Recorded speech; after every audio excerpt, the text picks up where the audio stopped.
no more bets.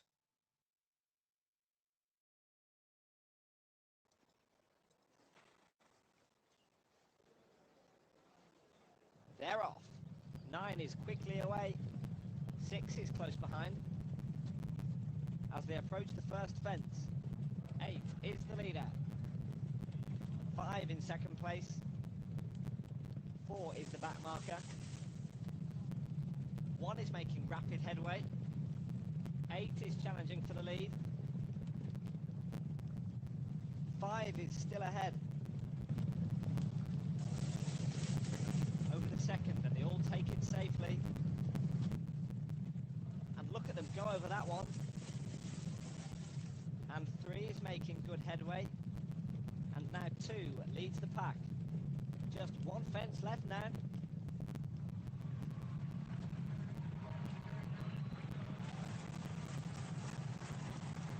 And the enter home straight with 2 ahead. It's an incredible end to this race, and at the finish we have first, number 1.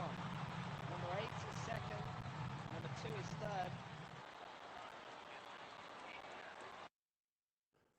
1, 8 and 2, your numbers at Canterbury Hills. 5 to 4, 3 to 1, 12 to 1 there.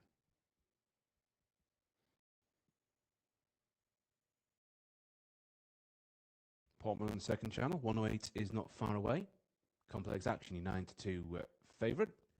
Central Park 108 handicap action here. Nothing in the red jackets. There'll be no red runner here. Trap 2 Papa Pixie 12 to 1. Trap 3 Hollyoak Siobhan at 5s. Trap 4 Hollyoak Numa at 9 to 4. Trap 5 Harrystown Lee at 8s. And Trap 6 Millbank Rocco 4 to 5.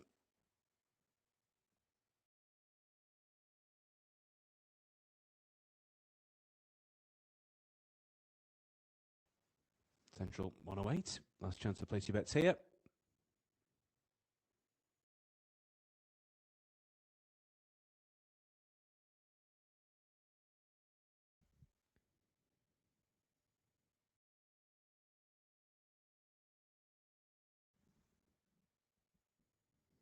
Pommers 108 is coming towards its end, often racing Central Park. And they stay just about in numerical order as the lids rise, but the 6 and 5, who are never too far away from the start anyway, are still going at it there. It's 2 from 3, 4, 5 and 6. The blue jacket at Central Papa Pixie leads at a big price. Whether that's the case shortly, we won't know just yet. 2, 4, 3, 5 and 6 as the blue continues on. 4 in second, 5 on the outside, 6 and 3 making their moves. As we come around the final turn, it's 2, 6, 4, 5 and 3. And as we get to the finishing line, the stripes getting there. 6 will take the win. Central 108. Well done if you back the victor, Millbank Rocco. The 8 to 11 odds on market fav.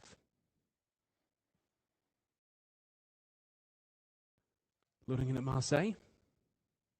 103. Spirit Grey 3 to 1. Victoria 100 to 30. Boomerang and Logis both 5 to 1. Elusive Nelson 15 to 2 and bigger the rest there. There's a couple going in at Marseille.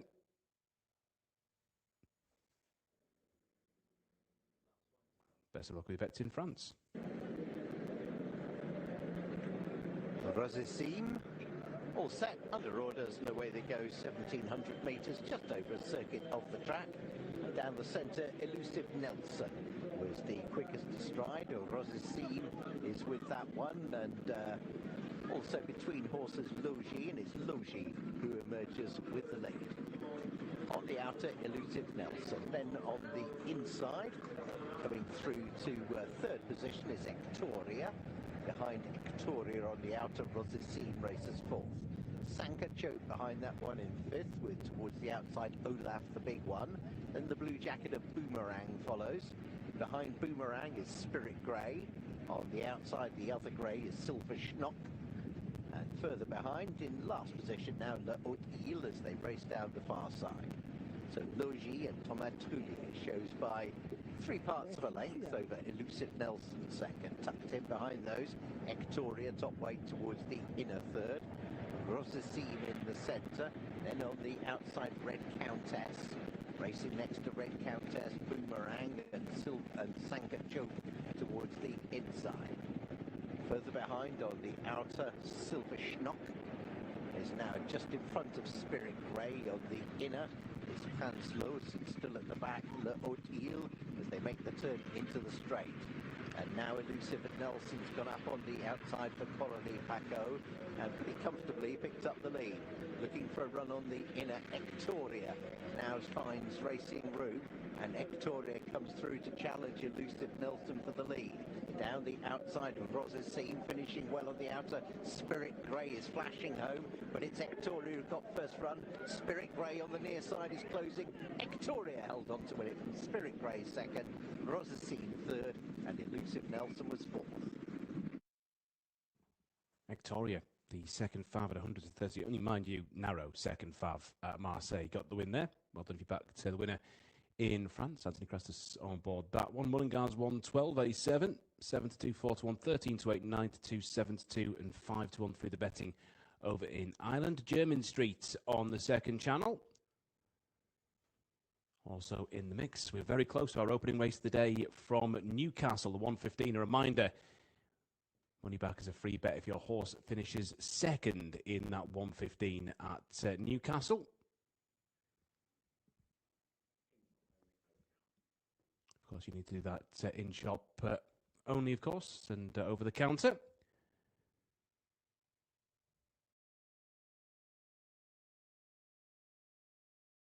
And money back as a free bet if your horse finishes second and you place your bet over the counter in Newcastle's 1:15 opener. Mullingar and the 112 will head to William Hill's Horse Racing Radio very shortly to get their expertise ahead of the opener in the northeast. But we're off and racing in Ireland here at Mullingar. It's 3 from 4, then 1, 5, 2 and 6 as we come around the first turn.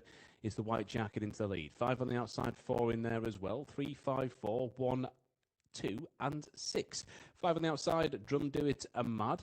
Then the 3 of Kaylee is back in second. The 4 of Lightfoot Tessie in third.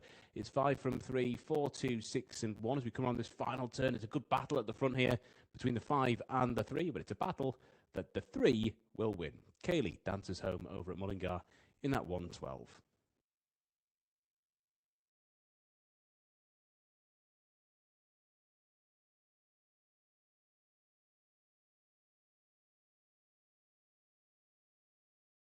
Newcastle and the 1:15 then. 7-4. We'll head over 7-4. We'll head over for the very first time today to our fantastic experts on William Hill's Horse Racing Radio. Fit enough for their first start. They can be tricky. Did you find this tricky, or have you got a strong selection? Well, it's obviously the only non-handicap of the day at Newcastle, so it only gets harder from here as such. At least you can narrow this down a little bit to some extent, although it is a dangerous game with the 3-year-old races, as you've just said, ruling out the big price ones. New Monarch, I thought looked a nice horse at Kempton, stretched out well, but might be a different task today at Newcastle on this course, racing into a win that's estimated going to be mid-teens into their faces, so it's not going to be an easy task. I like Bill Cart. I think he's got loads of potential. Obviously, he's been well enough found though. I thought he might have been a bit of a bigger price with Andab having that rating of 103 next to his name. I was hoping for a little bit of a better price with Bill Cart. But Carl's horse is really nice. I'm not sure about Andab as to how good he's going to be this year. That's going to be a difficult racing for him to play up to, I think. They've taken him out to Doha. He's won good money out there, so he's half done his job a little bit already for this year. But I don't quite know if he's going to reach the heights for that number of 103. So I'm going to go with the Burke horse, Bill Cart. I think he's got loads of potential. And I think we could see a really good performance here today. Okay, Bill Cart then for John Babb. New gel pepper, for John O'Connell as well. They are loading pretty quickly over at Newcastle. Andab, your 7-4 market leader, 9-4 Bill Cart, gel pepper 4-1, 6-1 New Monarch. Patrick Dawn 18s, 25-1 Time for Showcase, and Alarming is your 40-1 outsider show for the first time today on All Weather Finals Day. Let's get over and get the call. Thanks, Alex. Hi, everybody. Here is the second favourite, Beer Cart. Winning here about a month ago. Store number 4, Rowan Scott will complete the line. That's it, all M. And ready. They're off. They race away with a mile the trip here for the Bet MGM Burradon Stakes, leaving the starting stalls. The blue colours of Time for Showcasing ends up in front. Nobody really wants to go forward, though. Pink cap of Gel Pepper towards the left, moving into a prominent place. New Monarch, a yellow cap, and the violet colours of Biacara, both very keen. Alarming is hidden away towards the running rail in white and black colours, and then the silver jacket of Andab, who's last but one as they settle, and Padraig Dawn is the back marker. They head towards the last 5 furlongs, and it's Gel Pepper who bowls along in front now by just over 1 length. New Monarch, the yellow cap, running in second. Best turned out winner, Time for Showcasing in blue and white, 3 parts of a length further back. Biacar is halfway down the field, holds 4th position at the moment. Alarming in the white jacket, then Andab, one from the left in the silver. And Padraig Dawn continues to be the back marker. Heading down towards the closing stages, and Gel Pepper still has the advantage to New Monarch in second. Biacar and Time for Showcasing are both making progress now as they race towards the final 2 furlongs. Andab in behind those. Alarming is being ridden along, and then comes Padraig Dawn making good progress, but it's still Gel Pepper who leads inside the last quarter mile. Time for Showcasing in second. Andab has moved through with Padraig Dawn third and fourth either side of Biacara. Time for Showcasing takes it up now with Callum Shepherd. From Padraig Dawn in second position is coming through very strongly. Padraig Dawn challenging Time for Showcasing at the line. The judge will have to split them. Andab was in third and Gel Pepper in fourth. Well, we'll take a look at that. The commentator saying that the judge was going to need to split him. It did look on initial view like Time for Showcasing, yeah, was going to get the win, and did. Yeah, Time for Showcasing, 25-1 winner in our opening race of the day in Newcastle. That 1:15, 25-1 there for Callum Shepherd, who rode home superbly. We'll confirm the full order very shortly at Newcastle. Hove 117 in the second channel. 2 Droopy's Spotlight going well with 6 Anadan Bell on the outside.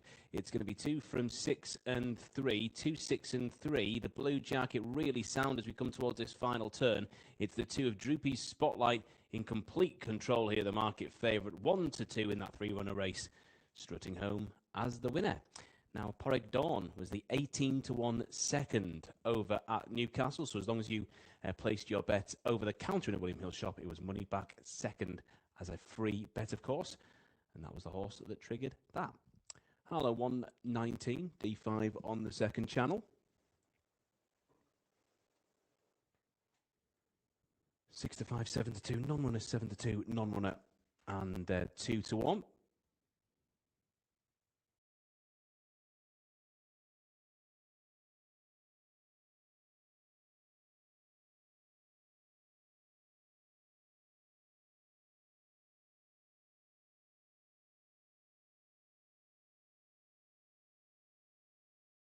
Correct. And the 122 over on the second channel. 5 furlong run there. Confucius, the 11-10. Confucius, the 11-10. I was about to say market favourite, but it's just gone second, Fav, as I'm speaking with Edward Thatch at 6-5, taking over at the top of the betting in Ireland. Hello, and the 119.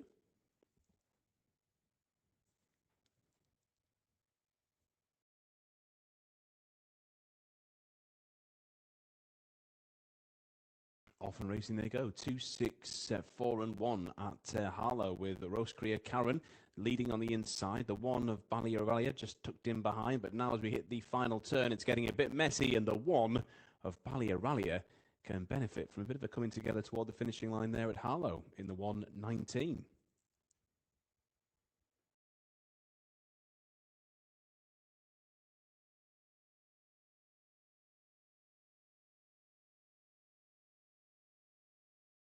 Correct. 122 then. Confucius has just gone back to 11-10 market favourite.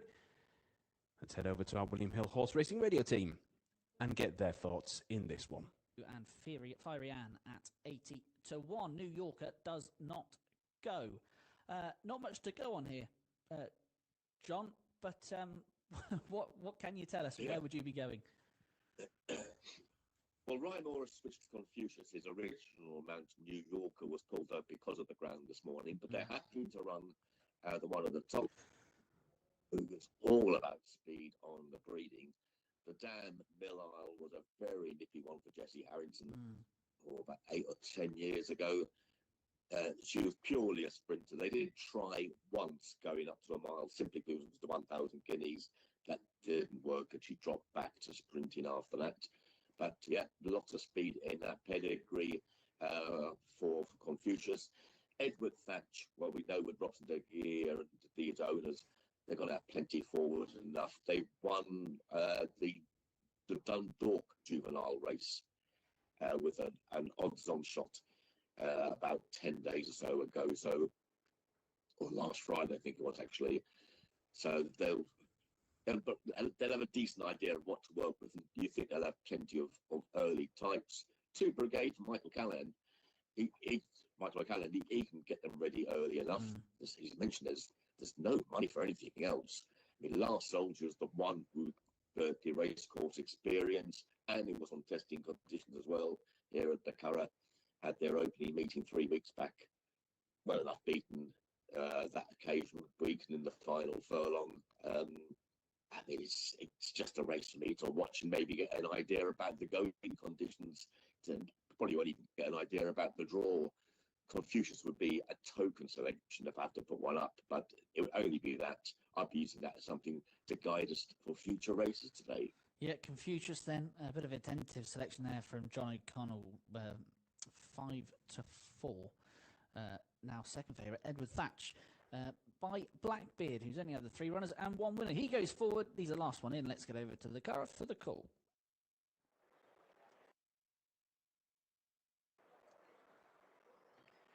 Confucius, now the mount of Ryan Moore, final one to go forward. Into 6, that'll be the full quota of 8 for our opener. All in. Racing for the Curragh on-course bookmakers supporting free admission RGBF maiden number 5, and 2 Brigade gave them quite the head start as they broke away. Edward Thatch broke smartly. Right up there too is Fiery Anne. Over on the far side, Lars Soldier. Confucius racing in behind the leading trio with Santa Parvenu just outside. Santorini Storm in New Mexico next, clear from 2 Brigade. So it's Fiery Anne with on the near side Edward Thatch. They take them along by 2 to 3 from Lars Soldier, who's back in third. A break has opened up to Confucius, Santa Parvenu, Santorini Storm in New Mexico as Edward Thatch leads by about a length and a half to 2, stretching the advantage from in second Fiery and Lars Soldier 3. Confucius is trying to bridge the gap, but Edward Thatch broke smartly over the near side rail and begins to open up a gap to Lars Soldier over on the far side, battling with Fiery and Confucius going to try and pick them up over the near side. Edward Thatch, Lars Soldier. Confucius is coming on strongly now, and Edward Thatch holds the advantage with Lars Soldier over on the far side. Confucius is powering down the centre, and Edward Thatch is hanging on, but now sweeping by. Lars Soldier on the far side is battling. Confucius on the near side is close between the 2 to the line in the opener, and over the far side, Lars Soldier. The near side was Confucius. They were tight. Back in third was Edward Thatch, Santo Parvenu, New Mexico, Fiery and Santorino Storm and 2 Brigade. What a finish over at the Curragh in the 1:22. Well done if you got the win at the Curragh. 1:22. What a finish that was. It was a photo finish. I'm not calling that one, not by a long stretch. 1:22 at the Curragh. We will wait and see who got the victory there. I mean, obviously the camera focusing in there on Lars Soldier, and what would be a big prize, but we'll wait for official confirmation on that one, shall we? Right, let's head over to Gatsby Hills on William Hill 2. 12 in second place. 11 is the back marker. 7 is making rapid headway. 12 is challenging for the lead. 6 is still ahead. Over the second, and they all take it safely. And look at them go over that one. And 9 is making good headway. 12 is beginning to close. Just 1 fence left now.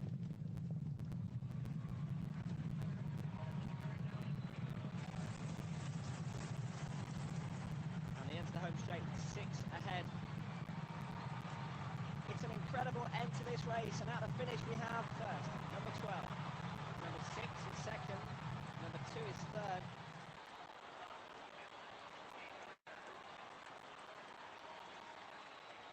Well, then we've got the win over at Canterbury Hills there. 12-6 and 2, your numbers. Bomb Drop 15-2, Carnage 11-2, Bertie Worcester 13-2. There is confirmation on William Hill 1. We've had a 25-1 winner and an 18-1 winner in our opening 2 races of the day. Lars Soldier for Michael Mulvaney and Wesley Joyce, your 18-1 winner at the Curragh there. Now, we're not too far away from, of course, Newcastle's 150, are we?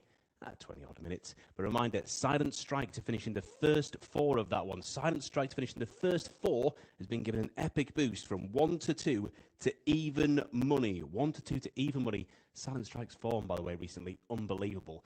By the way, look at how close that was for Lars Soldier on William Hill 1. An incredibly tight finish at the Curragh. Right, Central Park and the 126 D2. Good luck with your bets here.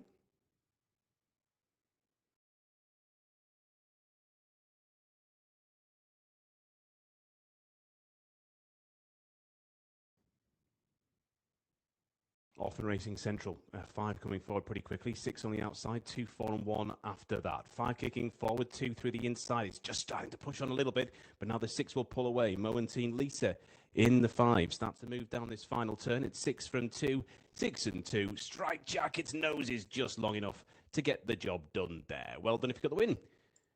Been given as a photo. I thought the Stripes had that. We'll call that as a photo for now, actually. Right, go to home straight then. 1:27. Let's take the call from the virtual action.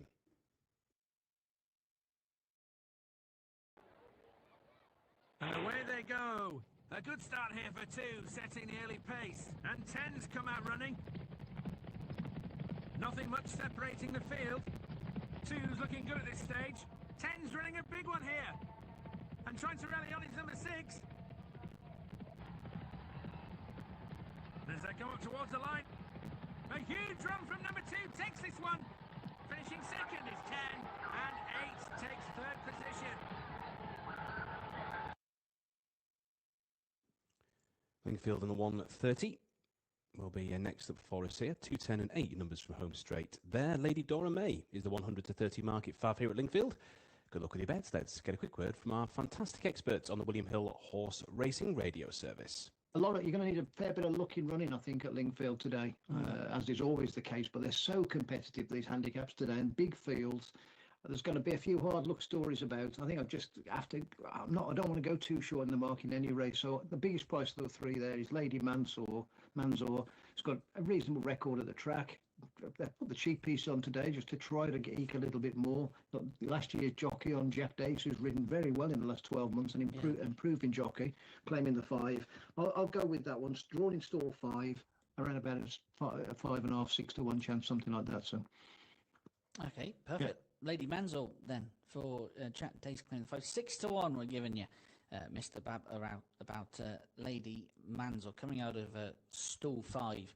Here, just looking down at the start, Lady Dora May has got the stalls rug on and the blindfold, who is our current favourite. So if you are with her, you'd want her just to load a little bit more willingly than she is at the moment. John Babb, though, is with Lady Manzel for this all-weather Vase fillies handicap over the 7 furlongs. 12 go to post. And it's a wide open betting heat. Lady Dora May, 100 to 30 favourite. Hopefully she loads in a moment. Handle with care, 7 to 2. 6 to 1 Lady Mans, or the selection for John Babb. 15 to 2 Cool Molly. Party Bear, 9s. 11 to 1 Mearside Diva, as is Madame de Savine. Elizabeth, 14 to 1, and So Sassy. Bella Bisbee, 16s. 28 to 1. Dandy Khan and Searching the Blues.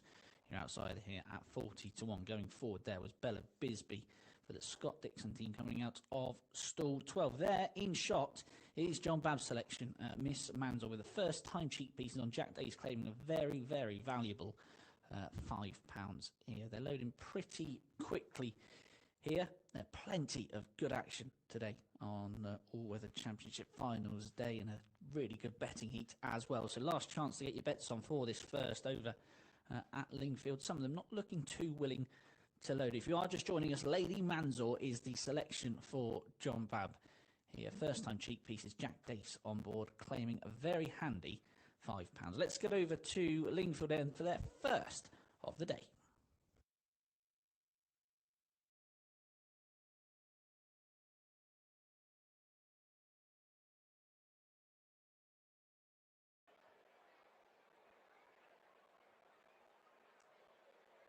Lady Mansour in, looking to win this race again. This is Party Bear.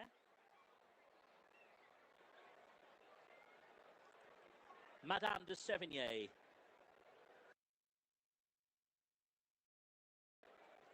So Sassy, searching the blues. Won the last in here. Just about ready for a start. Here we go. All locked away, and they're off. Opening race is underway, although Party Bear is still in the stalls. Party Bear remains in the gates. Her participation will be confirmed afterwards or not. The others race away for the BetMGM, all weather Vars fillies in action here. Good start, handle with care. And also Bella Bisbee towards the outside, who's coming across in the light blue and red colours. Around the outside goes Cool Molly in the white and black. Searching the blues on the inside is next. And they're followed by Eliza Betty. Then Madame de Sevigné on the outside. They're followed by Dandy Khan. And then the Orange of Mearside Diva. Back on the inside is So Sassy in the black and red. The back marker is last year's winner, Lady Manzor, who's got a task from there as they race down the side to halfway. Just outside the three, Cool Molly on the outside of Bella Bisbee, trying to get a bit closer. Behind them is Handle with Care. Madame de Sevigné on the outside, the green and white checks on the cap. As they head towards the home turn, it's still Bella Bisbee leading for Kieran O'Neill. Cool Molly shaken up now, searching the blues on the inside. Madame de Sevigné around the outer. Handle with Care in the black and yellow, trying to pick up as they turn for home. Lady Dora May is now making ground two in the yellow and black. She's out in the clear, but work to do in shorter room now is Lady Dora May. Here's Cool Molly on the outside to try and tackle Bella Bisbee. In behind them is Lady Dora May inside the furlong. Bella Bisbee still in front to Cool Molly. Down the outside, Madame de Sevigné is running on well too. Cool Molly in the centre. Cool Molly, David Probert is home. Close for second, Bella Bisbee or Madame de Sevigné in a driving finish, but it will go to Cool Molly for Ollie Sangster and Nick Bradley Racing. We've seen some pretty chunky prices come in, haven't we, in the early part of today's UK and Irish racing. Cool Molly, the 8-1 winner there for Ollie Sangster and David Probert. What a 8-1 win for you there at Lingfield if you backed that. We will, of course, confirm when we can what the official status with Party Bear was after the horse didn't leave the stalls. Hove 133, 3-1, 5-2, 11-2, 13-8 non-runner and 9-2 through the betting.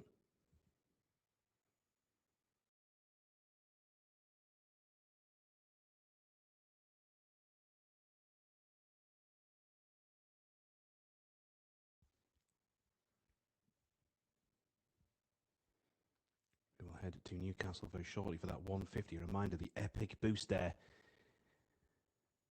Silent Strike to finish in the first four from 1-2 to even money. Is the market favourite in that race now as well?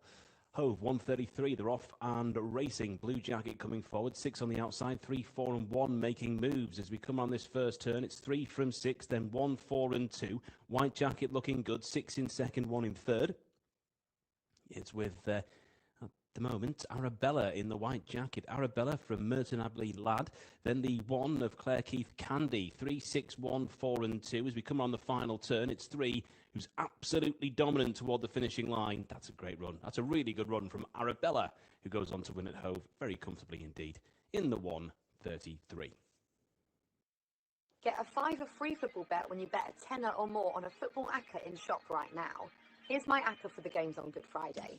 I'm going Stoke, Sheffield United, Norwich and Leicester. Let's kick off by opposing Sheffield Wednesday. The Owls have picked up just 1 point this calendar year and it's tough to see them getting anything at Stoke. Sheffield United might find it a little more difficult at home to Swansea, but the Blades have won 5 of the last 6 meetings between the two and the Swans have failed to score in their last 2 games. The third leg is Norwich. They've won 3 of their last 4 and Portsmouth are without a win in 6. And I'm completing the acca with Leicester, who are scrapping for survival, and their need is greater than mid-table Preston. Acca Boost active with William Hill. Absolutely. So Nicole's selections with that 5% acca boost on the fourfold. Stoke, Sheffield United, Norwich and Leicester will get you 9.1 to 1. And you can see the details of the free bet offering here as well. Pop one more into the acca and you could have got a £5 free football bet when you stake £10 or more on a 5 or more selection football acca today.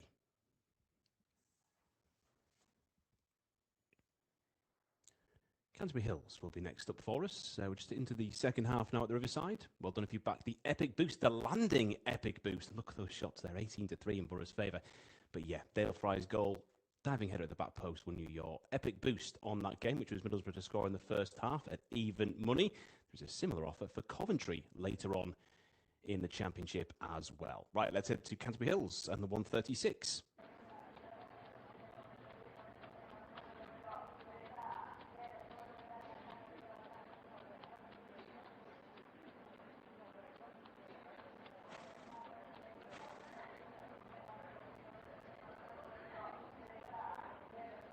more bets.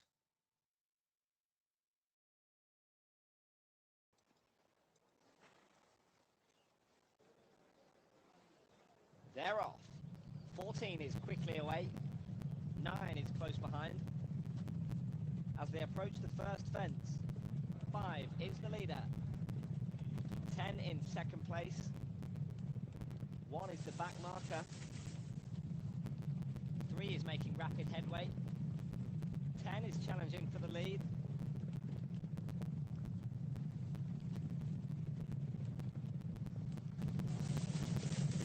Over the second, and they all take it safely. And look at them go over that one. And 2 is making good headway. And now 10 leads the pack. Just 1 fence left now.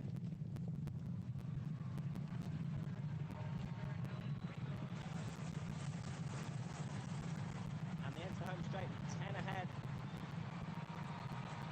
It's an incredible end to this race, and at the finish we have first, number 7, number 12 is second, number 10 is third.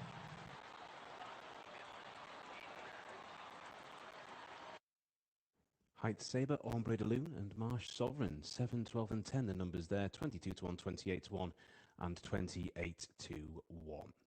Marseille over on the second channel, Merci Elie at 2 to 1, Stupefiante at 100 to 30, can't believe I got that one right, Mama Imelda 7 to 1, Komatiamo at 8, Fuji Hana at 9s, What Else Chop at 9s, and bigger the rest of the field.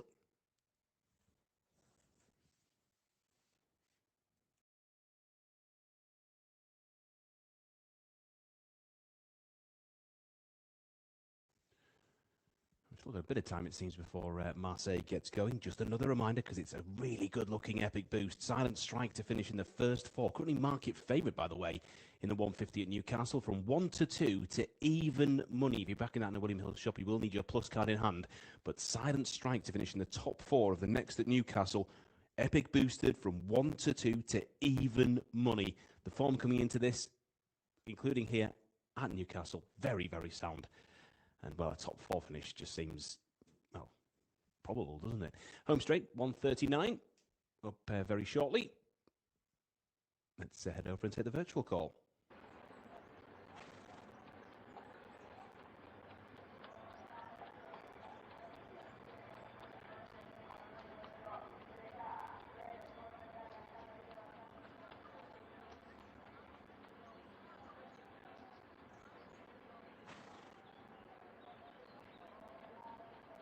No more bets.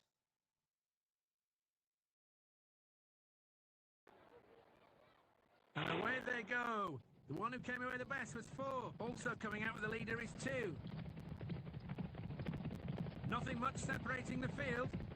3 is looking good at this stage. 6 is running a strong race as well. And trying to rally on is number 4. And as they enter the final stages, it's a close run thing. Number 3 is going to take this one. 6 in second. And 4 rallied on for third.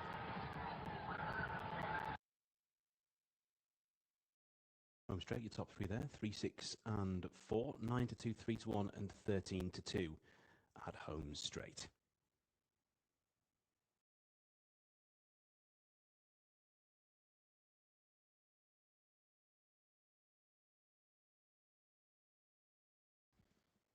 Sprint Valley up very shortly on the second channel. About to go, in fact, for the 139. A Marseille reminder, Merci Elie is the 7 to 4 market favourite here. Few left to load yet. You've got a little bit of time. It's not much time. If you are looking to get involved in the action at Marseille, they'll be off very shortly. We saw the Borough Epic Boost land, didn't we, in the first half of this early kick-off? Well, Coventry take on Derby tonight, and Coventry to score in the first half of that game has also been given an epic boost from 4 to 7 to even money. Again, you'll need your plus card in hand in a William Hill shop to back that, but we saw the identical one land for Borough today. Can Coventry do the same this evening? Lots of football in between those two games to come, of course, across the Football League. We've got some good action in France tonight as well. Last couple going in at Marseille. We're just waiting on this number 14 here. Don Falco, who has actually been backed in quite strongly, Don Falco, from 18s to 14s in the last few moments.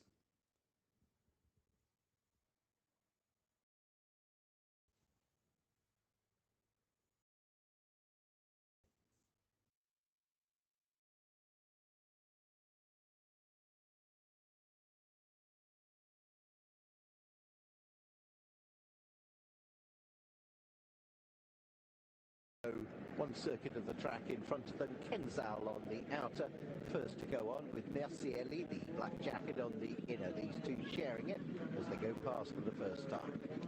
Wide outside, Chop Val now goes into third with Fuji Anna towards the inner.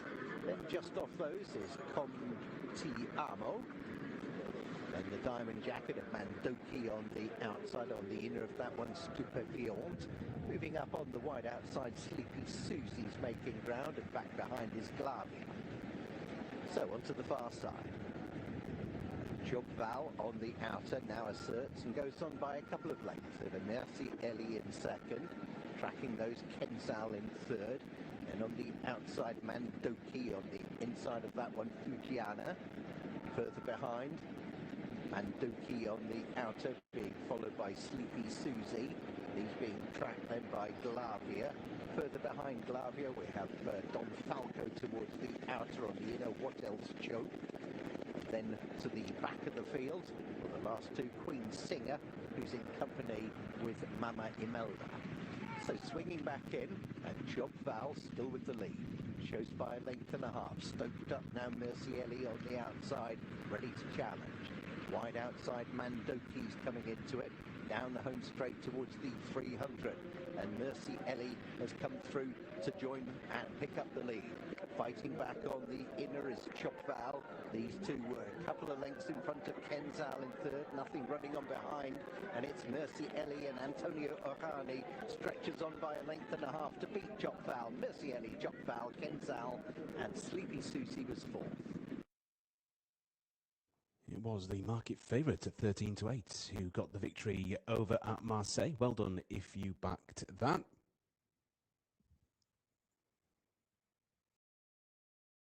Zio gets the win there. Another reminder, because it's such a good-looking epic boost, this one. Silent Strike to finish in the top four in the next at Newcastle from 1 to 2 to even money. You'll need your plus card to back that in a William Hill shot, but I mean, Silent Strike's form is absolutely exceptional. And not only that, of course, but also the market favourite at present. So to finish in the top four at even money, look at that epic boost. It looks like an absolute cracker, doesn't it? Silent Strike to finish in the first four from 1 to 2 to even money. See Northern Empire in shot there as well. Fred Walker, Ashley Lewis on board that one, the number 8. Silent Strike, whose market favourite, can finish first, second, third or fourth, and you'll get your even money for the epic boost. It looks like an absolutely brilliant way in to our next at Newcastle, that 150 there.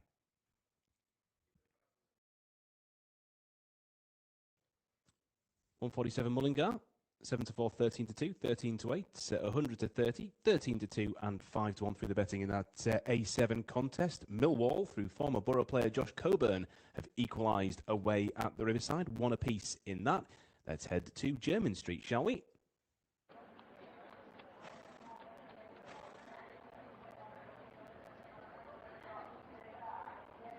No more bets.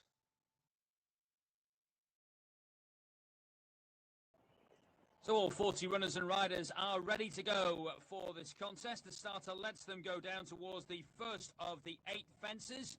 And the horse on the inside rails made a decent start. 2 or 3 coming down the middle of the track are also going to jump this towards the front. There was 1 faller and 1 unseated at the first, so 38 remain as they jump now over fence 2. Again, no problems for the leaders. There was 1 unseated at the rear, though, and up to the 3rd plane fence, it looks like most are over safely, just 1 unseated, so 36 remain as they head round the bend and down towards fence number 4, the biggest of the fences. The front two jump it together, a length back to the third place horse. There was one faller and one unseated there, so 34 horses remain as they go down the hill towards the first of the two water jumps, and that is fence number 5. And the leader by a half a length over second. We have had one faller, one pull-up and one unseated there, so 31 remain as they go on to take fence number 6. The front three pretty much take it together and get over it as well. In fact, everybody's safely over. 31 horses remain with 2 fences left to jump, and the horse on the near side, as we look at it, will take the 7th fence just in front, a half a length of the second place horses. A pull-up and an unseated there, so 29 remain as they run on down towards the 8th and final fence, the second of the water jumps, and the leader will take it a length and a half clear of second. We've lost one faller and one pull-up at the rear, but the leader has kicked on now here in the closing stages, threatening to pull away from the rest of the field. Its closest challenger is making some headway, but the finishing line is going to come in time, and the horse out in front will lead by 3 lengths and win in the end, ultimately from second, with another 2 lengths back to the third horse. Number 10, Crimson Breeze, your 18-1 winner there at Jermyn Street in the 1:45, 23, 3 and 17. The numbers after that to Mullingar and the 1:47 over in Ireland.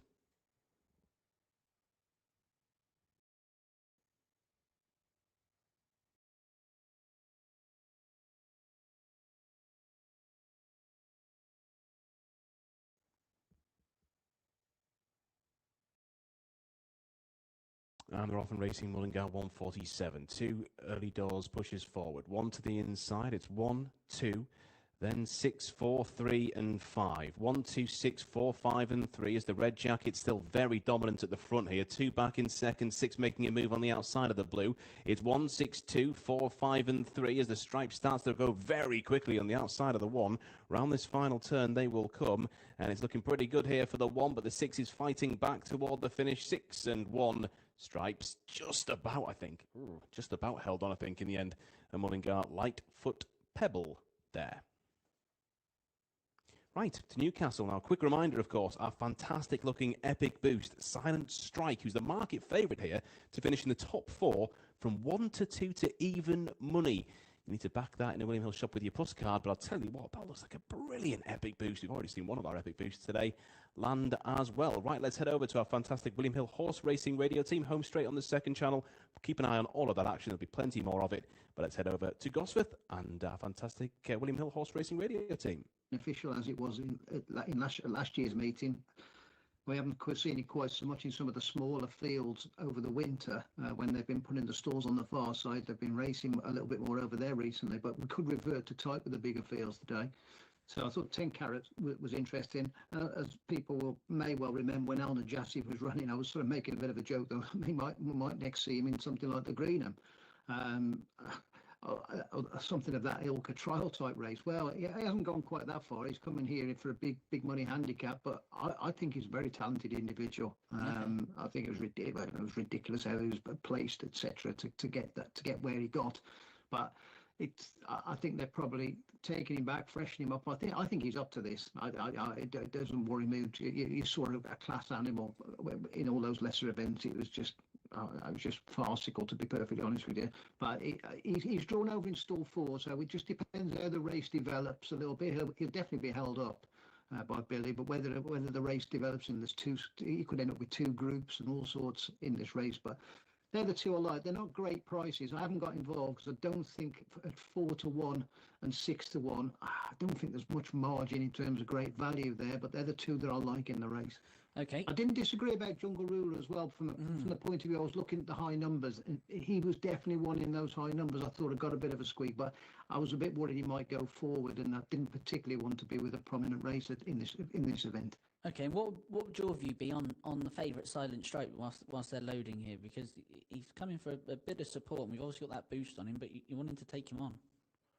Well, yeah, because he's been making the running, and he's been making the running in smaller fields than this, and there's a fair few that are likely to want to go forward. And you've got, if you could put again any horse that's got a Sheen Murphy on, it's got a little bit cramped in price. So you're paying enough for that without the fact that the race isn't necessarily going to be run in your favour either.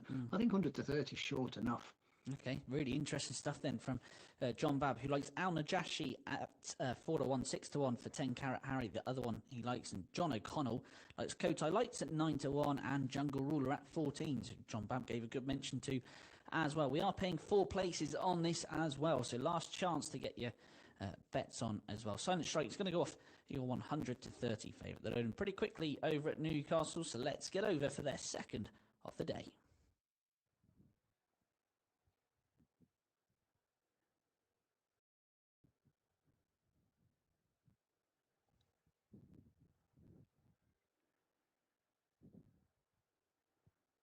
Cote Lights, blue and yellow, has come forward into store number 10.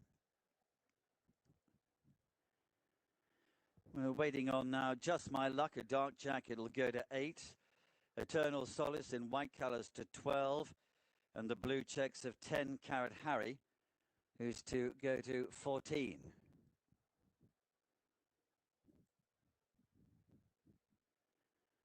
Nose banded Just My Luck, store number 8, making his way towards the stalls.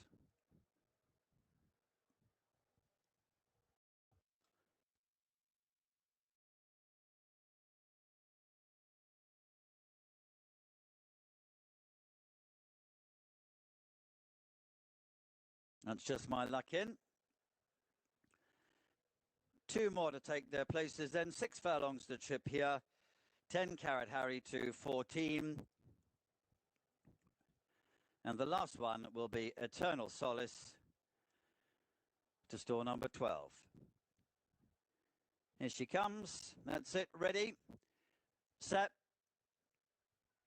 go. They race over 6 furlongs here. They come out of the stalls. Kotai Lights slow to come out. The orange of One and Gone.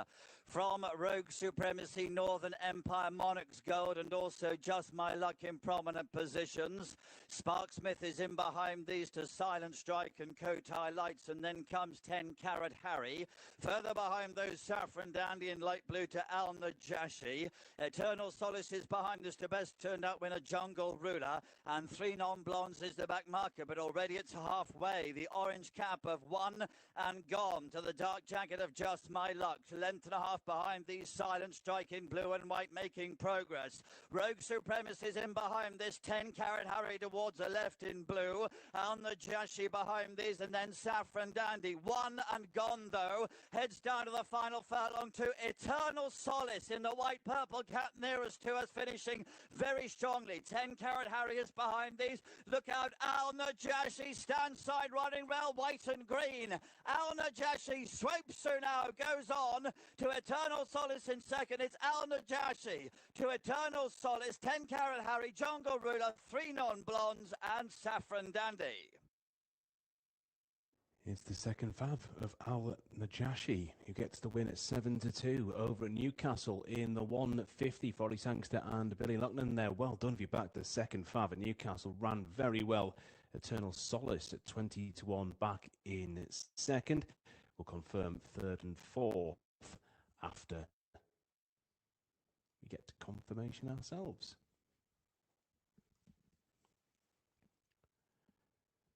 Now straight to the Curragh for the 157 here. Our first of the day in Ireland. Stay Sound Susie and Josh's Joy, both their 3-1 joint market favourites.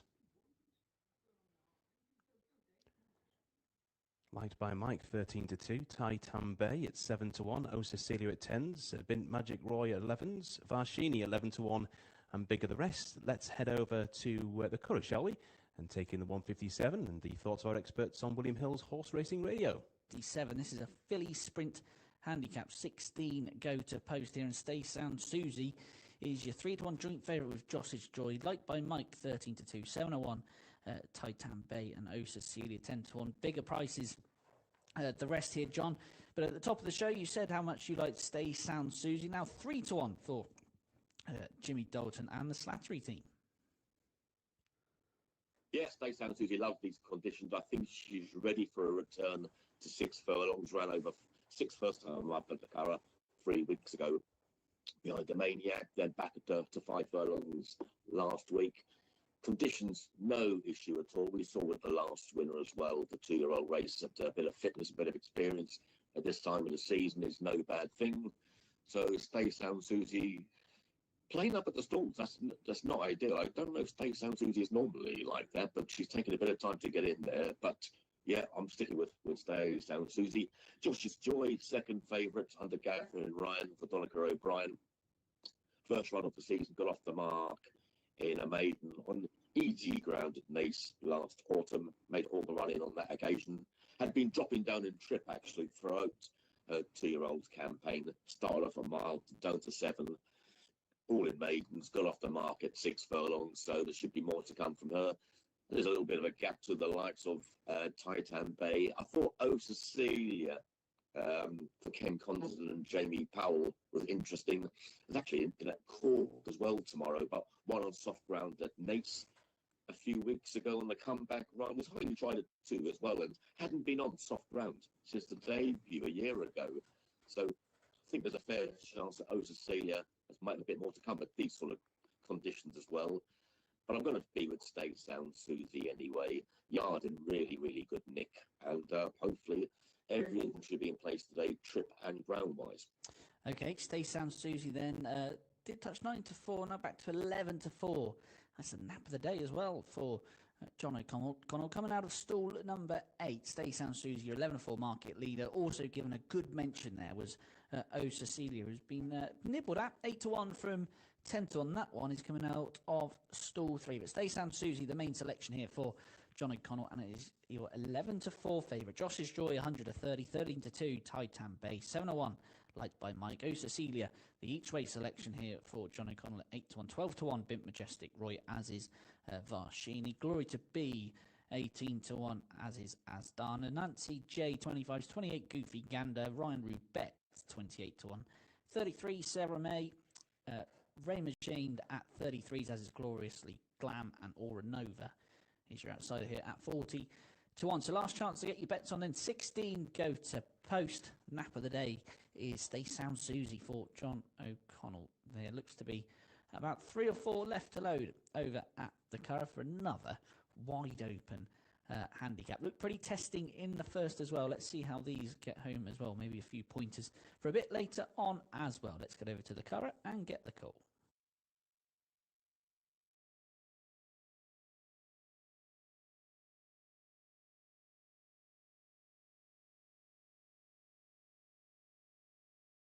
Well, before we do that, just a reminder of the prices here at the Curragh.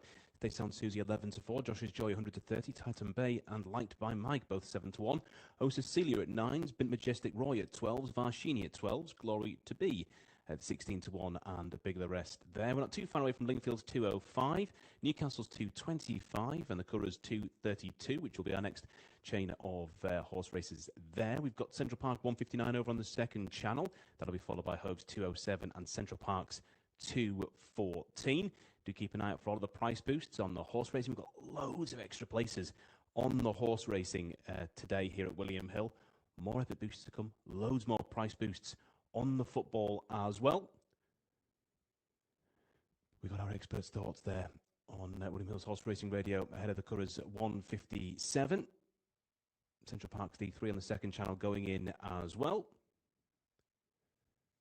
Lingfield and the 205. I think they're almost there. Good luck with your bets in Ireland.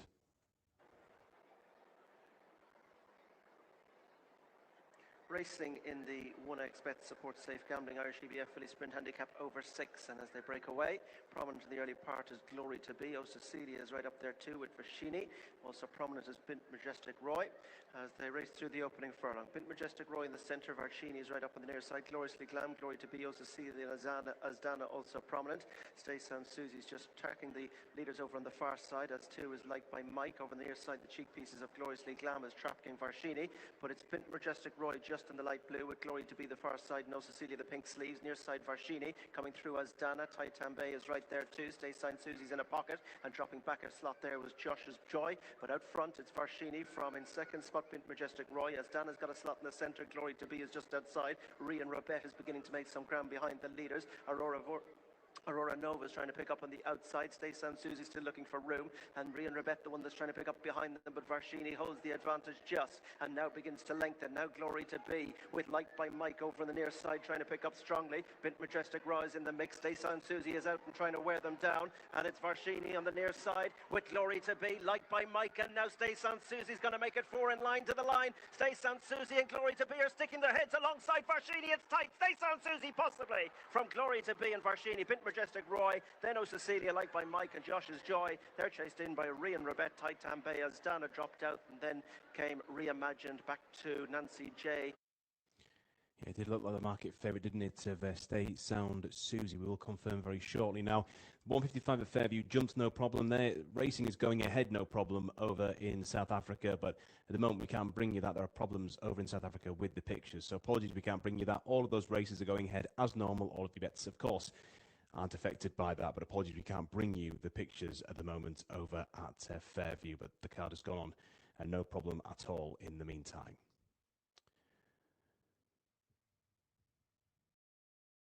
Tony Lanes over on the second channel. Central Park's 159 was won by the red jacket there.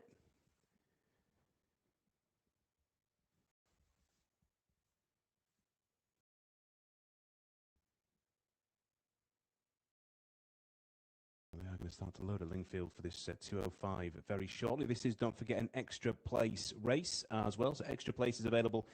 4 places instead of 3 at a fifth of the odds in Lingfield's upcoming 205, where Shrimp Shady is the 11 to 4 market favourite. Ark Zuzvi at 4 to 1. St Faz at 5s. Selenic at 13 to 2. Diamond Bay at 8s. Appia at 9s. Dance Time at 12s. And of course, with the extra place on offer, plenty of good ways in with these bigger prices. Francesco Baracca and Charlie's Choice 16s. Circuit Breaker at 18s. Trojan Storm and Riami 20 to 1. Begley Royal 28 to 1. Starbert Ness at 33 to 1 to complete the betting there. Right, let's head over, shall we, to William Hill's horse racing radio team. So again, another reminder, this is an extra place race at Lingfield for the 205. 4 places instead of 3 at a fifth of the odds.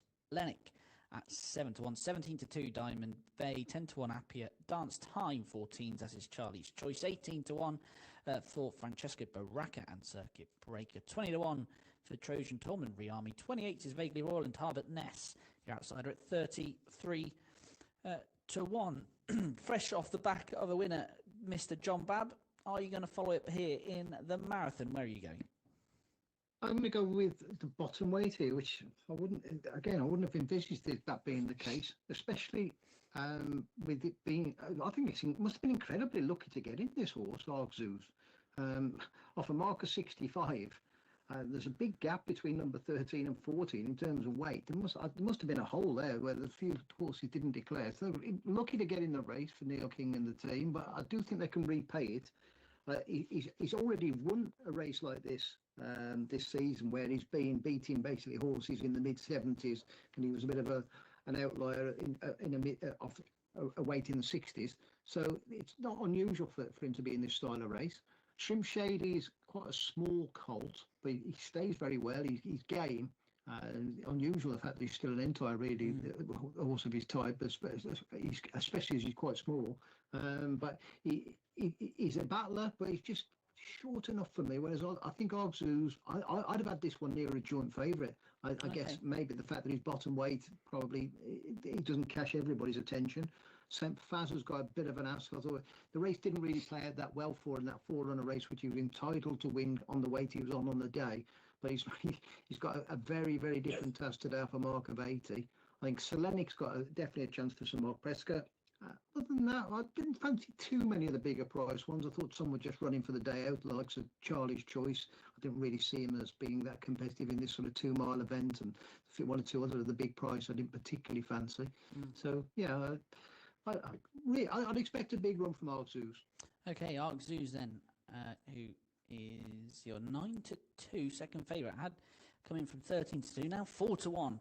That is a selection for John Babb. That is Argzoos, and yeah, you're right, John, off 8 stone 9 here. The next one above him is off 9 stone 1, so a big gap in the weights as well. Lucky to get in a race like this. He's going to be one of the last ones to go forward. Shrimp Shady, though, is your 5 to 2 market leader. 4-1 for Arc Zeus. Selenic is coming for a bit of support at 6-1. St. Faz 7-1, 9-1 Diamond Bay.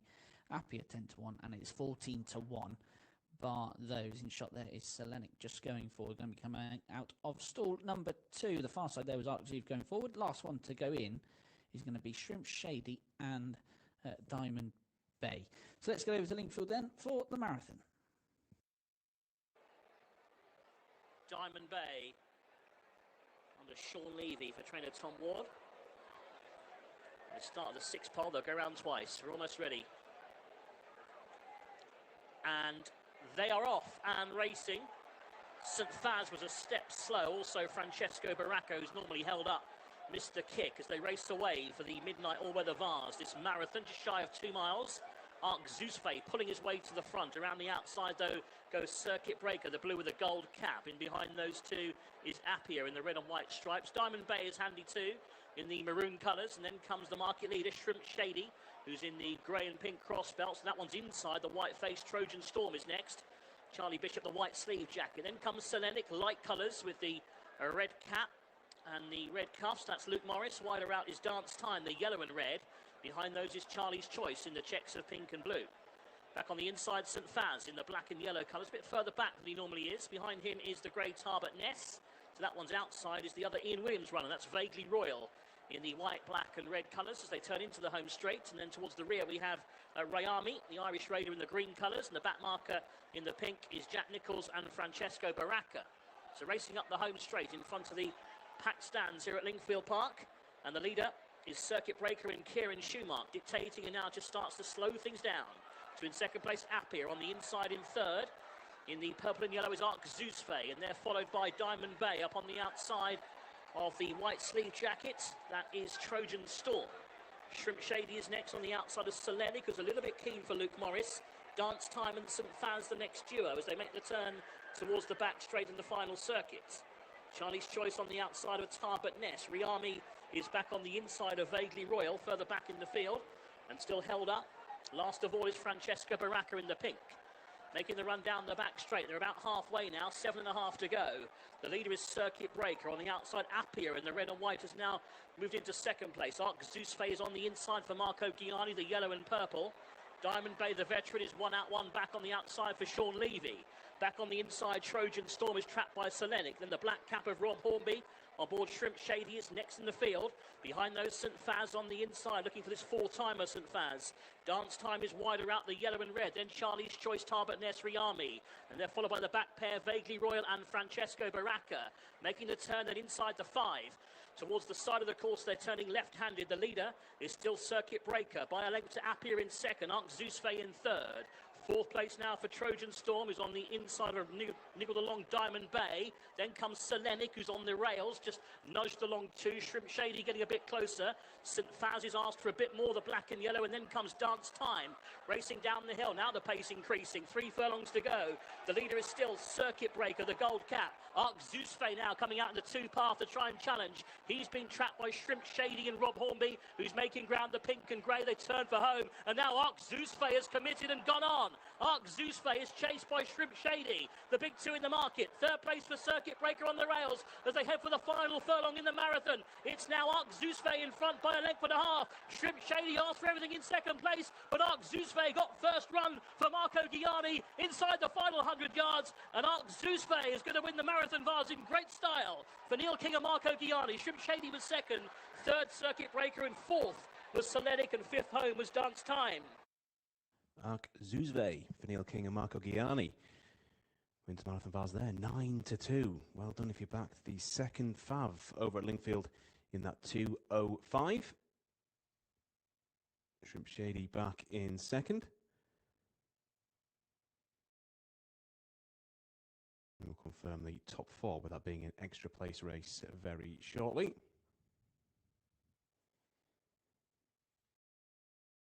Four places instead of 3 in that one, and there's loads of extra places. I mean, a lot of extra places still to come on our UK and Irish horse racing today. Now, Saint-Cloud over on the second chart. Bit of a shorty run this one. This claiming stakes run over 4 furlongs and change. Lamego 11-4. Opium of Success 3-1. Isla Van at 5s. Amor Bella at 13-2. Ball Roll Foul at 8-1, and Bigger the Rest there. Heritage Park over on the second channel as well for the 2:14. Or 2:12, I should say. Forgot how the 24-hour clock there worked there momentarily. We'll confirm that top 4 very shortly from Lingfield. An extra place race, of course, loads more to come on the extra place race front today. We'll head to Newcastle and the 2:25 7 furlong handicap run there fairly soon. It's the Terrier 5-4. Curra's 2:32, Chasing Paradise at 7-4, market favourite there. And then back at Lingfield, Uncle Don is currently the 2-1 market favourite in their 2:40. But obviously, fair while before that one gets underway. So not yet loading at Saint-Cloud. Although maybe they're starting to show some intent. There we go. A few more going in now. We know that Circuit Breaker was back in third over at Lingfield. So Ark Zoosby, Shrimp, Shady and Circuit Breaker. We'll just get confirmation on fourth. Saint-Cloud, a few more to go in here. Lamego, the 11-4. Market favourite, Opium for Success, 3-1. Ileban at 5-1. And Bigger the Rest there.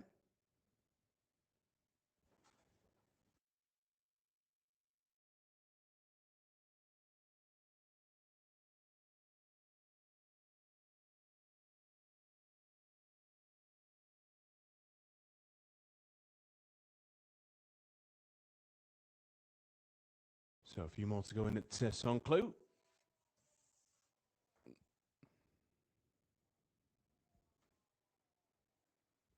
Heritage Park is off and racing over on the second channel as Middlesbrough 1, Millwall 2. It's a massive change at the top of the championship table. Millwall have broken through, and yet again, it's former Borough boy Josh Coburn, born about 25 miles north of the Riverside, who's put Millwall 2-1 in the lead. He's got a brace against his former club. Your epic boost landed in the first half. If you backed that, but if you back Millwall to win, with what, 4 minutes and change to go, things are looking very good for you. Oh, disaster as well from Melander, who's had such a good half of the season. Bannon to Coburn. Coburn putting Millwall in the lead. So Saint-Cloud still waiting on these last 3 to go in, one of which is currently jockeyless. I think likely waiting in the stalls.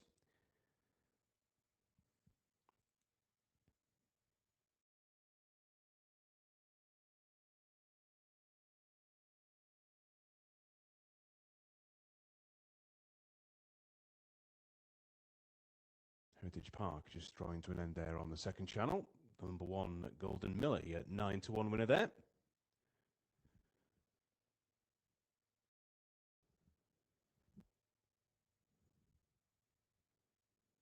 Still waiting over at Saint-Cloud. And to Newcastle at 2:25 very shortly. Central Park 2:14 over on the second channel as well. D3 Sprint in that one.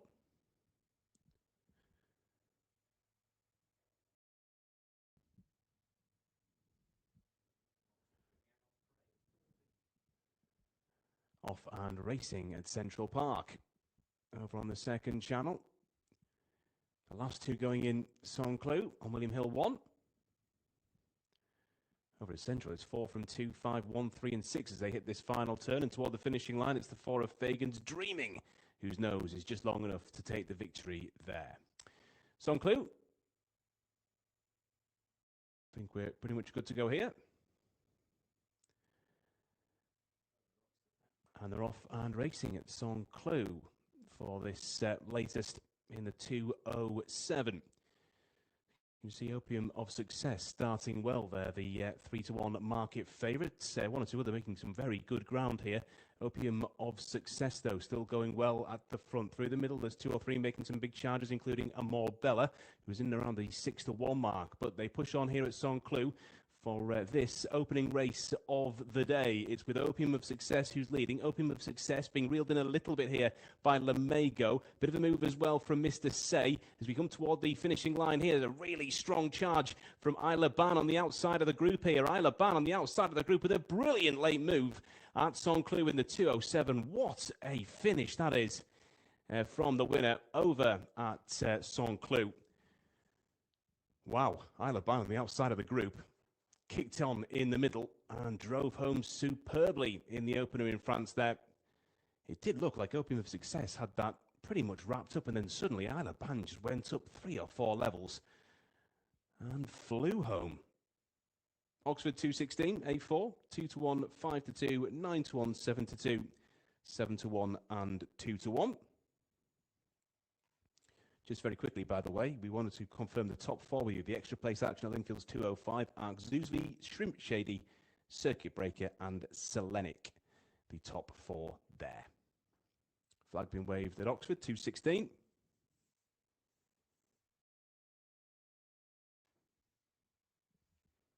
Often racing at Oxford. A good start from the 3. 5 coming through as well with 6 on the outside. 1 tucked to the in but might have the advantage around the first turn. Railway Club Bob. It's 1 from 6, 5, 3, 2 and 4. Red Jacket, Striped Jacket. Then 5, 3, 2 and 4 after that. The 1 is looking pretty solid at the front. 6 on the outside, 5 back in third. 1, 6, 5, 2, 4, 3 as we come around the final turn. The Red Jacket of Railway Club Bob in the lead toward the finishing line. The 1's just got to hold on and does. 1 you win at Oxford, 2:16. Railway Club Bob gets the win there.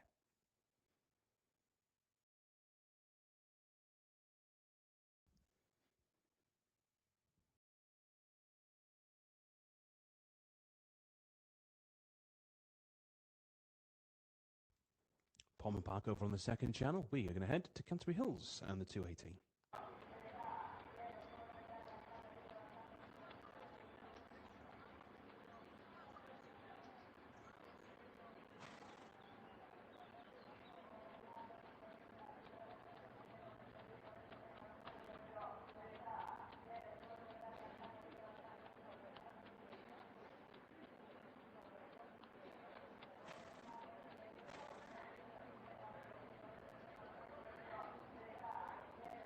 No more bets.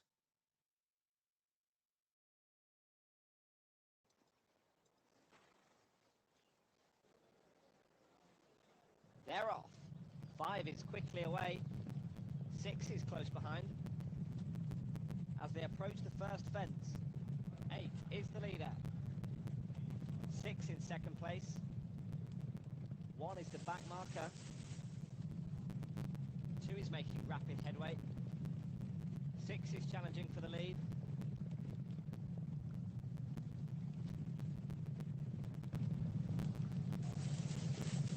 Over the second, and they all take it safely.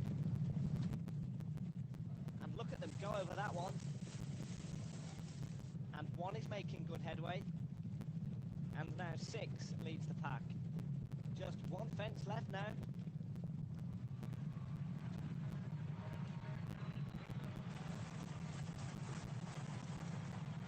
Home straight, 6 ahead. It's an incredible end to this race, and out of finish we have number 6, number 2 is second, number 5 is third.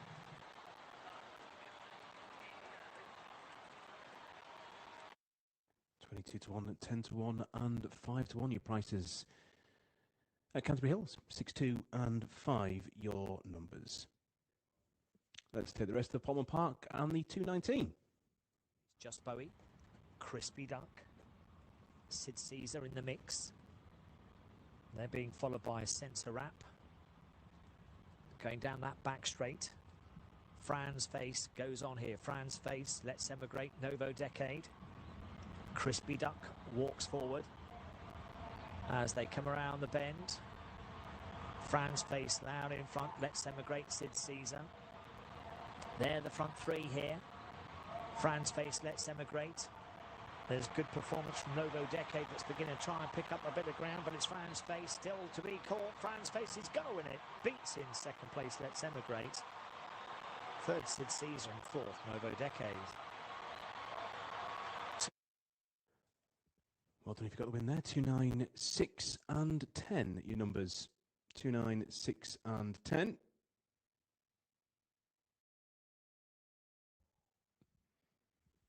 Home straight, and the 221 is up next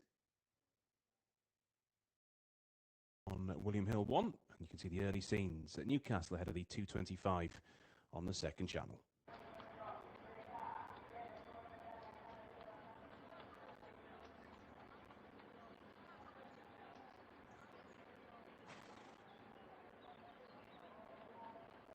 No more bets.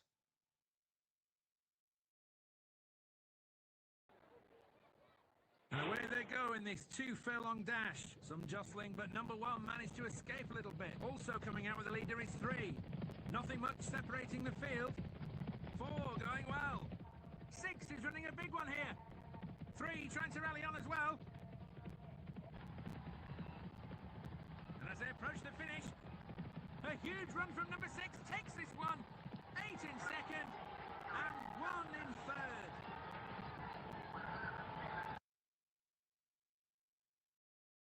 8 to 5, 11 to 1 and 9 to 2. 6, 8 and 1, your numbers there. Now Newcastle 225. They are heading towards the stalls for this one. Westateria is the 6 to 4 market favourite for the Balding and Oisin Murphy combination. Carolina Jetstream 5 to 1. Calianassa at 6s, Indigo Dream at 8s, Shallow at 11s, Safi Osborne on board that one, Ziggy's Queen at 12, 16 to 1 and bigger the rest there. Toaster 223 on the second channel, Kinsley's 229 and Star Pilos 231 are all upcoming as well. We've got the Curras 232, Lingfield's 240 and Newcastle's 3 o'clock all en route. And also a reminder, Fairview's 230 is not too far away. Bad Medicine is the 13 to 8 market favourite there. We can't currently bring you pictures from Fairview. Doesn't affect your betting at all. So once you've made your selection on that one, we will, of course, update you as to whether or not, well, not whether or not you won, but certainly what the order was to Fairview in that 230. Right, let's head over to William Hill's Horse Racing Radio to hear their thoughts ahead of the 225 at Newcastle. And come straight here after obviously ran in the race last year. A bit worried. I'd like to have been drawn a bit higher than stall 4, but having said that, the main contenders in this race are drawn low. So it may well be that the race doesn't, and there's only 11 runners. It might be that they don't get all the way over to this side in this particular race. But Joe Mason, good booking. I quite like her for a race like this. So yeah, it's not a race I'd have a strong view on, but I've had a small play on Mick Harrington's horse. Powdering's a big prize. And the other one I'd give a shout out to would be Ziggy's Queen with Ethan Tyndall. The five team were a little bit out of form. 2 winners yesterday. Look, maybe just turning the corner at the right time when the big money's on the table wouldn't be the biggest surprise for a yard like that to do that. And I thought ran really well and has been kept for this race. So ran well last time. Okay, there we go then. The outsider of the party, Powdering at 28 to 1, is the selection here for John Babb. That could be a really good each way selection there at 28 to 1. Joanna Mason and Michael Harrington teaming up there. Looks like to have been laid out the race, John says for that one. He also fancies Ziggy's Queen at 11 to 1. Statira, a bit too short for him, fairly in a handicap at around 6 to 4. John O'Connell is with Shallow, who is 11 to 1. Safi Osborne and Richard Spencer teaming up there. Satira is on the drift, 6 to 4 from 5 to 4. Now Carolina Jetstream pretty solid at 5 to 1, 6 to 1. Calianassa, Indigo Dream, the Irish Raider for Ross O'Sullivan at 8 to 1. Ziggy's Queen and Shallow, John Babb and John O'Connell like these two at 11 to 1, 16 to 1 for Fouette. Paris Babe 18 to 1, 25 to 1. Brazilian Rose, Bridget's View 25s. And the outsider of the party is John Babb's selection at 28 to 1. And that is Powdering. As the horses are down at the start and the loading process should be underway. We are a minute away from post time here as the blindfold goes on to Fouette here. Both pundits are in red hot form. John Babb and John O'Connell between them have found the winner of the last 3 races here, and John Babb is with Powdering at 28 to 1 and Ziggy's Queen, and John O'Connell think Statira could be very hard to beat at 6-4, but likes Shallow. That's his main selection here at 11-1. They're leading really quickly over at Newcastle. Let's go and rejoin Ian Bartlett. Nearest to us in red colours when they begin. Powdering has gone in. She was 4th in the race 12 months ago. Here's Brazilian Rose, 5th 12 months ago. Shallow, 3 white socks. She ran in the race as well last year. She finished in 3rd place. Sophie Osborne on board of store number 10.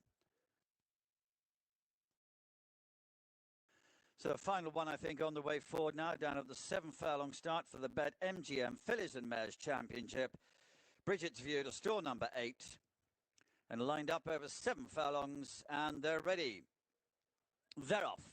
Come away in a fairly decent line. Brazilian Rose just leapt out of the stalls a little bit in the grey. Indigo Dream is dropped in at the back as Carolina Jetstream off to the right is the first one to show. Shallow towards the left with a white blaze on her face. Up there as well is Powdering in a dark jacket between the pair. Fouette in the yellow cap towards the running rail, and Paris Bay with the pink cap is next. Atira, spotted colours, pale jacket. She'd be 6th at the moment. Bridget's View, green sleeves alongside.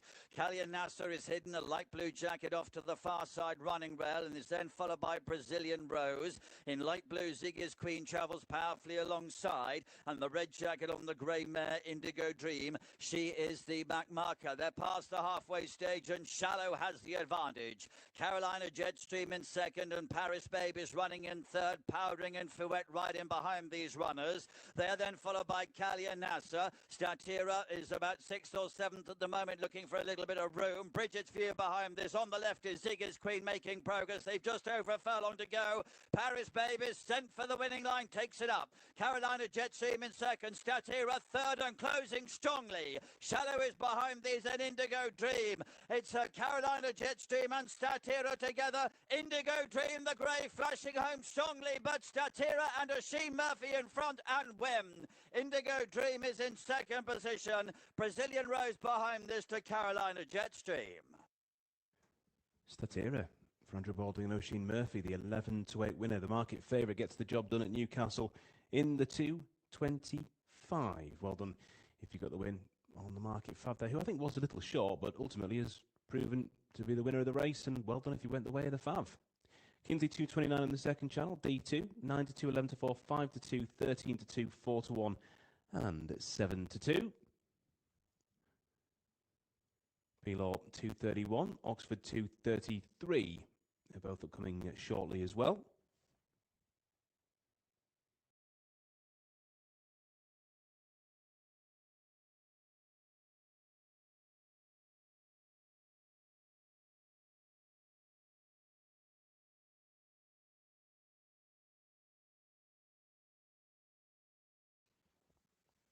So Kingsley 2:29 D2.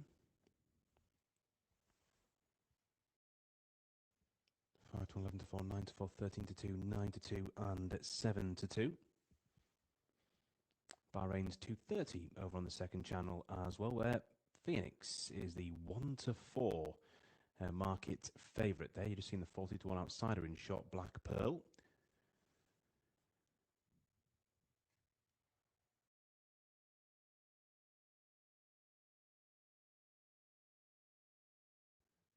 Flags been waved at Kingsley, 2:29. Good luck with your bets here.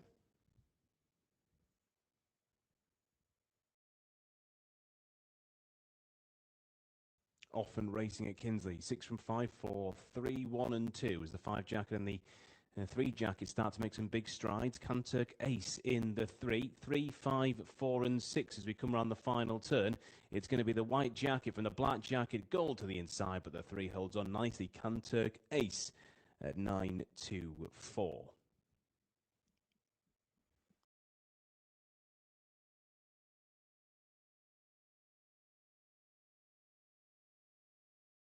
Now the scene at the Curragh as they head toward the start line for this mile 2 Fillies maiden, chasing Paradise 15-8, Chablis Rock at 100-30, Totally Puzzled at 7-2-2. Mistress of Tyrone 5-1 and Bigger the Rest. Bahrain going to go on the second channel, 2:30 there, but we're going to head over to our William Hill Horse Racing Radio team and get their thoughts. The ones who are half fans in the market are hitting the frame, but he's been winless for a good little while now. As the Mercer team, Chasing Paradise was second on debut last season, well beaten by the experienced O'Brien filly Amelia Earhart. They were well strung out in that contest. The ground wasn't really desperate. The distance suggested it was heavy ground, but it wasn't that bad at Leopardstown on that occasion. It was a big price, was sent off at 25-1, clearly showed a fair bit. Just about holds call over Shabley Rock, second favourite for Joseph O'Brien. The 2 runs, last Alton, Goran second time, was nicely a bit of a step up on the first go. Weak in the market is Mistress of Tyrone, the Paddy Toomey newcomer. There's been a little bit of support down at the bottom for the Henry de Bromett filly. Totally puzzled. His book Colin Keane. This one finished run, mid-division on debut. I'll probably be with the second in, Shabley Rock. The yard are going nicely enough. Going to make a quick mention as well of Nathema for Andrew Slattery. Mentioned again earlier, the yard being in cracking form. And this one's been nibbled at big prices. Well beaten on debut, but there's been support for the filly today. Maybe punters just looking at the form of the yard and maybe a bit of each way value. Okay, Nathema could be interesting at 7-1, but the main selection is Shabley Rock here at 3-1, and the favourite is on the drift, Chasing Paradise, now 2-1, and like you say, Johnny Mert, 126 days without having a winner on the flat, so it's a bit worrying for supporters of Chasing Paradise. They've loaded pretty quickly over at the Curragh. Let's go and get the call.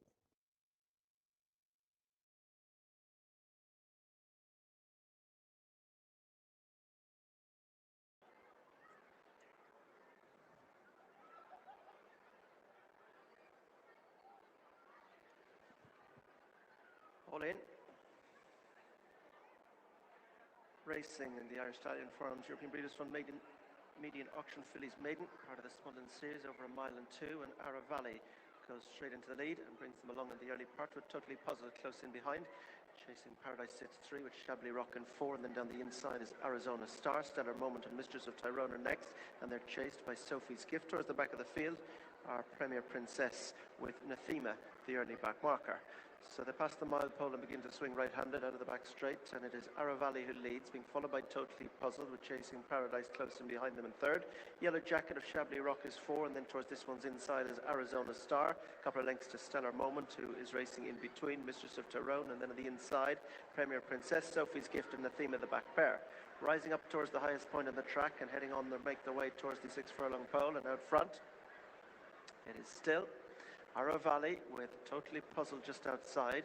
Tucked away on the inside behind them in 3rd is Chasing Paradise, and this group are followed by Shabley Rock and Arizona Star. Mistress of Tyrone is the yellow, just outside Stellar Moment, and then towards the inside Premier Princess, shuffled back a position. Sophie's Gift, last but one, Nathema, the back marker, as they swing now to make their way on down the hill, shortly heading towards the 1 furlong pole, and out in front Ara Valley leads them along, being followed by Totally Puzzled in 2nd, and 3rd spot behind these is Chasing Paradise. Next up, Arizona Stars now ridden along with Shabley Rock just towards this one's outside. Mistress of Tyrone towards the outside of Stellar Moment, Premier Princess, Sophie's Gift and Nathema racing on the turn into the straight and heading on towards the 3. Ara Valley is about to be joined by Chasing Paradise. Close in 3rd, Shabley Rock has asked for effort, and a gap opening up to Arizona Star. Stellar Moment trying to pick up from the back, but out front the leading 3 are Ara Valley, the strong travelling Chasing Paradise, and Shabley Rock boxing away on the near side. Long gap to Arizona Star, and now Chasing Paradise inside the 2 takes over the lead, but Shabley Rock, the one that's going to try and go with the leader.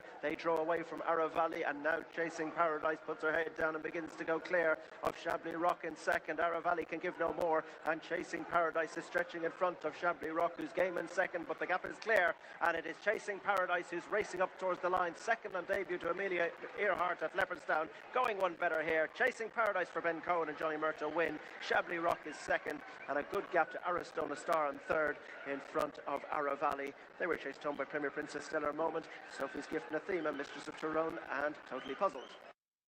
It's the 2-to-1 market favourite of Chasing Paradise then, who gets the win at an increasingly damp Curragh.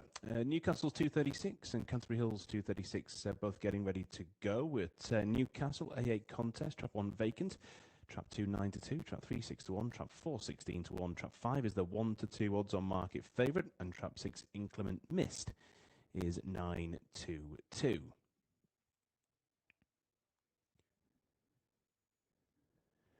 Canterbury Hills are going to go very shortly. We'll head over to Lingfield for their 240 very, very soon. Uncle Don, the 2 to 1 market favourite there. We've already seen Marco Gianni ride home a winner today. On board that fab there as well. Newcastle 236. Pretty much ready to go here.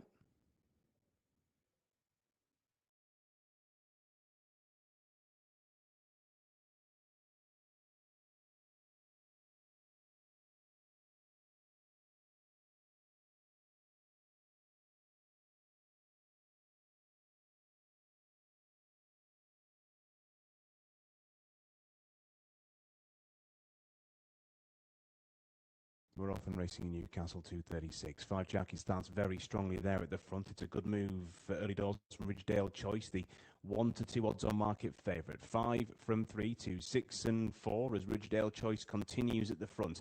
Ridgedale Choice from the blue and the white jackets back in second and third respectively, but it stays with Ridgedale Choice at the front. The 2 of Black House Wayne. 3 and 4 making moves as we come towards the finishing turn.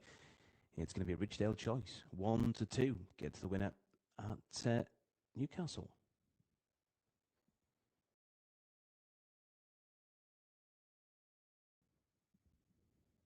Right, over we go to Lingfield 240, where Uncle Don is the 2 to 1 market favourite. Dark Ace at 100 to 30, Carbine Harvester 11 to 2, Mazafi at 15 to 2, Silky Wilkie at 15 to 2, and bigger the rest. Let's head to Tom Humphreys, our fantastic William Hill horse racing radio team, to get their expertise. Been off the track a few months now, and it's a stable switch. It looks tremendous looking at the pictures, to be fair, but I couldn't back him at 5 to 2 myself. He just wouldn't be the sort of horse I would back off a break unless I was part of the Midland Park team and knew a fair bit about how the horse was going and what was expected. He's well enough drawn, obviously in 2, and Dark Ace drawn in 1. They have got the potential to have a good run round. Dark Ace comes off the back of a win at Wolverhampton, has gone up for that, but that was a day when he did have a sensational run round the track. A lot of horses swung off wide. He went round the inner, and it was on a night when it sort of, well, certainly in that race, it paid to be on the inner, and maybe I think he's possibly a little bit flattered by the victory a little bit. But he's quite a consistent sort for Ado McGuinness, and you certainly can't rule him out. I'd certainly be looking at others. I thought Carbine Harvester in 3 had got a fair chance, but for Jack Callan, if he is a little bit in and out. One that's quite a big price, I thought, potentially with extra places and that on offer, is Betson. Tony Carroll's horse, obviously he's landed the Champion Trainer Award today, been presented with that. It'd be nice if he could have a win. He's only got really outside chances today. He's got 2 in this race. Just Call Me Pete, didn't particularly fancy him too much. But Betson,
Loading at Kinsley. Loading Kinsley.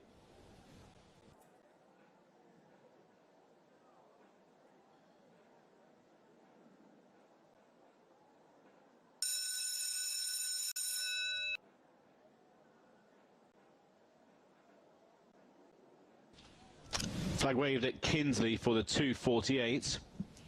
Here we go, Kinsley away and racing Kinsley, and trap 3 away quickly. Jaguar de Tori will lead. 4 by trap 2 Popular Bruno at the rear, so it's 3 Jaguar de Tori in front with 5 Twisted Logic. Here's 1 Jenny wins back in third by a couple of lengths, then 2, 4 and 6. It's 3 turning for home Jaguar de Tori, half a length clear of Twisted Logic on the outside, 1 on the inside. Jenny wins staying on all the time, 5 just from 3 and 1 Twisted Logic.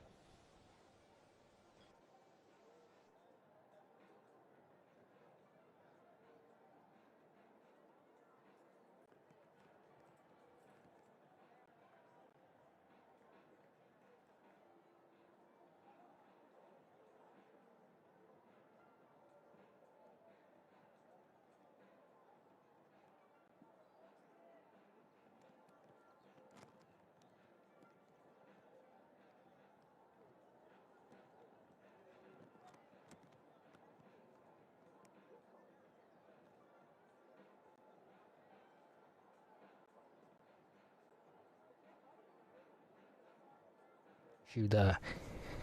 So we'll see if anything can be done about that. Now, the best named dog in Greyhound racing lines up in this Oxford competition. Number 5, Zinedine's a dog at 7-4. It's 9-4. Let's go, Stacey. In trap 4, 100-30. Dealish Crofty in 6. 4-1. Wonka in 2. Sawpit Sauvignon 3, 7-1, and Ballymac Indo 7-1 from 1.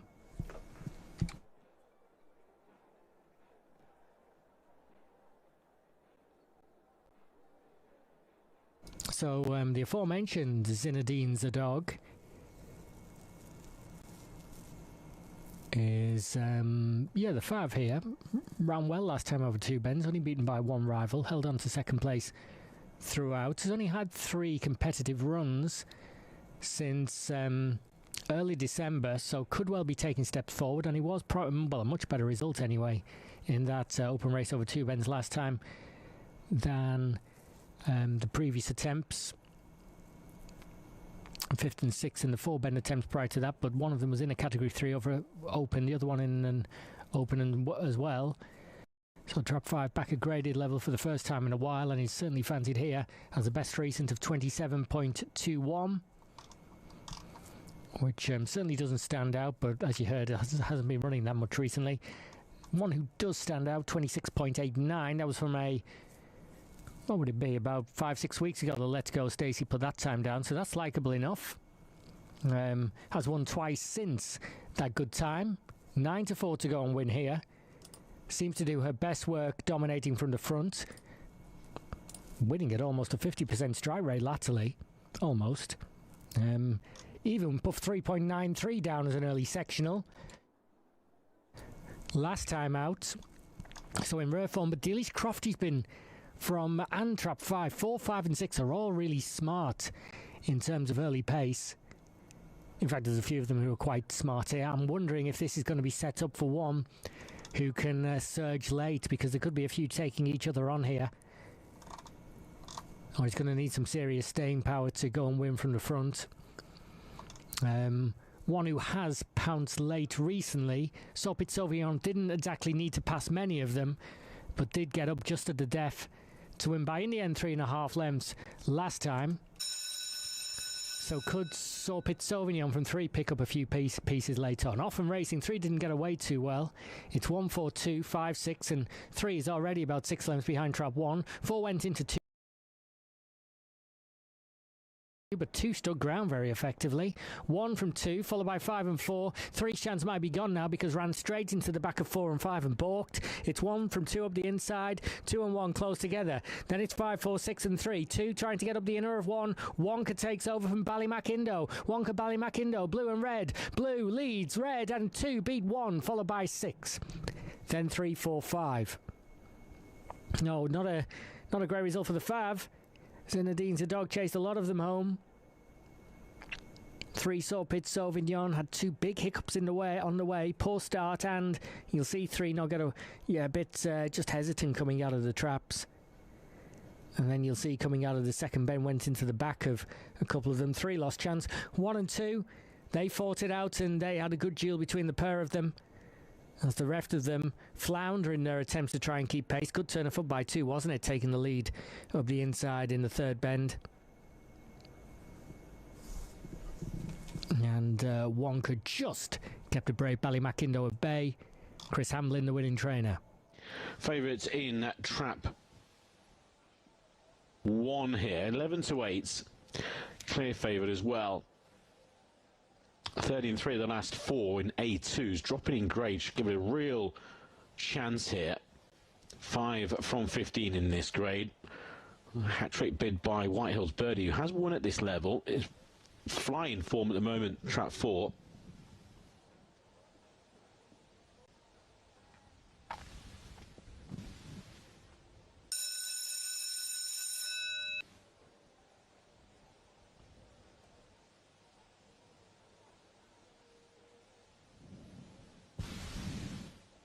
Here we go, Newcastle.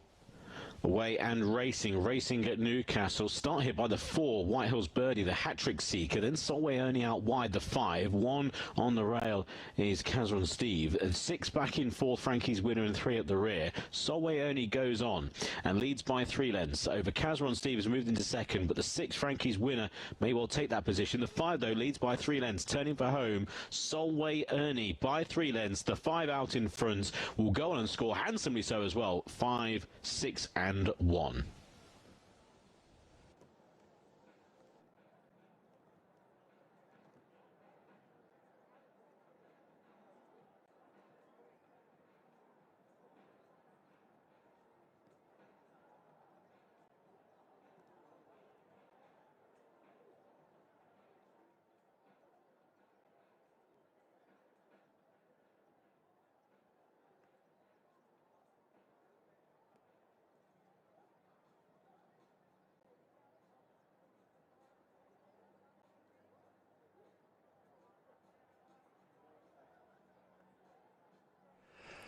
At Lingfield, having won over the Southwell Mile on the 7th of, I was going to say last month, it's not, it's February, beating Tyrian Sea as one of his rivals today.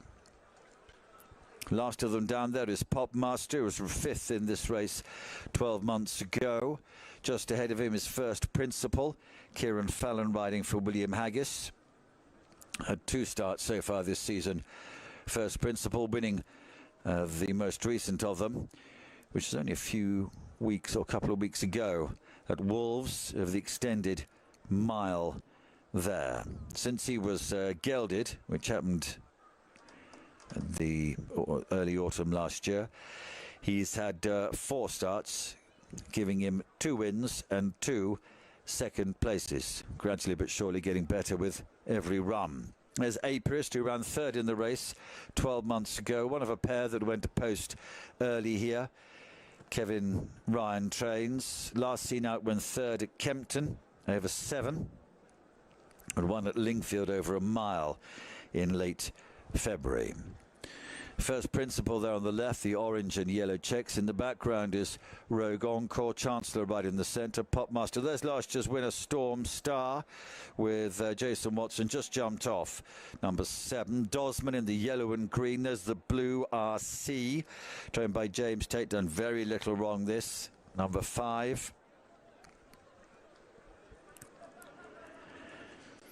Won 4 of his 8 races so far. Last seen out New Year's Day, valuable mile race at Southwell, where he was a winner.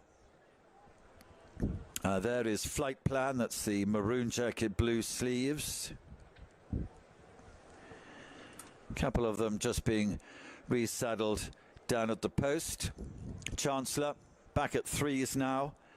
The Lost King, 100 to 30, so there's not much between them for favouritism. Blue RC, 5 to 1, 8.5 for Tyrrhenian Sea.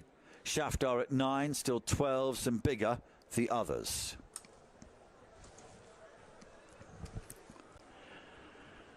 There's Apiarist, Witch Hunter, green and white stripes in the background there. Jamie Spencer riding for Richard Hannon will come from store number 11.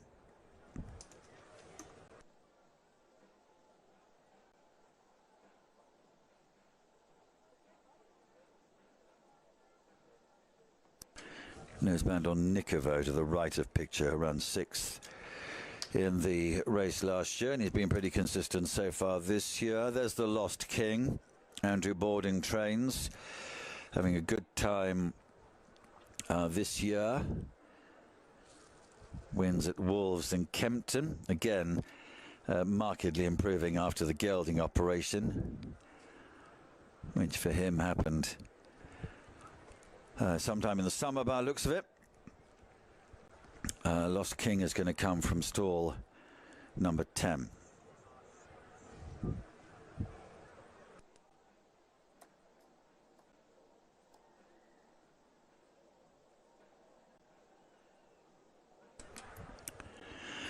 Dosman going through. They'll come from stall number 12. Johnny Pete in the yellow and green for Ollie Riggs. Shane Murphy just obscured on the Lost King in the blue and white colours.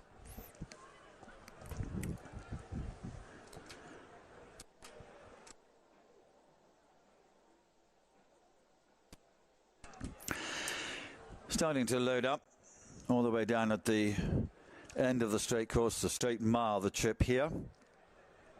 Last year's winner, Storm Star, being led up to go forward towards store number 6. Blue RC there, was winner at Southall last time out. That was New Year's Day. More than half of them forward so far.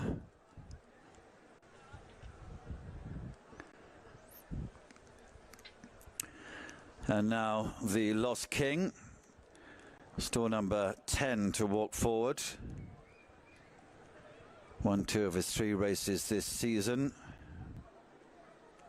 Blue RC waiting to go to 13.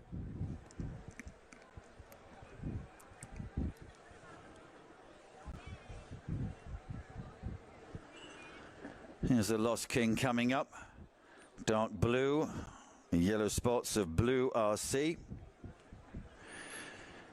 And these are the final ones going in.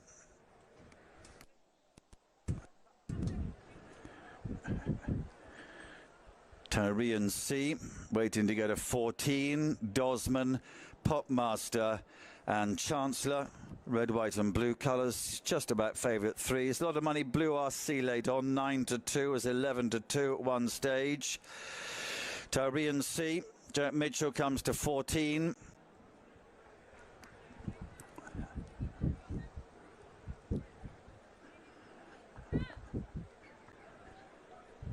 Here's Dosman, yellow and green, store number 12. 2 more to go. Popmaster in blue and yellow takes his place in store number 2. And Chancellor's got store number 8. The last one, here he is. And that is it. They are all in. And ready. They're off. They race with a mile straight line to get away here as they come out of the stalls. Flight Plan, one of the first of the runners away. Last year's winner, Storm Star, in a prominent position as well. Rogue Encore in red and white is keen just in behind these. Chancellor, blue cap on a red jacket, right in behind the leaders as well. And Popmaster in blue and yellow, one of the greys, is next. That's followed by the Lost King and First Principle, Tyrian C and Blue RC. Dosman, the green sleeves, about 1 from the left, is further back. Shaftar, colour change for the best turned out winner, light blue, red and white, well hidden at the moment, furthest from the stands. Further behind these, Nikovo in purple, Apiarist in the beige colours, and Witch Hunter in the green and white stripes is next. But Flight Plan is heading towards halfway, leading by 2 lengths to Storm Star in second position. Rogue Encore in a red and white jacket is next, and then in blue and yellow is Popmaster. Chancellor's a red jacket, blue cabbie, probably about 5th at the moment. moment. The Lost King is next to him. They're followed by First Principle in yellow and orange colours as they head down towards the closing stages. Dosman is next, Tyrian Sea and Blue RC. Shaftar the extreme right, Apierce behind this, and then Nicovo, and then Witch Hunter. But still they have to catch Flight Plan. Leads to Chancellor, and then comes Blue RC. The Lost King is there. Running on well from the back is Dosman in yellow and green. Heading to the last furlong. Blue RC and the Lost King together. Tyrian Sea, Chancellor behind these. Dosman making late progress. Running towards the line in dark colours. Blue RC on the far side. Tyrian Sea picks up best to win it. Tight second between Blue RC and with him as they crossed over the line was the Lost King and Dosman behind them.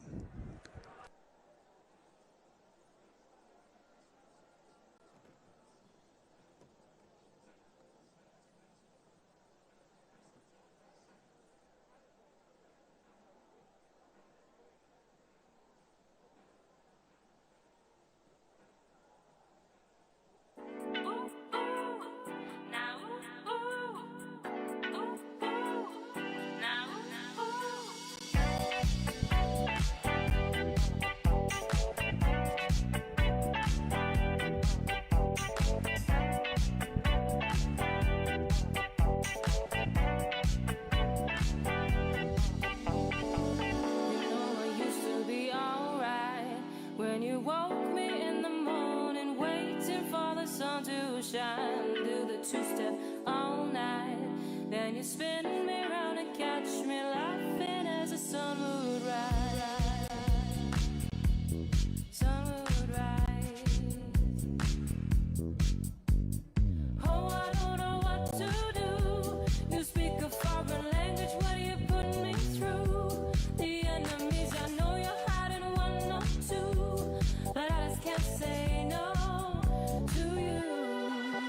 So I can't let you go when you won't let me know. I can't let you go when you won't say. I can't let you go when you won't let me know. I can't let you go. I slip away.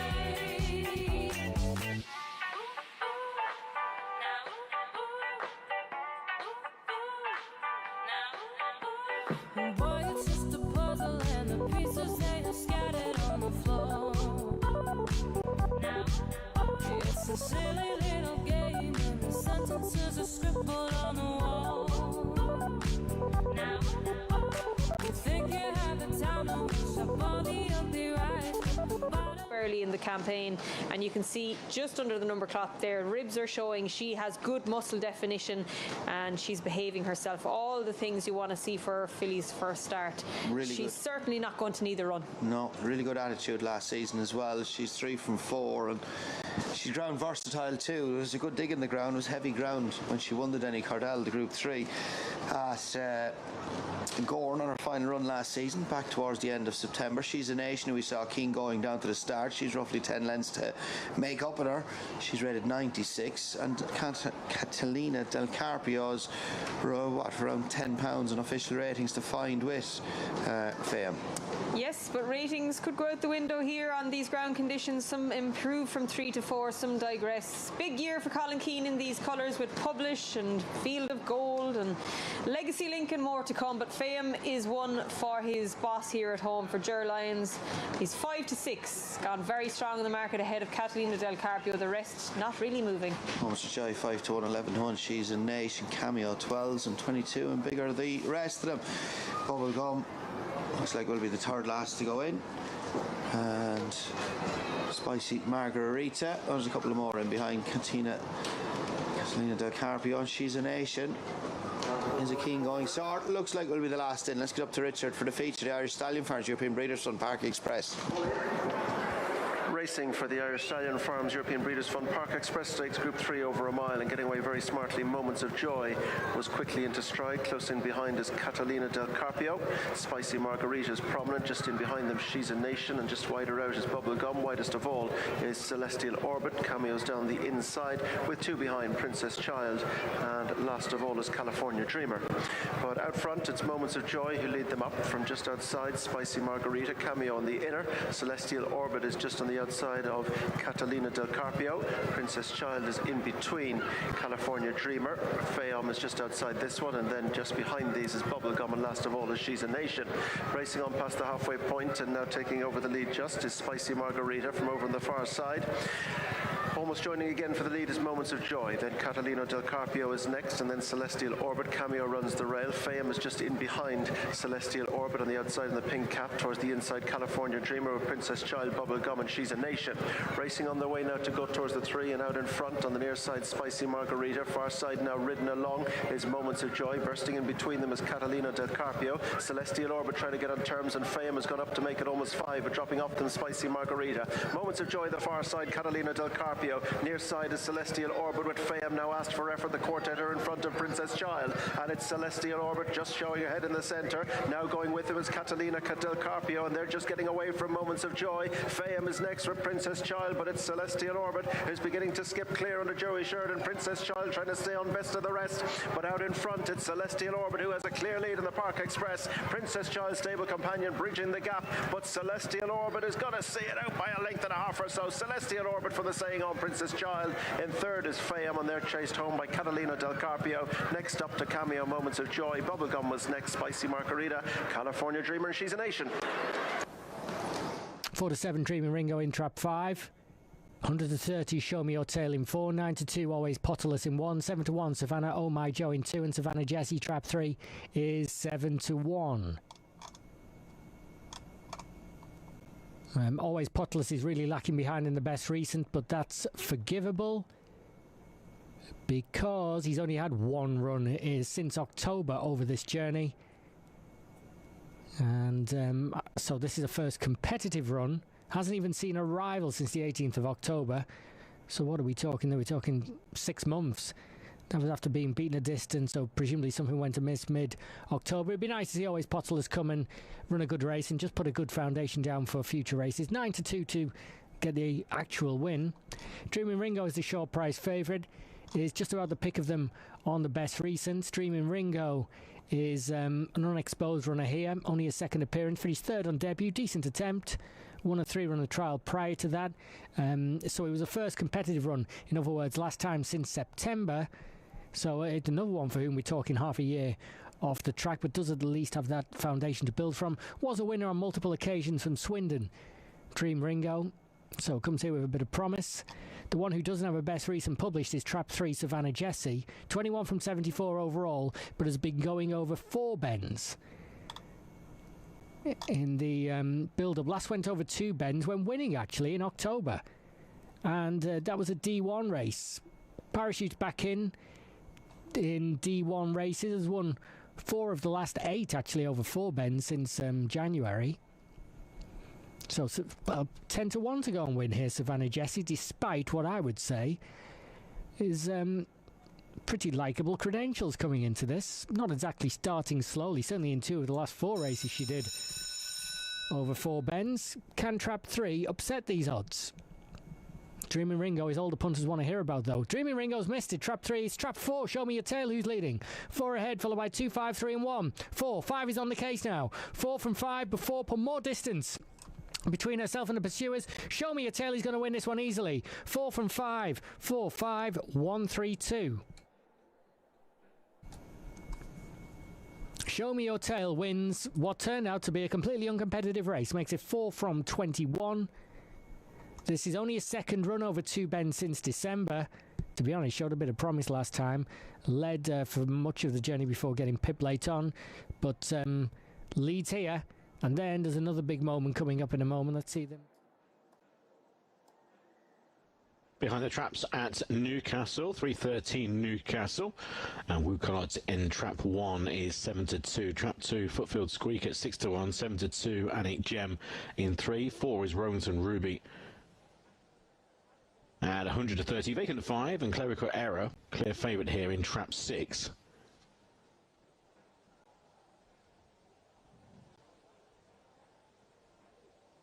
So clear favourites is Clerical Error. Gets to win in 4 in this grade after coming up for the second time into A5s. It's ran 3 times, but it's ran well on all 3 occasions. I just need the race to develop for it, but overall it should have a pretty smart chance, one would suggest, in this grade.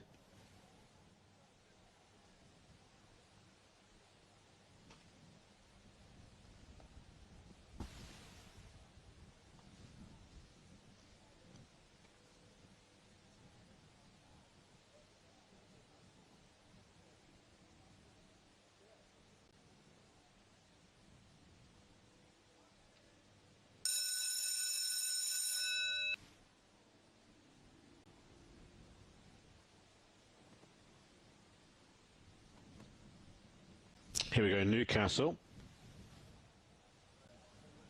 Away in racing at Newcastle. Start here by trap 1, but it's 3 and 6 out wide who go on, and 3 leads Anik Gem with 6 out wide Clerical Error on the scene, along with 4 Rowington Ruby and then 1 Woe Colette. 2 at the rear. 6 leads the favourite Clerical Error into the third bend by 4 lengths.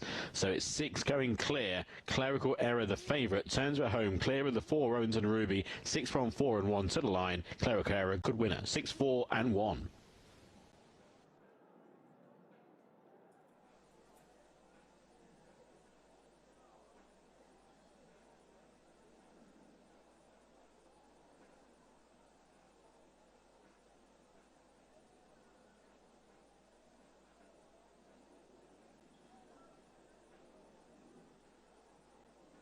And they're going in. 3 in already. Christo. Dark Moon Rising's gone in. Night Breeze about to join them. Upator.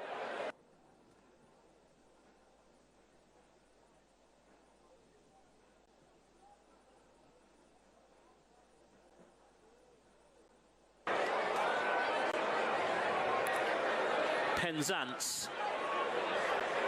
Towerlands is going to come forward next. My Famoy, the favourite, yet to go in.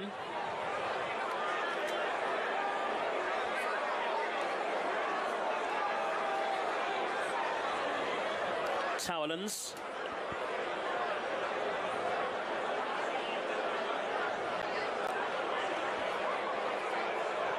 Metallo.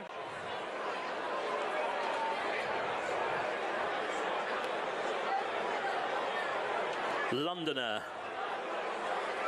Looking to give David Probert a double on the day from 2 rides.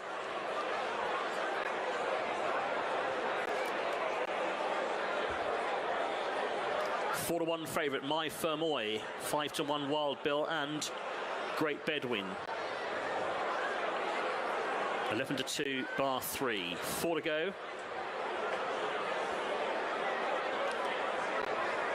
Unterberg. Green colours, black cap for the Novum Racing Club, trained in Ireland by Laura Hurrigan. San Andreas is still at the back. Wild Bill, hitched, is coming forward now.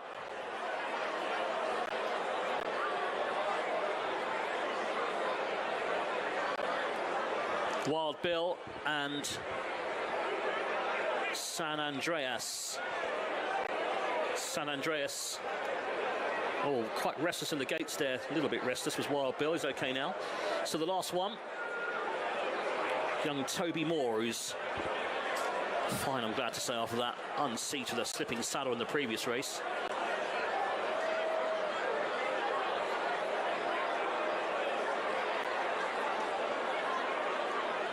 Still waiting for San Andreas to go in to complete the line for the middle distance handicap. Here on Vars Day at Lingfield, we're waiting for San Andreas in the cheap piece. It's the 10-year-old for Joseph O'Brien, the trainer. And the Annus Mirabilis Syndicate. At the moment, he won't go in. So, going to try the blindfold by the looks of things here for San Andreas.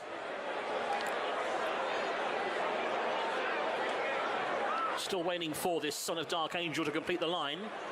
A mile and a quarter. They start right in front of the stands. Now he's gone in. Handler away was set to go. Race 4. And they're off and racing. Step slow was Christo from the outside. Good break by the favourite, My Fermoy, in the green colours to just head them. But now Wild Bill moving through on the inside. This is the Midnight All-Weather Vars middle distance handicap. And now the scrap on for the lead involves My Fermoy and also Penzance, one of the greys on the inside. Further back is Wild Bill, the other grey. That's against the rails in the black with the mauve-coloured stars. Wider out to find Londoner, blue and yellow silks. He's racing one out, one back. Further back is Great Bedouin, the purple and white diamonds, chased along to be prominent by Paul Mulred, and his Night Breeze up on the outside now grabs hold of the bridle. Unterberg is back on the inside, the Irish Raider, the black cap with the green star. Unterberg tracked through by Christo, who's now further back in the field. And the same ownership, Upator's got the orange cap, and then the yellow cap of Metallo is further back. Yellow and purple is Dark Moon Rising up on the outside as they pass the 6. Next in the field is Hitched, who's racing in the pink and blue, being held up, and also Towerlands is towards the back of the field as well as they race to halfway. 5 furlongs to go, and out the back is San Andreas and Toby Moore. So now they're turning towards the side of the course. This Night Breeze, who's now got to the front and leads a length clear. My Fermoy poised in second place in the green colours. On the inside, Penzance is next. To the outside is Londoner. Then back on the inner to find Wild Bill in the stars. Great Bedouin, the diamonds, is next. Unterberg is on the inside, the green jacket. Very wide is Dark Moon Rising for Jack Cullen. He's been trapped by Metallo. In behind those, Upator, the orange cap, is next. San Andreas is further back still. Hitched is being held up as usual. And also Towerlands, the yellow cap, is towards the rear. 2.5 to go. The pace increasing all the time. Night Breeze by a half. Here's My Fermoy, though, on the outside. Londoner in behind them is going well as they head inside the 2. It's now My Fermoy and George Bass in the green colours on the outside. Londoner is the one giving chase in second. Still there is Night Breeze down the outside. Dark Moon Rising. My Fermoy, Night Breeze and Londoner on the outside. Under David Probert, the yellow cap is coming home well. My Fermoy and Londoner. Londoner on the outside. Londoner gets there. Double for David Probert. Londoner wins for Daniel and Claire Kubler. Tips out My Fermoy, who finishes second in a great... Could be pretty straightforward, the fact that you got that information from Duncan that number 2, Peace Rose, will be needing the run, but she has to go into trifectas and quartets. Are we missing anything? Nope, I think that's it, Dees. Covered it. Craig Peters, race number 1. All the best for the rest of the evening, Craig. Thank you very much, Dees, to you and the team as well, and Sheldon in the Gallup TV studio. As they load up, Bailey Rose goes forward. Sia Bambalelo.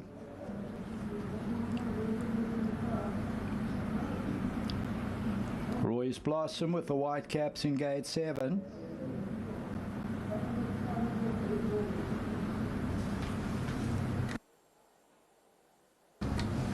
Still a couple to load. Favourite remains number 3, Flying Fate, 170. Bipod pool at 130,000 rand. Flying Fate now to go up to gate 3.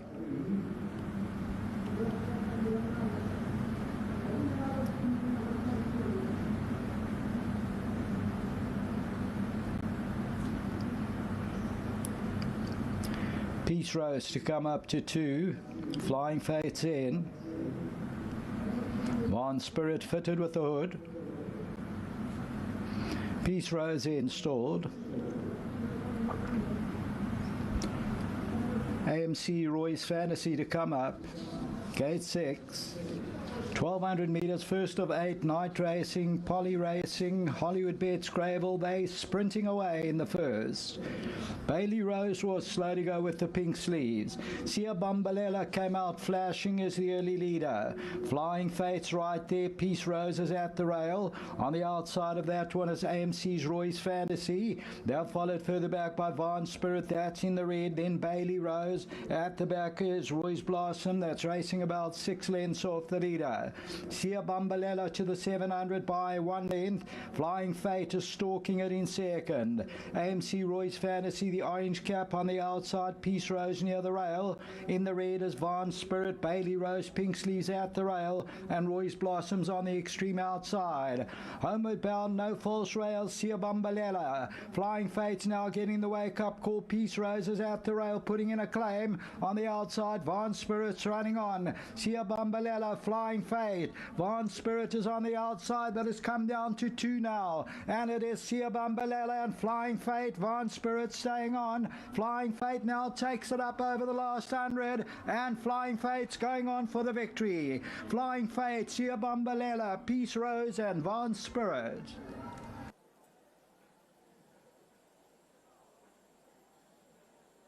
Two, 5, 6, 6 to 4, Tuna Lee in trap 5, 5 to 2 for Rebel Columbus in 4, 4 to 1 Casey's Jake 2, 9 to 2 Easy Kentucky 3, 5 to 1 Fruity Dancer 1, 7 to 1 trap 6 Cream Biscuit. Unexposed runner in trap 4 is Rebel Columbus, 5 to 2 second favourite, who's appeared here 6 times before, winless. Unexposed in terms of experience at Star Pelo, but does have plenty of, well, you know, significant amount of mileage on the clock from Dunstall Park and Sunderland. A few wins at Dunstall and at Sunderland as well.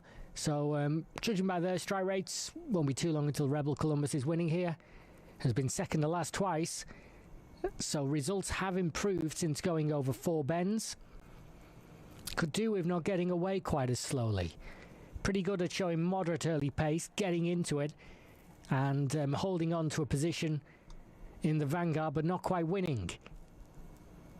But does seem to have took a big step forward to the tune of a third of a second from first to second 4 bend start. So going in the right direction, Rebel Columbus now into 15 to 8. 11 to 8 is Tuna Lee, who goes from trap 5. Another one who's been second a few times, 3 times consecutively. Tuna Lee has been getting done by only one rival.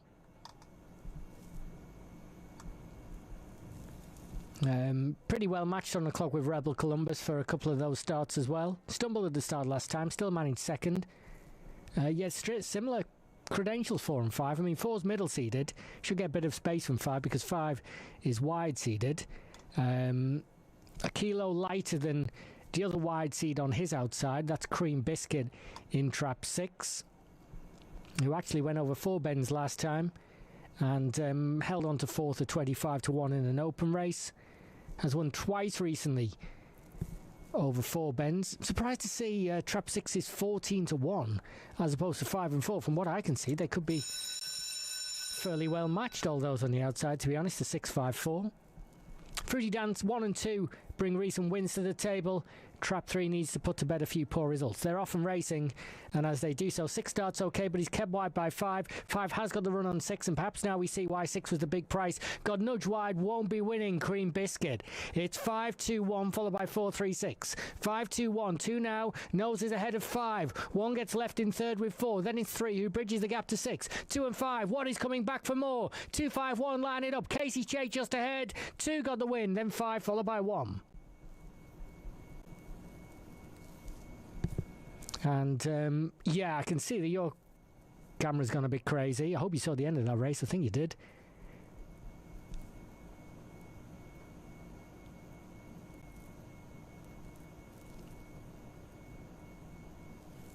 Oh, no, apparently you missed... well, I apologise if you didn't see the entirety of that race.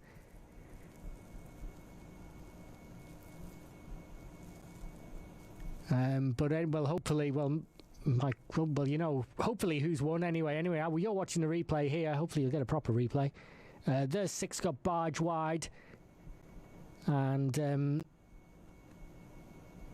yeah, was never in it after that. 5 and 2 had a real good battle. Fair play to Casey J, because it was in a tussle throughout. And still managed to find the legs at the end to put some daylight between himself and pursuers. Once again, apologies if you didn't see the entire race there. I was watching a different feed to you. So saw it okay. 2-5-6, the result. Casey J wins for Samantha Atkinson. Next up, 3 29 from Oxford. Let's head straight over. Just arriving behind the traps for what is an A3. Postcode 231, 9 to 4, Clawtaney Chaz in 1. 5 to 2, 3, Ballymacdecky. 130 away, Timmy in 5, and Faypoint Harlow in 2. 4s for Mr. Fraser 4, 10 to 1, Savannah Grandad in 6.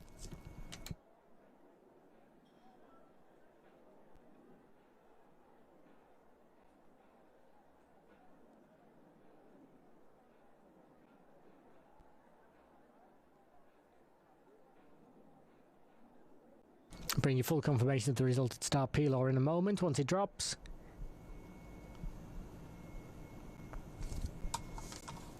So, in terms of our contenders for this one, 27.008, the standout time achieved by any of these in the last 3 months. It was from a while ago, though, from Clawtaney Chaz, the favourite.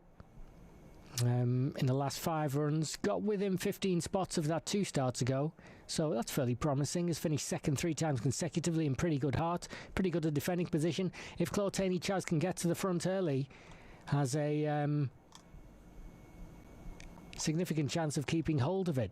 But he's going to face serious competition because a few of them more than capable of an early sectional in the 4.0s.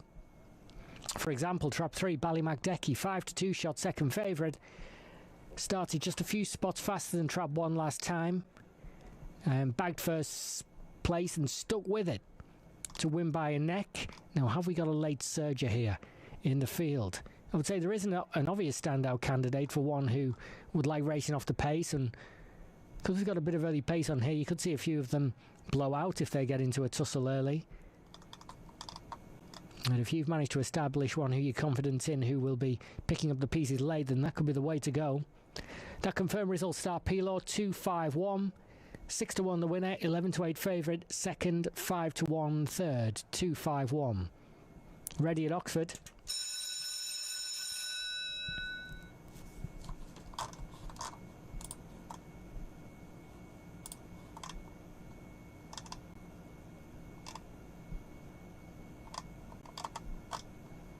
Off and racing, 6 starts well, so does 4, 5 in behind, then 3, 2 and 1 chases coming around a turn. 4 gets to the first bend in front, 4, 5 followed by 3, 6 and 2 and 1 all of a sudden find themselves 10 lengths behind Trap 4, then 5, 3 followed by 6, 2 and 1 outpace, 6 is struggling with the pace as well, 4 from 5, 4 shuts off 5 again, who had to check coming around a turn, 4, 5, 3, Mr. Fraser advancing further and further away, Mr. Fraser wins comfortably, 4, 5, 3, 6, 2, 1, not too many changes in the order throughout.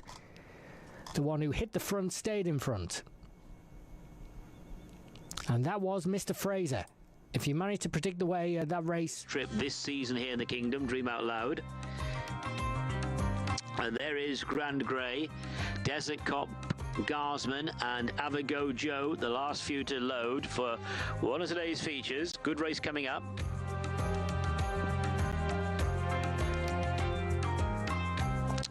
Grand Grey due to go into stall number 3, goes in. Desert Cop here yesterday, decent run yesterday from Desert Cop. He's in the green jacket, Garsman there in the blue colours, royal blue colours, and Avago Joe in the light blue. The Chairman's Cup by Binar, race 4, the straight 1,000. That's Desert Cop in. Avago Joe completes the set. All in. They're off.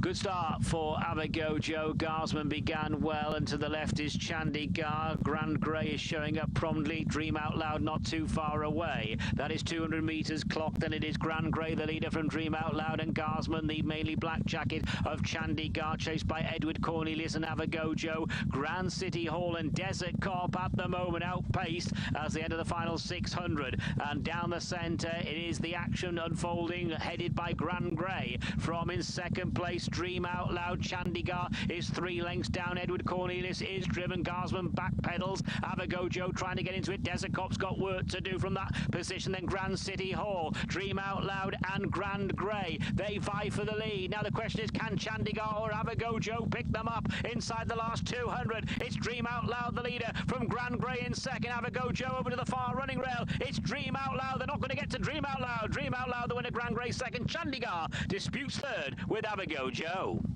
So it is Dream Out Loud who takes the money, and that's 3 wins at 1,000 metres this Bahrain season for Dream Out Loud, who was third over 1,200 last week, or recently, behind Chandigarh.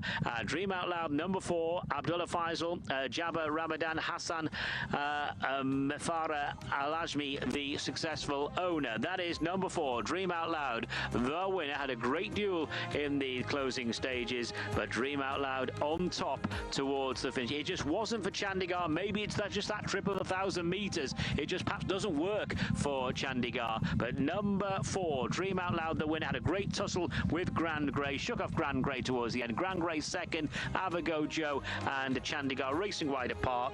They were disputing third. We'll wait on the judge to confirm third. No doubt about the first 2. 4 Dream Out Loud beats 8 Grand Grey. They dominated, and this trip certainly works for Dream Out Loud, Nick. Yeah, different day, different trip. That's key.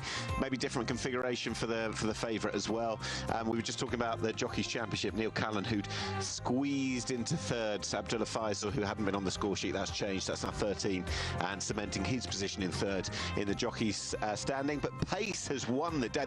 It looked fairly unrelenting. I was noting the clock in the bottom right-hand corner of the screen as well. And at every single stage, I just felt like Chandigarh was feeling like he was going a shade quicker than he wanted to. He wasn't able to lay up. It was a case of pace holding out, Dream Out Loud getting the better of Grand Grey, who in the end has stuck about for a very good second on the day. His speed was brazen, but Dream Out Loud is a very strong sprinter in his own right, who'd been in that 1,200 metre race, third to our favourite last time out. As you say, different distance and different day, and the form has been reversed. Chandigarh didn't get his beloved rail to run against, but we know... Slees of Heathcliff come from stall 11. El Bowden waiting to go up, drawn in 10. Blindfold going on So Darn Hot. Have stall number 3 to walk into. El Bowden blindfolded as well.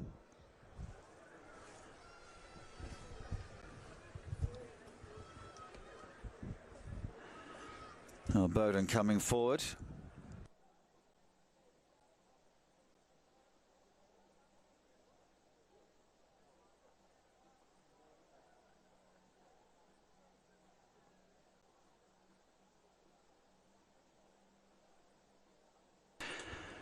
El Bowden just about in, first of them to go forward.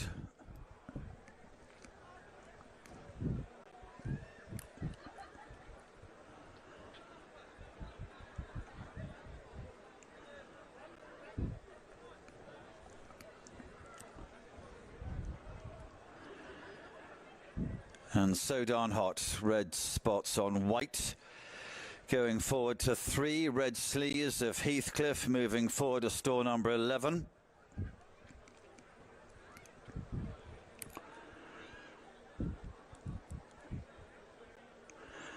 Marshman being backed up towards the stalls, he'll go to 9.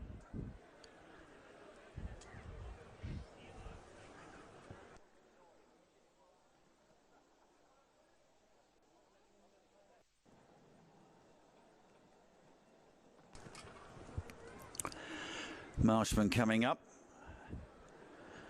and then Ferris, stall number 15. It'll be 1 from us in the stands when they begin. Sarab Star goes in.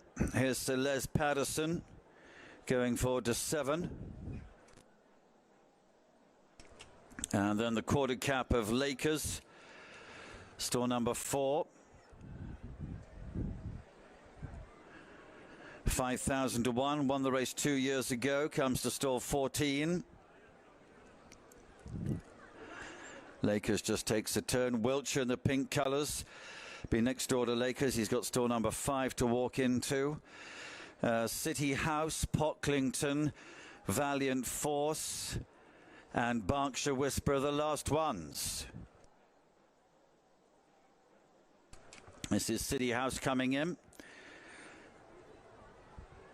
That goes in. Here's Pocklington and also Berkshire Whisper.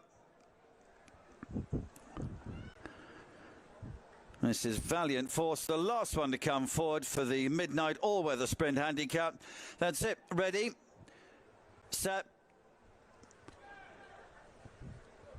go. They're away over 6 furlongs here. Elbodon was very quick into stride. So Darn Hot and also Sarabstar on the right showing good pace. Pocklington is on the left. Ferris is up with those, but it's Valiant Force with the blinkers on the first time. He's taken off in front and leads by a length and a half. Pocklington and Ferris giving chase to Elbodon.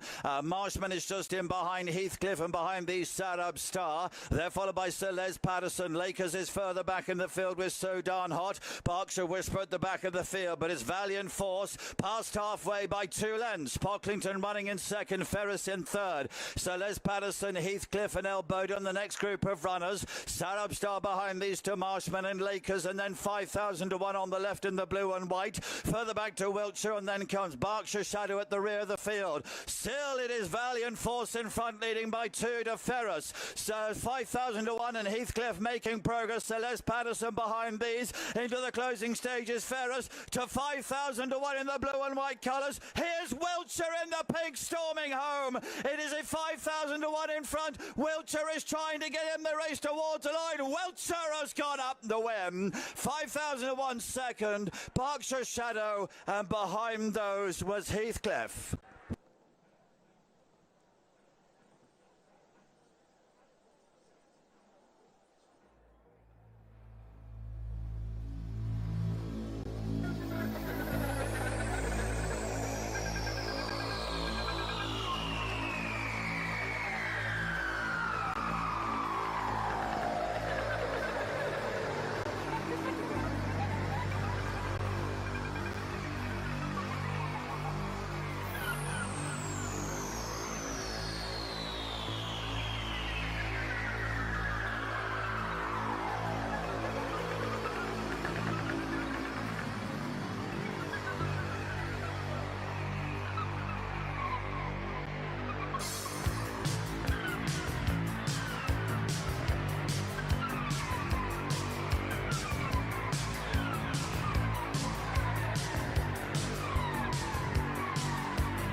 Because he came with quite a bit of reputation. Was there one day he came in for money? Was it at Leopardstown? No, I stand to be corrected on that. One day last season, but was disappointing on the whole as well. And imagine him watching Brief, his best advised, here this afternoon. Back to the favourite Perry Mason. We know he'll go on the ground, but he's up a total of 14 pounds a stone, as we said. Julian Petropaulo, he claimed 7 off here last week. And he just got him up. You know, he timed his challenge very well. Himself and Electric Beauty, the only two really, they got into it. They were up handy all the way. But you didn't think when he crossed the line, he won with plenty up his sleeve. No, exactly. Yeah. I wouldn't put a stone on him on this ground. No, £7 for winning, and then obviously Declan McDonough replacing the suspended Julian Petropaulo. Quatre Bras has been very consistent in Dundalk throughout the winter months and did handle the ground. It was very testing when runner-up to Independent Expert came from off the pace along with Independent Expert, who meets in £3 better terms at Naas the last day. Yeah, I think from gate 5 he'd actually prefer if there was a very strong pace on. He'd come home late and he'd come home strong. Billy Lee would probably ride a patient race on him. Key Witness, one of interest as well, previously with Archie Watson, now with Pat Flynn. Won here at the back end of last year in November over 7 and got a £7 rise for that, but Alan Pearce rides and takes £7 off, so it'll be interesting to see what that one can do. Gate 21 probably won't enhance his chances. Of the rest of them, Playing Cool I thought was interesting. Relatively lightly raced. Got off the mark third time of asking. Was third to Snap Pretend. It Punchestown in a maiden second start and then won a maiden at Leopardstown final day of the season, but drops back in trip. But Luke McAteer, he'll be down near his minimum of 8.12 here this afternoon. Johnny Feen already on the score sheet for the season. The one that got away, probably ground has gone against him, but he is fit coming from the flat. Diego El Quaso hasn't won, although been placed 3 times in 5 starts on the turf. Sole win coming on the all-weather. If you were to put your 5 shillings on, which one would you side with? A tentative vote with Quatre Bras maybe, and Highbury CC maybe another one. Okay, so you're going with Richard O'Brien's and Andrew Slattery's Genuine Article, currently 20-1. Cam the Jets 20-1 as well. No surprising because I haven't seen that one in quite a long time. A number of them still yet to load, including Playing Cool.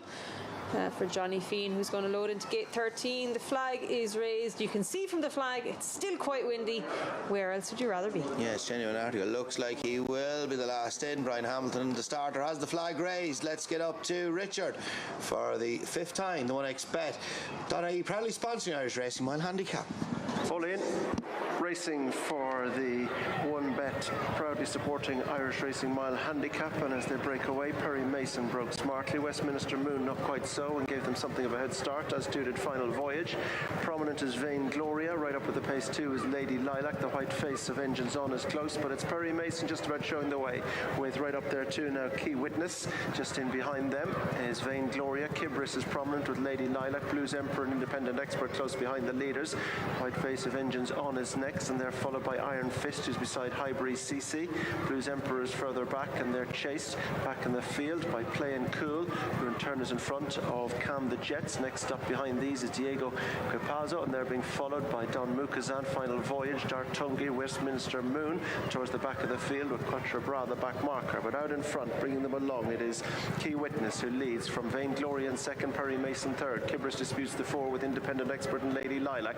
Orange Cap behind them of Genuine Article, and then Iron Fist with right in the group Engines On, and then the one that got away, Blues Emperor, Highbury CC, and they're chased by Playing Cool. Down the inside is Cam the Jets. Diego El Quaso is beginning to try and pick up behind them. Ridden along is Glen Eagle Bay, but it's still out in front. Key Witness who takes them along, being followed by the ridden along now, trying to get on terms, Perry Mason, Lady Lilac, Highbury CC. Diego El Quaso switched wide. Independent Experts ridden along. Cam the Jets trying to come home well with Genuine Article, but this Key Witness is not for stopping in front. Now trying to bridge the gap, Lady Lilac, and over on the far side, Diego El Quaso. Perry Mason now still trying to stay on at them again, but Key Witness is holding them all off thus far. Diego El Quaso, the danger on the far side, breaking for the rest. Perry Mason the same. Key Witness has earned it, but Diego El Quaso trying to pinch it. Key Witness, Diego El Quaso, and on the near side, in between them was Lady Lilac. Perry Mason was next, then Highbury CC, Independent Expert, Final Voyage, and then Playing Cool, Cam the Jets. And they were chased home by Quatre Bras. Further back to Iron Fist, and the one that got away, Engines On, Kibris,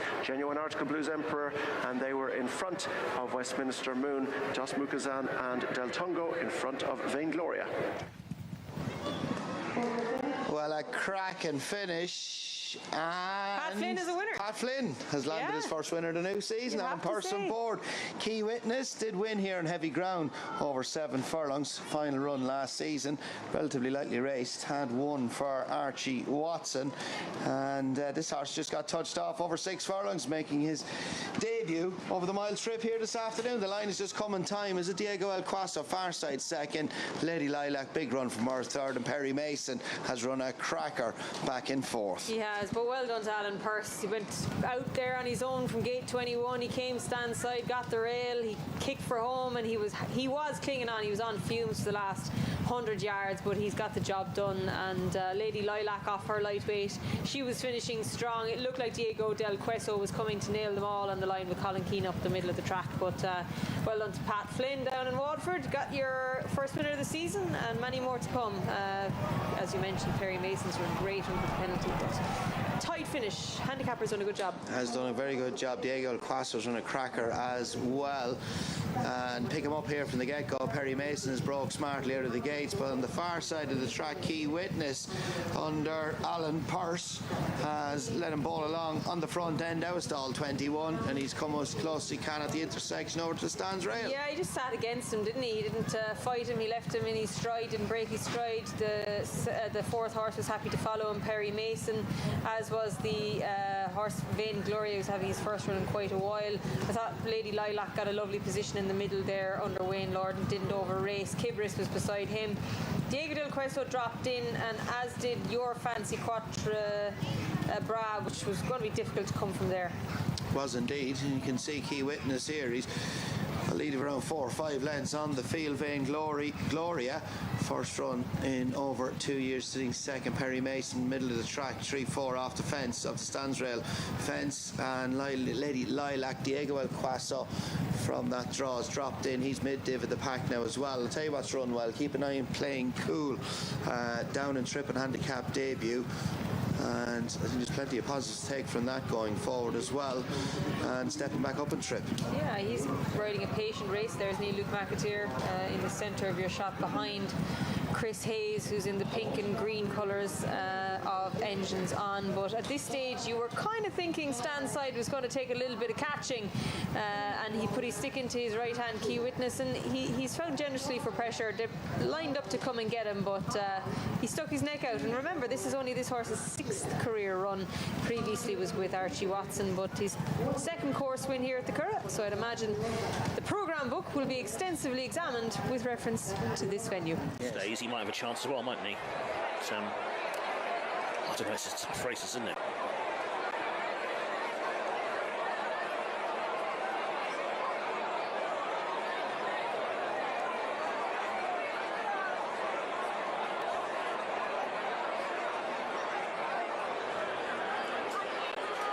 This is I Still Have Faith, who's got the blindfold on. Gina Mangan riding for Stuart Williams.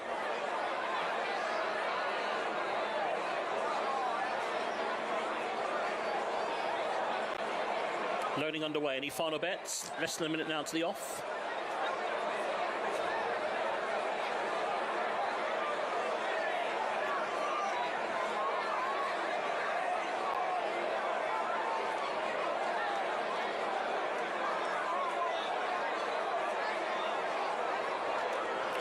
Invited number 4, the first colours of Midland Park goes in.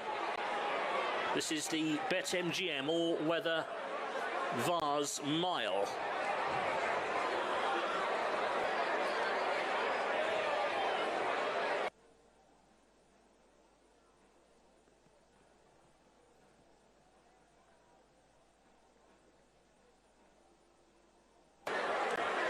The Dragon King, the orange cap. Dingle, the best turnout winner, goes in.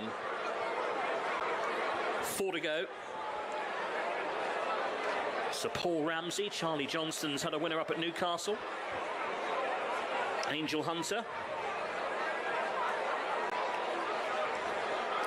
Talis Evolve Air, Joe Levy in the navy blue. Exquisite Acclaim is going to complete the line. Ada McGuinness Ushinor, who won earlier with Dark Ace, completes the lineup at the mile. We're set. And rearing as the gates open there. We had one that was rearing up quite badly. It was Borgi, who reared just as the gates opened and trails them early on. Also slow to go was Unassuming, the white cat. This is the BetMGM all-weather Vase over the mile, and the first to show in the centre is Invited, the light blue cat, the first colours of Midland Park, and the purple and white is the best turned out winner, Dingle, in 2nd place. On the inside in the green is Ben Laura's. Behind Ben Laura's out wider in the yellow colours is I Still Have Faith, and then the orange cap of the Dragon King is towards the outside. The noseband of Exquisite Acclaim is next, and the black cap, that's Sir Paul Ramsey. Back on the inside, the navy blue of Talis Evolver. And then comes Angel Hunter, the green and white stripes, followed by Unassuming, the white cap. And then the market leader, Soulaneige, is quite far back at this stage in the blue colours for Marco Gianni. And the back marker is the horse who reared as the gates open, Borgi, as they make the turn down the side of the course, heading already for the final 3 furlongs. So the leader is Invited in front to Dingle in second place. I Still Have Faith is behind the speed. On the inside is Ben Lawyers, and then wider out the orange cap, that's the Dragon King, and they're followed by Exquisite Acclaim, and then comes Sir Paul Ramsey. It's now Dingle and Invited, these two. I Still Have Faith, every chance, is going to angle to the outside to the 3 path. Wider out the Dragon King, the orange cap. Up the inside goes Ben Lawyers and Keith and Kennedy. Down for the final furlong, Dingle in the centre. Angel Hunter is running on now too, and I Still Have Faith down the outside for Gina Mangan. I Still Have Faith goes on now from the Hannon pair. It's I Still Have Faith with on the inside Angel Hunter, very close. I Still Have Faith or Angel Hunter. It goes to the judge to separate those two in a thriller in the all-weather Vars Mile. It's not much between the two of them. Dingle was home in 3rd place, 4th Sir Paul Ramsey, and 5th the Dragon King.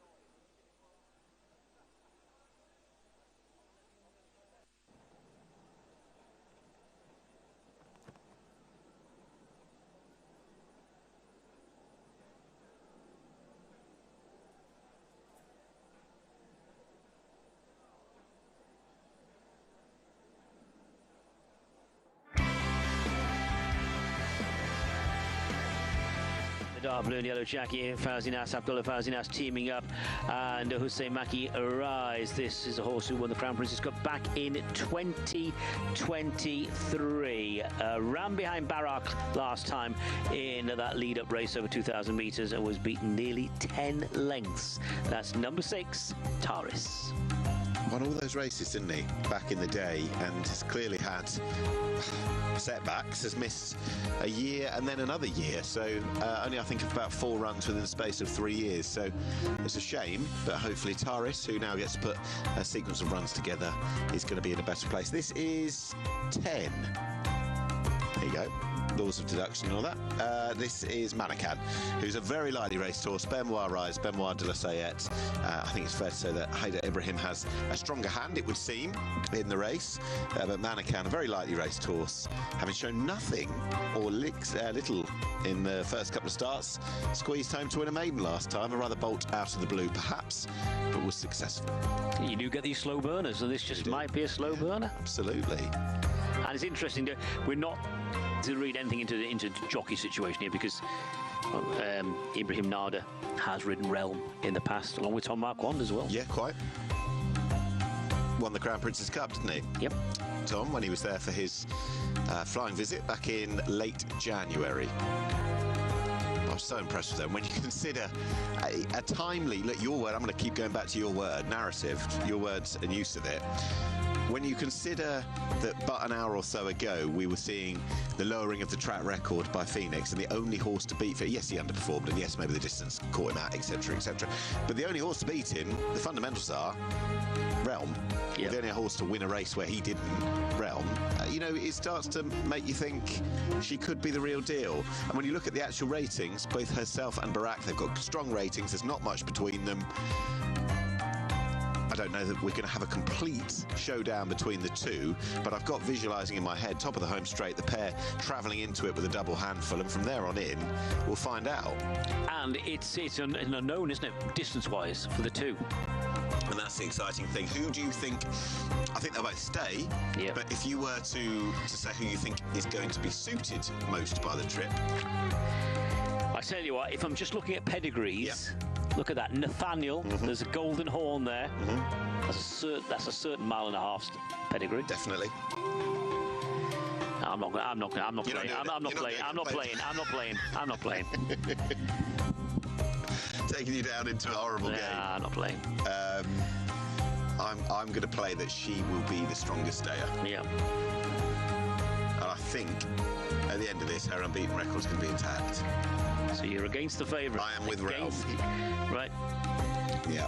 But more. Do you know what, Darren? I am wrong an awful lot more than I'm right. So join the club. Join the club. It's got quite a big membership, that club, as well. Yeah, quite right. Dutch connection, Sire of Barak. Remember, he won a jersey at Royal Ascot, didn't he, over 7 furlongs, 1,400 metres. Paul. Yes, that's right. I think he ended up maybe with Godolphin in the end. But yes, he was maybe 10, 11 years ago. I was there. I can't remember it, but I was there. No, the years do go by. But I think it's a cracker of a race. I've been lucky enough to cover a fair few of these now, but this is by far and away the best running of it on paper that I can remember, with this two-headed monster of Barak and Realm. And just to give context as to what Darren was saying as well, when you look at the international markets, it favours Barak, and more so now. 2's on. 1 to 2, the price of Barak, who's strengthening, and Realm as big as 11 to 8. But bar those, you're looking at 22 to 1. Mudalal, Midhal, Mediterranean Moon, Taris. It's a case of 20s bar. It's got that big 2 feel to it. So runners then just leaving the parade ring. 1.5 miles, 2,400 metres for this Grade 1. His Majesty the King's Cup for the locally bred thoroughbreds. There is a shot of number 3, Hatab, who won 2 outings back. There's won 2 races already this season in the Kingdom. Hatab, Abdullah Faisal, and there's Ibrahim Nado, donning the black cap of Mohammed Khalid Abdul Rahim, riding Realm. This is Realm bidding to retain her unbeaten record, blemish-free record, 3 from 3. Can't ask more. No, I'm going to be cheeky towards you in a moment. Go on. And you said you weren't playing as to who would be most suited to the step up in trip on the day, or see out the 2,400 metres the best. If you were evaluating this and thinking that you found that you thought one of them was a little vulnerable, could we look at it and phrase it a different way? And we're still talking about the 2 horses. We're not going to throw another. You're not going to ask me a really difficult question and ask me to throw in another one. No, absolutely not. I don't listen. If we get the ratings, the form would tell us that if we get a turn up that one of these 2, and very often when you build it as a 2-horse race, option 3 wins. But if one of these 2 doesn't win, we've had an underperformance. So assuming everything's equal, my gut feeling is, and I've been visually impressed. Well, I've been visually impressed with both horses, but particularly Barak. Okay. So I'm going to go with the gelding. So the Derby winner versus the Crown Prince's Cup winner, who came from the same card back on the 29th of January. And we'll see who did it best that day and who did it best 30th of January going into this. And of course, Barak has since been out and thumps the field in the most compelling manner. Jerusalem and Co. last time out. Connection's got a line there if you believe in those sort of things with Jerusalem. Yeah, true. Can't hurt. All these things that perhaps aid our thoughts. I do wonder quite sometimes they overcomplicate our thoughts. Quite how well they actually materialise in reality. But I was just doing it. Maybe compare ever so slightly the times put up over the 2,000 metres, and that's what we're working on. That were clocked up by Barak and by Realm. And if we're just working on that basis alone, she was 2.5 seconds quicker than him. Different run race, different standard, whatever it might be. But Barak hit the line in 2:05, and Realm, it was a little over 2:02. But it's another 400 metres. It'll be a different setup, perhaps, of race today. And maybe Neil Callan and maybe he's got an idea as to how he wants to play things, because I think he's been executing his plans perfectly. I really do think that. Maybe he and Ibrahim Nada have got their idea of how they want to play things with horses up in trip who haven't got that much experience, particularly in the case of the mare Realm. So, and I kind of think she wandered a little bit in the closing stages last time out, but that notwithstanding, she dispatched her field so emphatically that I thought it was her raw ability that struck me. They're well clear on ratings. Midhouse not a bad one, neither Mudalal at that. And after that, I think they're probably playing for places. So for me, it'll be Realm to beat Barak in the Battle of the Big Two. And the big race with post time already passed. We shouldn't be too far away from a jump, Darren. I was going to ask you another question. I'll turn my mic back. Right, which horse is going to fill out third place? I'll turn it off temporarily and work it out. I tell you what. I think, and I was having a look at this earlier, I've got more than an idea that we're finally going to see something like the old Taris, and that's me being perhaps slightly wistful in the old sense of it, but I think it's probably Midhal who is the likeliest to finish third. Okay, well, I'll go Manikan. Okay. A slow burner. A slow burner. Next cup of tea round is all on this. We differ in this, but what we are unison on it, we're both looking forward to it. So this is a Grade 1. It is the King's Cup. His Majesty the King's Cup for the locally bred thoroughbreds, 2,400 metres. Last few then to be presented to the starting stalls. Taris is one of them. Hatab, I think, has just gone in. Majara is still out of line. Realm is to go forward, and so to Mediterranean Moon. So the form book is telling us it's billing this race as a two-horse race, as Barak, the Derby winner, versus the unbeaten mare Realm. So for the latest King's Cup race, they are going in. Stand by, race 5, 2,400 all in, and they're off. And Epic was the slowest one to go, and the first one out is Mudalal, followed by Manikan to the outside. Going forward is Midhal Dark Blue Jacket, with Mediterranean Moon racing keenly as they go into the first turn. The Derby winner Barak is racing in 5th spot, with Taris up against the running rails. They move now into that bend. Hatab is out wide, followed by Realm, who's held up, then a couple of lengths to Call Me Maybe as they go down the side. Then Majara and Epic is the trailer. They've formed their early order, and it is Mudalal, the pace setter from Manikan. A gap then of a couple of lengths to Mediterranean Moon, who's alongside Midal Dark Blue Silks, and then comes Barak, who hasn't really settled yet for Neil Callan. Taris is next, Hatab with no cover. Black Cap of Realm just in behind, followed by Call Me Maybe and Epic now overtaking that horse. And last of all is Majara. Good 10 lengths covering them as they move into the back straight. Just over 1,400 metres left to go. And Benoit de la Sayette takes Manikan into the lead. Manikan in front by 2 lengths to Mudalal in second. Mediterranean Moon, red and white half jacket, is running in third. Midhal is just in behind, followed by Taris, who runs the running rail. And up along the outside is Barak.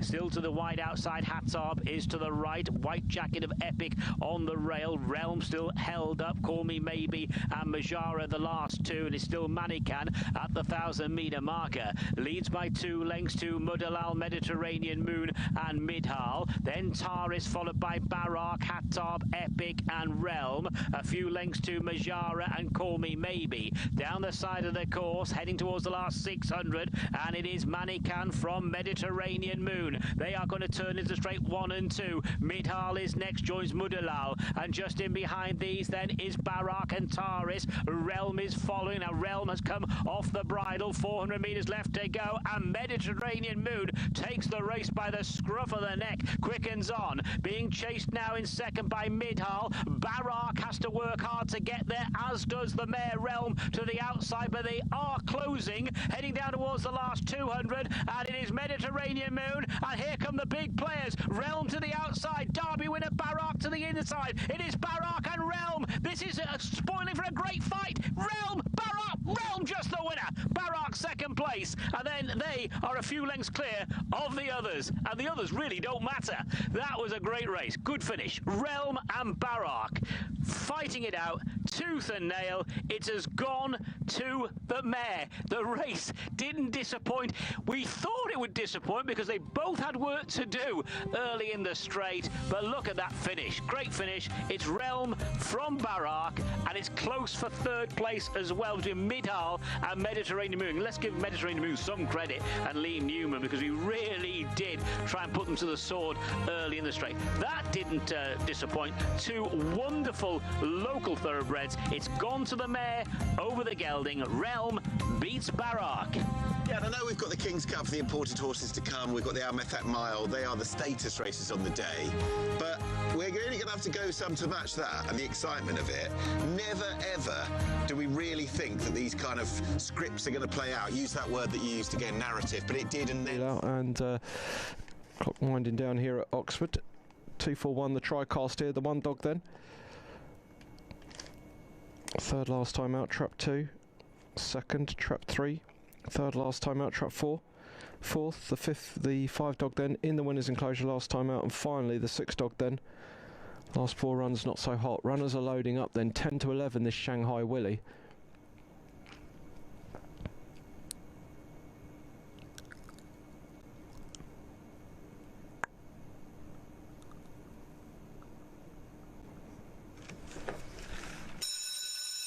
Yeah, hair's on its way. We're ready to rock and roll. 10 to 11, the 2.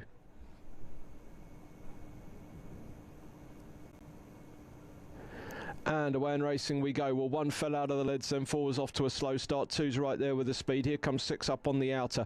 It's 6 goes on from 2, 5 and 1 skidding around the turn, clattering into each other, and they've now clattered into the 4 dog into the bargain. Down the back we come then. Shanghai Willie really serving it up to them. The 6 dog then trying to get it back. There's a massive gap back to everything else. Around the turn we come then. They had the money down on Shanghai Willie today, and as we race up towards a line then, the punters are going to cop here. 2 will win it, beats 6 in behind in second. 2 the winner, 6 in second.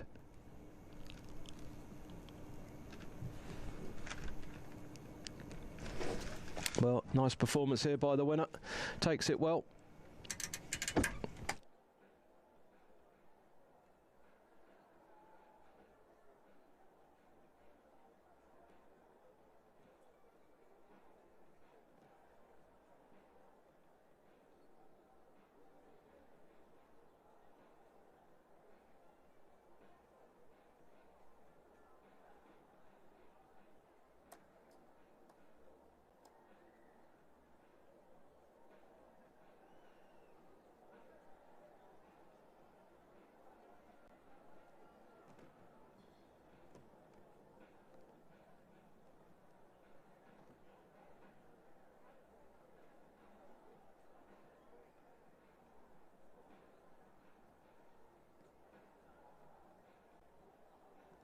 King's Code, the pink star. Antrim right in the sort of centre in the background there.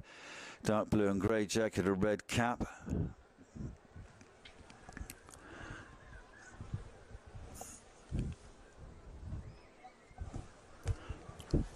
Big unloading up.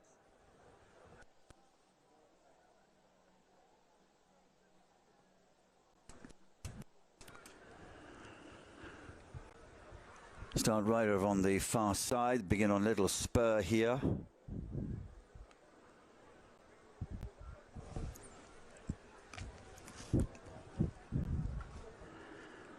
Bragbor at the stalls now to walk forward into 11 to Mucius Fox and Paradias waiting to take their places. Mucius Fox goes into 13 blue and white colours. The Glen Rovers, 15, waiting to take position, and Brazil Power to 6 is walking up as well. Glen Rovers, the white sleeves and a mainly black jacket. Brazil Power goes in. Not too many more now. Midnight Lion going into 16. The light blue is Knowlton Cross. Duke's Command, dark blue and yellow. Paradias and Antrim, and then Parlando. Looks like he'll be the last one, red and white colours.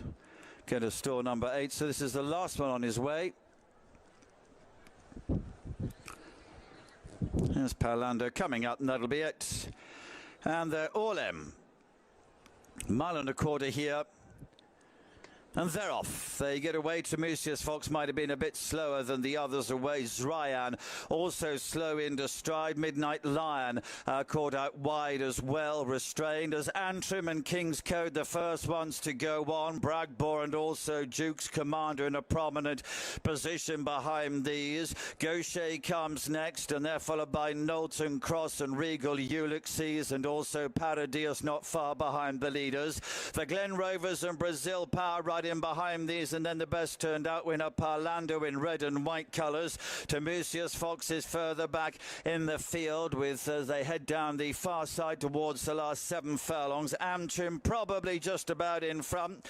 Bragbor black and white colours in second place on the outside of King's Code with the pink blinkers, and behind these is Duke's Command. They're followed by Gaucher, stripes of blue and white as they begin the left-handed turn on towards home. Knowlton Cross in light blue behind this to Paradias, and then comes Gaucher, and behind this is the Glen Rovers and Brazil Power, and then Parlando and Zryan and Tremusius Fox and Midnight Lion still towards the rear of the field. But we're on the turn in towards the home straight, and then as they continue, it is Antrim who shows out in front here to Bragbor running in second position. King's Code is up the running rail in third on the left, the yellow cap of Duke's Command, and then Gaucher in the striped jacket, he'd be fifth at the moment. Knowlton Cross is behind these, and then Paradias to Regal Ulysses. Parlando is coming next and followed through by Brazil Power, but it's Antrim who still with a red cap has the advantage here. To Bragbor in second, Gaucher is after these runners. Knowlton Cross is further behind, and they're followed through by Paradias, and then Duke's Command onto the stand side running rail. Gaucher in the white and blue stripes has taken it up now as they head in. Midnight Line in black and white, and also the Glen Rovers coming from the back of the field. Paradius is there as well. Gaucher in front, the Glen Rovers challenging in the centre. Further from us is Paradius, the Glen Rovers. Paradius and Gaucher behind those Regal Ulysses is in fourth place.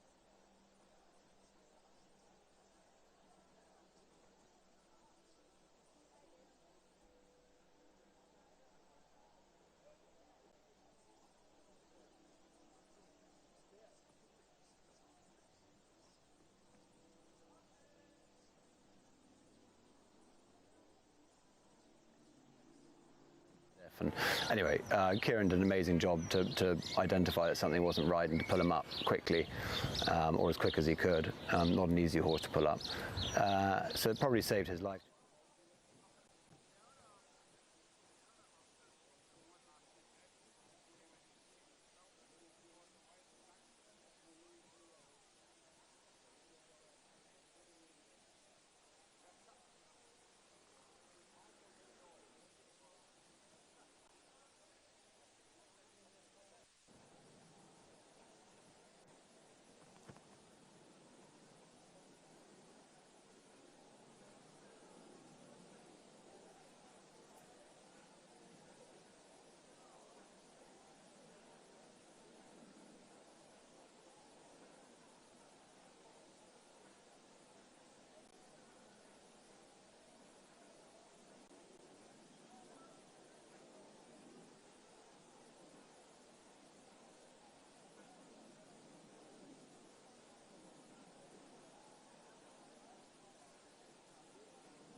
18 go to post with the defections of 4 and 18. Still a big field.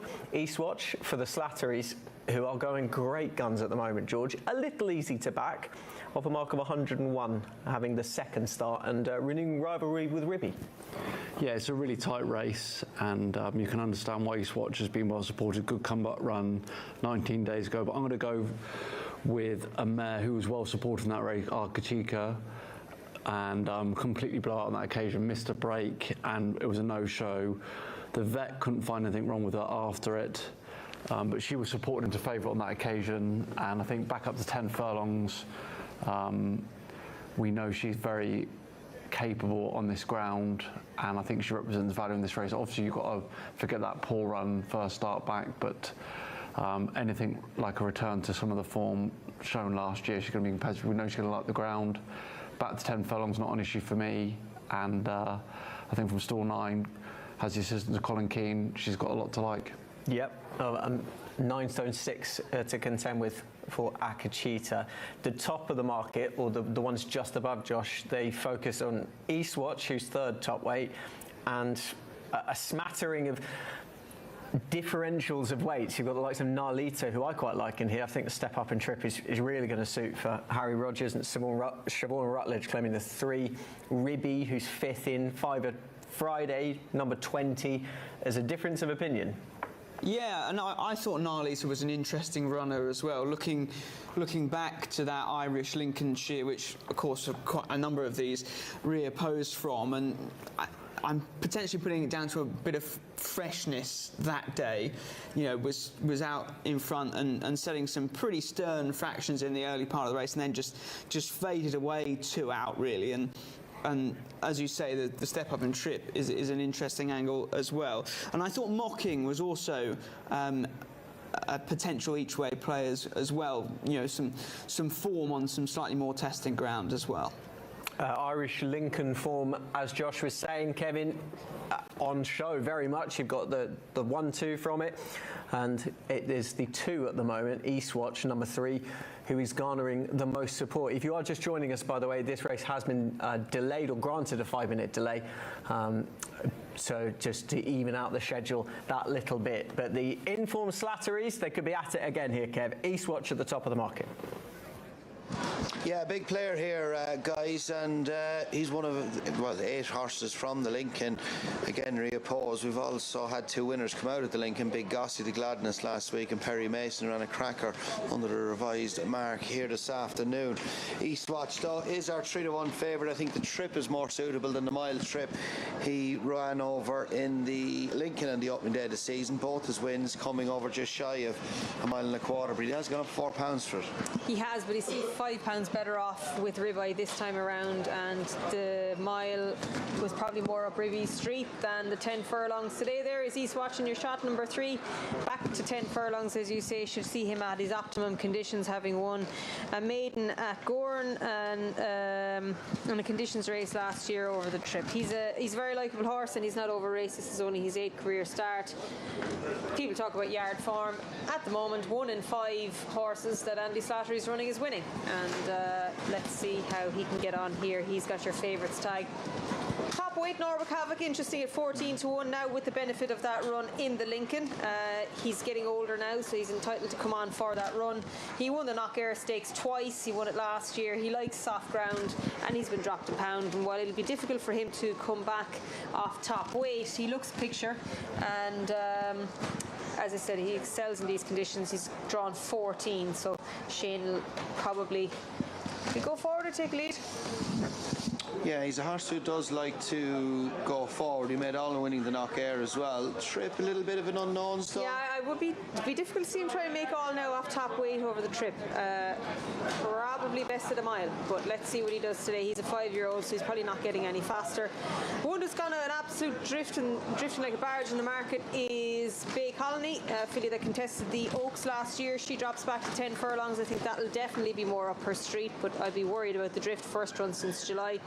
Akacheka, he's a horse that actually went to Epsom last year. He's been she even has been quite ambitiously campaigned. The grey filly there, Colin Keane booked. I feel like there's a big day in her. No, I tend to agree with you. Draw line through run the Lincoln very, very slowly away. Yeah. It was all over from that tardy start. But cracking run in York as well. Versatile regards ground. Both wins are coming heavy left ground. off now. I feel like they're playing around with her a bit. Maybe she resented that and she broke slowly for that reason. Going in there is Courdor, been a great servant. Courdor having his 30th career start. Usually races advisors, they're left off today. I'd say that indicates that there's a plan, and today is not that. Glen to Glen is that one that comes into the reckoning. Joseph O'Brien bidding for a double after landing the feature, and 1-2, first two in it. Glen to Glen comes out of stall ace, and obviously ran the Fred Winter, but did win a Cork a maiden hurdle back in December. Also won the flat too and loves this ground. Yeah, I think he's more flat horse. His jumping let him down in the Fred Winter, and he's blatantly got ability because he was fancied by a number of people at Cheltenham. I think he's definitely a contender here. He's got a favourable draw in 8 and 10 furlongs. I think won't be an issue. He's son of Don Approach. Fiver Friday is interesting right down at the bottom of the way. It's £1 out. Nathan Cross on board for Gavin Cromwell, and Fiver Friday has a couple of good runs over hurdles during the winter months as well, and was a good servant to previous connections. Certainly that. She's a filly, as you say, out of the handicap. Nathan Cross doing very light weight on her. Previously with Paul Traynor. She likes soft ground, no problem. That won't be an issue for her. And she's been slipping down the ratings from a 90s mark to 78. There's Dennis Hogan's charge, Dark Summit, about to load into stall 13, having been bought from Henri Devan's yard for £8,000. Was off for 8 months when contested the Lincoln last time. Cheek pieces are now applied up to 10 furlongs. A lot of different changes going on there. Let's see if they can eke out some improvement. Narlita, another one I thought ran a cracker over a trip short of her best in the Lincoln. She was only run out of a close home for the minor money. She was beaten 6.5 lengths, so back over to a more favourable trip here this afternoon. Narlita, I thought, definitely has a big chance of Harry Rogers and Siobhan Rutledge. On board comes out of stall 7. Got a little bit warm in the preliminaries. I wanted to mention Starford, poor draw in 19. Joey Sheridan riding for Joseph O'Brien, first run since November. Ribby's They're nearly all loaded. Well, 100 grand 16. handicap. Let's see how we go. 19 go to post and racing for this, the 1xBet Emerald Cup handicap, over 1 mile and 2 furlongs towards the inside. Courdor is away smartly, so too Fiver Friday, but Norwalk Havoc is the one that goes to the front. So Norwalk Havoc leads from Titanium in second. Right up there too in the early part, trying to get to the pace, is East Watch, who comes through almost for a share of the lead. Norwalk Havoc now drops into third, so East Watch is on the inside and right up there too. Getting up to the pace is Amplitude now taking over the lead. Plenty vying for the early pace. Amplitude has it. East Watch is right there on the inside. Going up there too alongside the leaders is Ribby, and they're chased by Norwalk Havoc, and just behind this group is Amplitude, followed by Starford, who's next in the field, and they're chased by Narlita and Dark Summit, with Bay Colony next. Further back behind these to Mocking. Behind Mocking, who's just in behind Courdor, is Akasheta, who's on the outside of Tamam Desert. Comfort Zone is last but one, and last of all is Immutable. So they make their way now over the top brow of the hill and begin to make the turn. As they do so, in this the Emerald Cup handicap, out front, taking them along is Amplitude, being chased by East Watch, and then just behind these, as they take the turn, Norwalk Havoc on the inside. Just outside these, Titanium, right with the group as well, is Ribby, and this group are followed by Chica Guerrera, who's next. Starford's a little wider out of Narlita, and then the yellow cap of Bay Colony. Fiver Friday runs the rail, and behind this one is Dark Summit, Glen to Glen and Courdor. They're chased by Mocking, ridden along Tamam Desert on the inside of Akashita, and last of all are the pair of Comfort Zone along with Immutable. But out front, Ribby is going to lead them in, or Amplitude rather leads them in, with on the near side Titanium. Right over on the far side is East Watch. Just behind this trio, getting to them now strongly, is Ribby. On the outside, Starford picks up well. Narlita's in there as well, looking for room. Fiver Friday's trying to get out too. So out in front, far side, boxing away is East Watch. Fiver Friday travels up strongly, so too does Ribby, ridden along Narlita. Starford's asked for effort on the near side. Bay Colony's trying to get to the leaders as well, and now asked to go forward is Fiver Fiver Friday, who just begins to quicken up now from in second spot. Ribby trying to stay on back in third is Narlita, but it's Fiver Friday who's stretching away in the closing stages, putting clear daylight between herself and the rest. Fiver Friday for Nathan Cross is going to take it from Ribby, Narlita, Bay Colony and Starford, and they're chased in by Mocking, who's next, then Eastwatch, Norwalk, Havoc and Immutable. Titanium was next with Tamam Desert, Akashita, Comfort Zone, Glen to Glen, Chica Guerrero, Court Door, Dark Summit and Amplitude. Well, Nathan Cross lands his first winner of the new season, and what a pot to land, of course. He's landed the 100 grand, one expect at a Emerald Cup handicap for Gavin Cromwell. Horses in tip-top form. Landed a big pot, of course, last weekend with Born Braver in the Randox. Ulster National, winner number 4 for the week, and you could call Fiver Friday a winner from a long way out. You could, and Nathan was at pains to wait as long as he could on this mare. The gap opened, but he didn't shoot into it. He took his time. He didn't want to commit too early, but he's run out a resolute winner ahead of Ribby, who has run an extraordinarily good race under the penalty over the trip. Fantastic run for that one for Michael Mulvaney from a wide.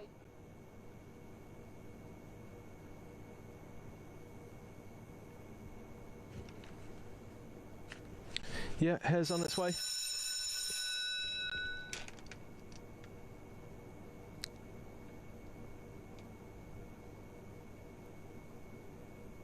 And away and racing we go. Our 5's off to a crackerjack break. 1's right up there with the overall toe. Now look at the 4-dog kicking in the turbo. 2 is in behind, and 3 will need to get past all of them. Down the back we come then. 7 lengths were split first to last. For the far side, 1 down the near side, 2's just in behind. They're being followed by 3 and 5. This 4-dog then, Hoxton Star, shining bright. The money's looking smart at the moment. 2's just in behind. They're being followed by 1. Around the turn we come then. Trap 4 the near side, 2 the far side, racing into the closing stages. 4 and 2, 2 and 4. I'll pick that out. Very, very tight indeed. As they load.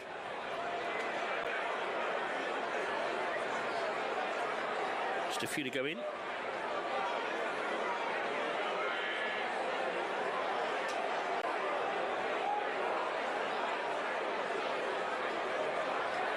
Three to go.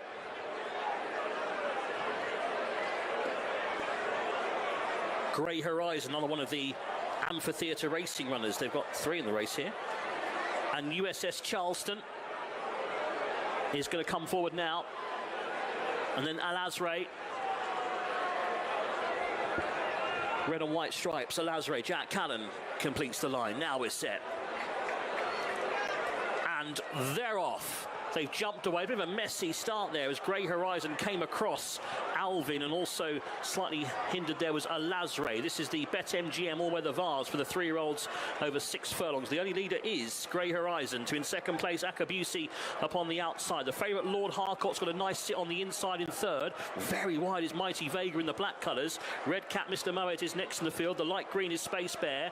Black and yellow is King of Chaos. Back on the inside is Henry the Nate in the green sleeves. Very wide without cover is Alvin, the pink cap. Just in behind Alvin is USS Charleston, the light beige and light blue colours. Further back to find the white and green numero van, and towards the back is Alazray. He'll have to pass them all in the red and white stripes. Turning for home already, and on the inside it's still Grey Horizon. To in second place Akabusi. Lord Harcourt stalks the leader on the inside. The orange cap for Kieran Schumacher. Into the straight they come now with a furlong to go, and Lord Harcourt is now given his cue by Kieran Schumacher, and here he comes on the inside. Lord Harcourt is now going on to Grey Horizon down the outside. Space Bear and also Alazray from another part of Linkford is flying very late. Here's Alazray to try and get Lord Harcourt. Alazray, I think, got Lord Harcourt. Third might be Alvin. That's close, involved there with Akabusi. Where did he come from? Alazray for George Bowie and Jack Callan flew at the death to pick up Lord Harcourt. On the outside, Alvin wasn't far away.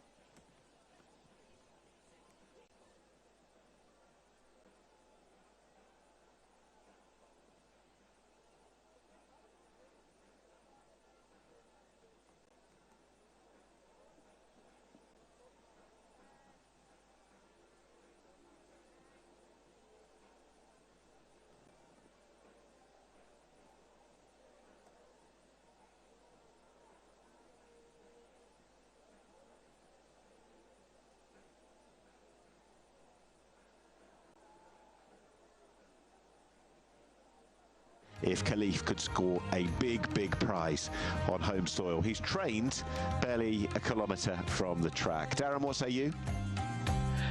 I'm going to be boring and agree with you, actually. I'm going to go Sovereign Spirit to beat Phantom Flight. I'm going to go 1 to beat 7 here. Yep. Phantom Flight 4th in the race last year behind Sovereign Spirit. Sovereign Spirit, though, has got the form in the book. We know that he's got that form in the book, having won this race 12 months ago. So, yeah, I'm going to go 1 to beat 7. And third? What are we saying for third? Personal preference for third would be Cracks King. Because I think he can be ridden to pick up plenty with, I'm not saying stamina assured necessarily, but I think he can stay on towards the end of the race. But I don't think he's got that zip. I think the sectionals tell us that as well. I think you can see with your eye as well when Sovereign Spirit quickened in that Crown Prince's Cup. I don't think Cracks King could have gone with him at that point, but at the same time, I think he'll be running on, and that might end up being key. We say, in terms of literal form, taking form literally, we feel that Cracks King is flattered by his proximity to Sovereign Spirit. Ever so slightly, because I do think Sovereign Spirit had got to the race 1 under an excellent, and I will say excellent on the day, Paul Mulrennan ride. Yep, absolutely. But his form in this race stands up to the closest scrutiny, Sovereign Spirit, that by being beaten by Isle of Jura, who's completing the Triple Crown in an emotional way 2 years ago. He was only beaten 2.5 lengths that day. And his half-length success over Zagato from King of Conquest, Phantom Flight back in 4th, Cracks King in 5th that day, was pretty good as well. That was in His Majesty the King's Cup, but 13 months ago. And he's been unblemished this season in 2 starts in the UAE, in Bahrain, I should say. He did go across to Saudi as well.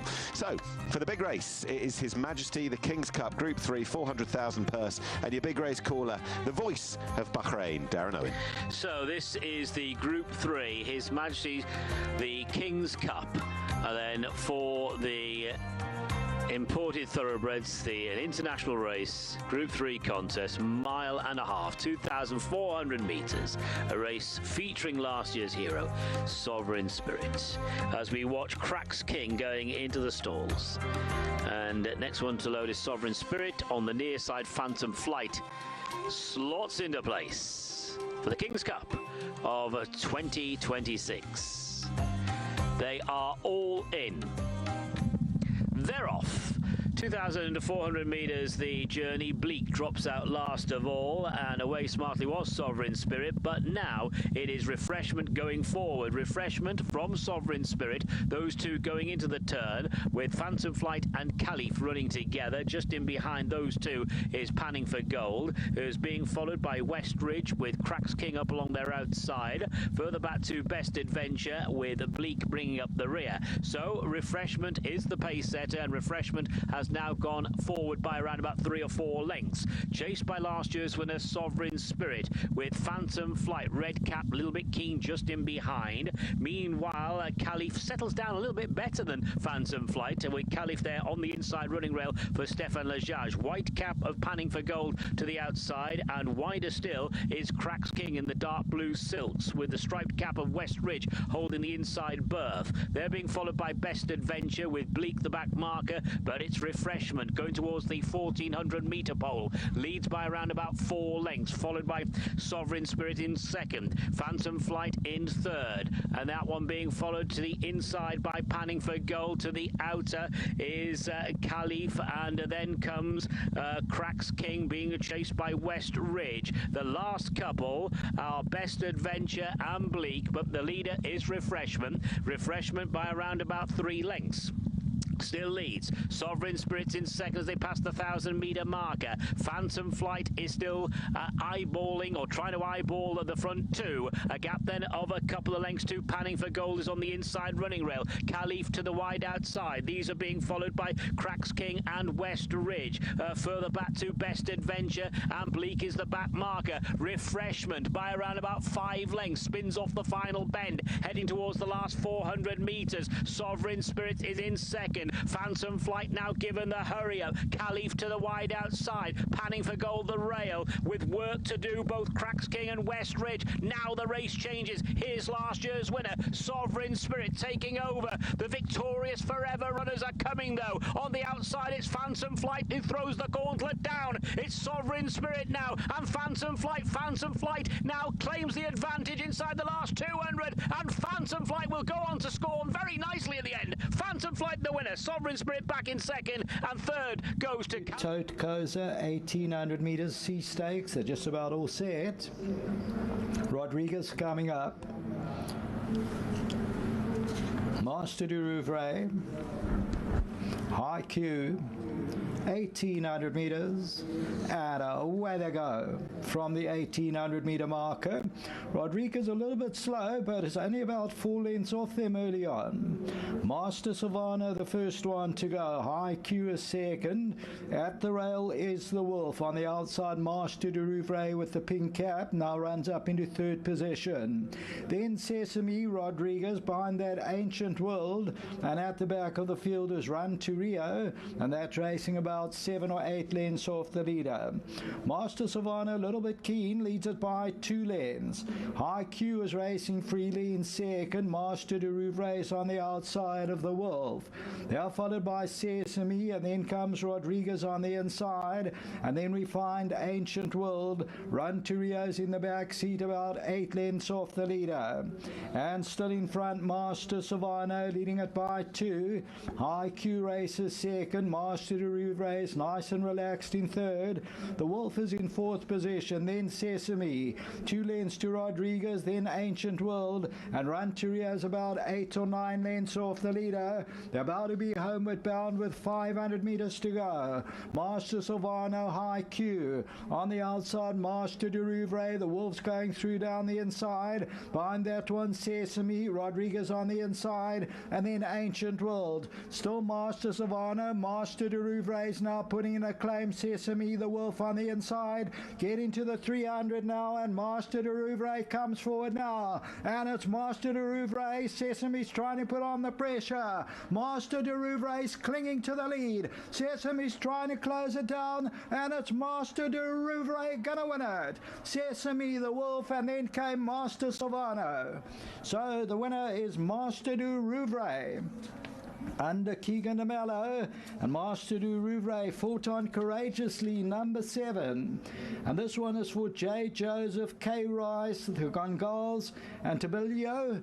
And the owners, actually, part of the owners watched the race here from the winning post, and I saw them going absolutely cheering, so well done to them. Number 7 wins it, Master du Rouvray. The Master of My Fate, well done, Mark Dixon. Second, number 4, Sesame. Third position, number 1, the Wolf. And the fourth position, if we run it across, that will go to Master Savannah. So first and fourth for the Masters, and the tote favourite ends up number 7, the winner, Master du Rouvray. That's with the pink cap 2 off the right hand side to record its third win from 12 outings, bred by Beaumont Stud. So Master du Rouvray comes home well, carrying that 62 kilos, tote favourite.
Has on the way then here over at Star Peeler. Even money the favourite. And away and racing we go. Racing away then, and well, they all clattered up a little bit here early doors, but it's the 2 dog then very much in the clear then, Untold Cardina. 2 goes on then by the best part of about 4 or 5 lengths. 5's just in behind, they're being followed by 1, 6, 3 and 4. Down the back we come then, and it's the 2 dog then who is absolutely alight here. 5 trying to get it back, bit of a gap back to everything else. Around the turn we come then, and this 2 dog then, Untold Cardina then, is just absolutely going to smash up here. 2 takes, it beats 2 wins, it beats 5, and 1 back in third. I think it might go to a photo for third, but I'm fairly certain the 1 dog's got it. But wow, what an impressive performance here by the favourite then, Untold Cardina. Absolutely a light today. I never saw it out of the blocks.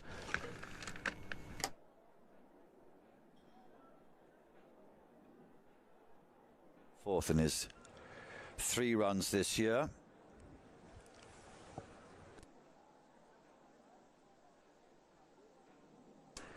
We're getting ready to load up the stores blankets coming out. Pridwen has one fitted.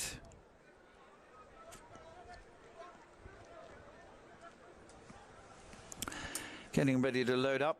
Pridwen heading in. Baylor Bay 5-2 now. Dramatic Star 11-4, so not much between them. 7-2 Duke of Oxford. There's running money for 7 Tribal Star.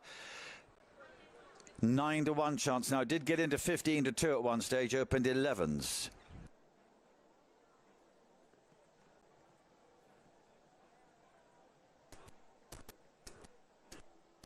Final few. About to move up to take their places. Enemy is in. Tribal Star, this late gamble. Black and red colours into store number 7. Pridwen is in. Dramatic Star is in. Artisan Dancer, beige colours moving towards the inner running well in store number 1. Blindfold is going on. Tri-Fan. Baylor Bay, market lead will come from store number 6, still waiting to go. Duke of Oxford's to go also. Charging Thunder. Purple Jacket going into store number 3 as I speak.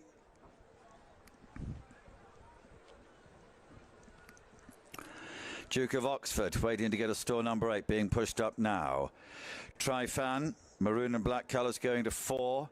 He's in. Baron Boym to 2. Baylor Bay to 6. And these will be the last pair. Not quite all of Duke of Oxford's locked away yet. He is now. So 2 more to go. Here's the light blue and red of Baylor Bay to 6. Baron Boym going to be the last one to go forward. Holly Dawes mount the red sleeves and red cap. Being pushed up now, and he will be the last of the dozen. So they are ready. And off. Well over a circuit to go here. Baylor Bay, the slowest of them into stride in this 2-miler midnight all-weather Easter Plate Marathon handicap. Baron Boym from out wide. Sax Appeal in the blue and green are the 2 that moved through early on. In orange, Pridwen, and in beige, Artisan Dancer, the next pair. Berkshire Sundance is in the red and white in 5th position, followed by Tribal Star in black and red and the purple colours of Charging Thunder. Duke of Oxford, yellow and red, is halfway down the field, and then comes Tri-Fan in the maroon and black colours to Dramatic Star. Yellow spots on the dark blue. Enemy, blue and orange, is next, and Baylor Bay in the quarters of light blue and red is restrained at the rear of the field as they make this left-handed turn, and away to the far side they go. Heading towards the last 1.5 miles. Baron Boym, Holly Doyle leading. Danny Tudhope on Pridwen in orange colours. Move through, taking 2nd place. A blue jacket for Danny Muscat on Sax Appeal as a half-length further back. Red and white colours then. Berkshire Sundance and Ashim Murphy race just ahead of Artisan Dancer. Callum Shepherd in the beige. 2-length gap to Tribal Star. Adam Caffrey, black and red, 1 off the running rail. Purple colours of Charging Thunder. Sam James is up the inside of him, and then yellow for Duke of Oxford. Hector Crouch racing just ahead of Tri-Fan in the maroon and black colours. Dark blue colours, Kieran Fallon on Dramatic Star races him to the back straight with a couple of runners behind him. The back marker continues to be Baylor Bay with Billy Lochnan and Enemy. Ross O'Ryan, his stablemate, is about 1.5 lengths ahead of him. Way on down the far side they go, already approaching the halfway stage. They're pretty well strung out. There'll be 15 lengths from leader Barenboim to backmarker Baylor Bay. Pridwen is in second and closer to the leader now. It's only a half length off the lead. Sax Appeal and Berkshire Sundance are in third and fourth places as 2 lengths behind those two Artisan Dancer. They're followed by Tribal Star and Charging Thunder. Duke of Oxford, the yellow and red, is 5 from the back of the field. Tri-Fan, Dramatic Star, Enemy and Baylor Bay continue to be behind him. So they're beginning the gentle run back towards the home straight now with very little change in the order. Barenboim continues to have the advantage here. Pridwen is running in second position as they enter the final 3/4 of a mile. Sax Appeal in the blue behind those. Berkshire Sundance in red, still 3 parts of a length further back. No moves yet from back in the field.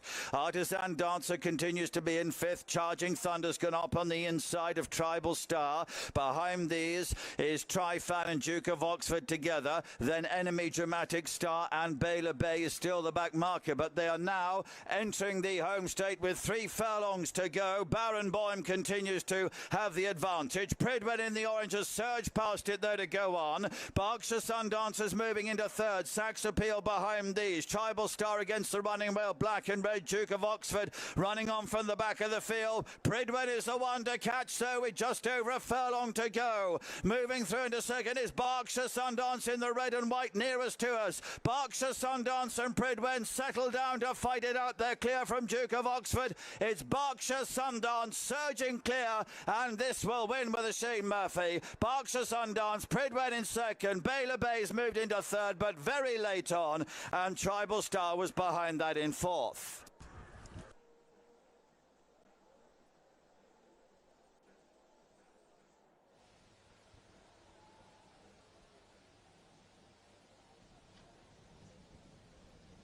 Loading underway.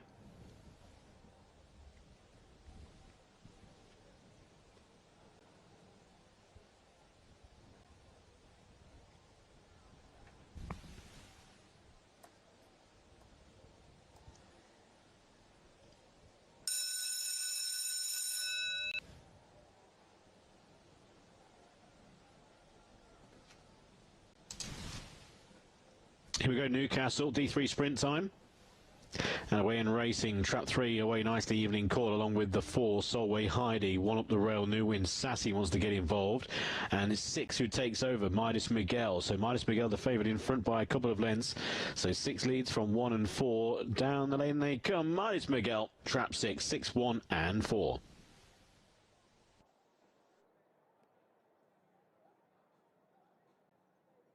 From the Aidan O'Brien team are beautifully bred individuals. Canary Islands out of Rhododendron, who was an absolute rocket, wasn't she? I thought Atomic City was interesting, was beaten a good distance into third place on debut at the Curragh, and none of the front 6 have run from that race. That was a mile heavy ground maiden. But the 7th, Lady Dora May, is being subsequently moved to George Bowie's and is officially rated 74. Has won a good few races on the weather through the winter. So, and that horse was 5 and a bit lengths behind Atomic City. So, trying to work out what that form's worth is difficult. But ran well and was 3rd string on Jockey Bookings on that occasion and finished 3rd of the front 2 were both Joseph O'Brien trained. So. May take a good step forward and has got a Group 1 entry in the Irish Derby. So there are the 2 Aidan O'Brien stablemates. Neither of them have pedigrees I'd look at and think soft to heavy ground, personally. Derby had So Wonderful. Rhododendron famously went on the ground or rain-softened ground in the Oaks, but gave way late, potentially not getting home. I just... At the prices, I think I'd be more willing to go with a horse who's had a go on it, Atomic City, and who ran at least a fair race. But at the same time, it's very much a watching brief. Yeah, it's race. I'm looking forward to it. It's completely a no-bet race for me because you don't know what you're dealing with of the unraced ones with beautiful pedigrees. But I'd imagine Atomic City will take a big step forward from what we saw, and when this horse steps up in trip, we're going to see a big bit of improvement. Anything for you, Josh? Well, just looking at some of the stats sort of available, Aidan O'Brien from horses having their first starts has a strike rate of just about 19.5% in the last few seasons. Average over expected, they're 0.94. Now, no surprise that they're ever so slightly overbet because of the connections. In terms of them first-time blinkers, now this is first-time blinkers for all horses, not first-time blinkers for first start, because presumably that's an incredibly small sample size. He's had, since the start of 2024, 50 horses who have run in first-time blinkers, 11 wins and 21 places, strike rate of 22%, and an average over expected of 1.2. So that kind of reads that the market, when they see that headgear go on, doesn't like it, but actually it's broadly no worse off. In fact, potentially slightly better than first start generally. Pendulum then at the top of the market in those first-time blinkers, 2-1 from Atomic City, who's attracting a little bit of support, 11-4. Glyfada 5-1, and Canary Island on the drift 11-2. Let's get back to Jane and Kevin for more. Yes, thanks guys. Runners just making their way across the middle of the track, crossing the Old Vic Gallop and the Free Eagle Gallop, coming back onto the racecourse proper, ahead of the mile and one start. Where do you want to start with, Jane? I think the guys were referencing that it's a difficult race because you're not sure what the unraced horses are. Well, I can tell you the vibes on track are not that positive for the Ballydoyle duo. Not on debut anyway, and their pedigrees are absolutely mouth-watering, but nobody is referencing them with any great confidence. There was definitely a strong word for Glyfada from the paddock, and she looks really well. Obviously, Scaraglen Stables had a 1-2 for Dunica in a fillies maiden at Dundalk during the week. The Gumberg family loves their racing, and it's great to see their colours with talented horses in Ireland. Hopefully Glyfada can attribute to that, or contribute to that even. But I actually thought Atomic City was the one they all had to beat. Sets a good standard on that. Proven on the ground, extra furlong will help. Josephs tend to take a run. I think that maiden will work out. There's a lot to like about him. There's a lot of upside about him, and you can see him there. He's the second last in your shot. The Sean Mulroy colours, the grey horse. He just has he's got a bit of presence about him in the ring. Yes, following down a stable companion, the debutant Shamanix, and that then is followed by Glyfada. And what did you think of Galileo Noir? I thought it was a good run in behind accredited. How strong the maiden was will be questionable. Back open trip should be no problem. I think so. It'll help anyway. Yeah. Handles the ground, but used to be a question mark over the strength of that maiden at Naas. A lot of unknown quantities here, and just don't know how good the Ballydoyle horses are, and obviously Pendulum, friendless in the market, or weak in the market, shall we say. Blinkers on him for the first time. Yeah, he's a very gross horse. He's a Dubarry out of a Warfront, and you can absolutely see that in him. But he is notably the choice of Ryan Moore of the duo instead of Canary Island. He just, he's not exactly backed off the boards in the market either, so we'll probably get a guide on that from the market. But he's obviously mouth-watering in terms of pedigree, and his mother is a daughter of Wonder of Wonders, who's a daughter of All Too Beautiful, who's a daughter of Urban Sea. We're going back and back and back, but when you blend Dubarry with those mares, you hope you get a Henry Longfellow, or you hope you get something a little bit special, and I don't think those colts in our shot would be up to that. 15-8 now. Pendulum, Atomic City 3-1, Glyfada 4-1, Canary Island, Augusta Rodin's half-brother, 6-time Group 1 winner, including he's nothing 2 like derbies. Him, is he? A lot smaller individual, isn't he? Like Augusta Rodin is like this swan, and he moves like a ballet dancer. This guy is nothing like that. 15-8 Pendulum, Atomic City 3s from 4s, 4-1, 11-2 Glyfada, 11-2 Canary Island, Galileo Noir 11-1, 12-1 Blue Moon, and 20 and 40-1 about Shamanix and Avoca Woods, the outsider of the field. Loading now commencing. Galileo Noir, the first one to go in. Clive Fadda, who does hold an entry in the Irish Oaks, going into stall 1. Chris Hayes on board, Red Hood off.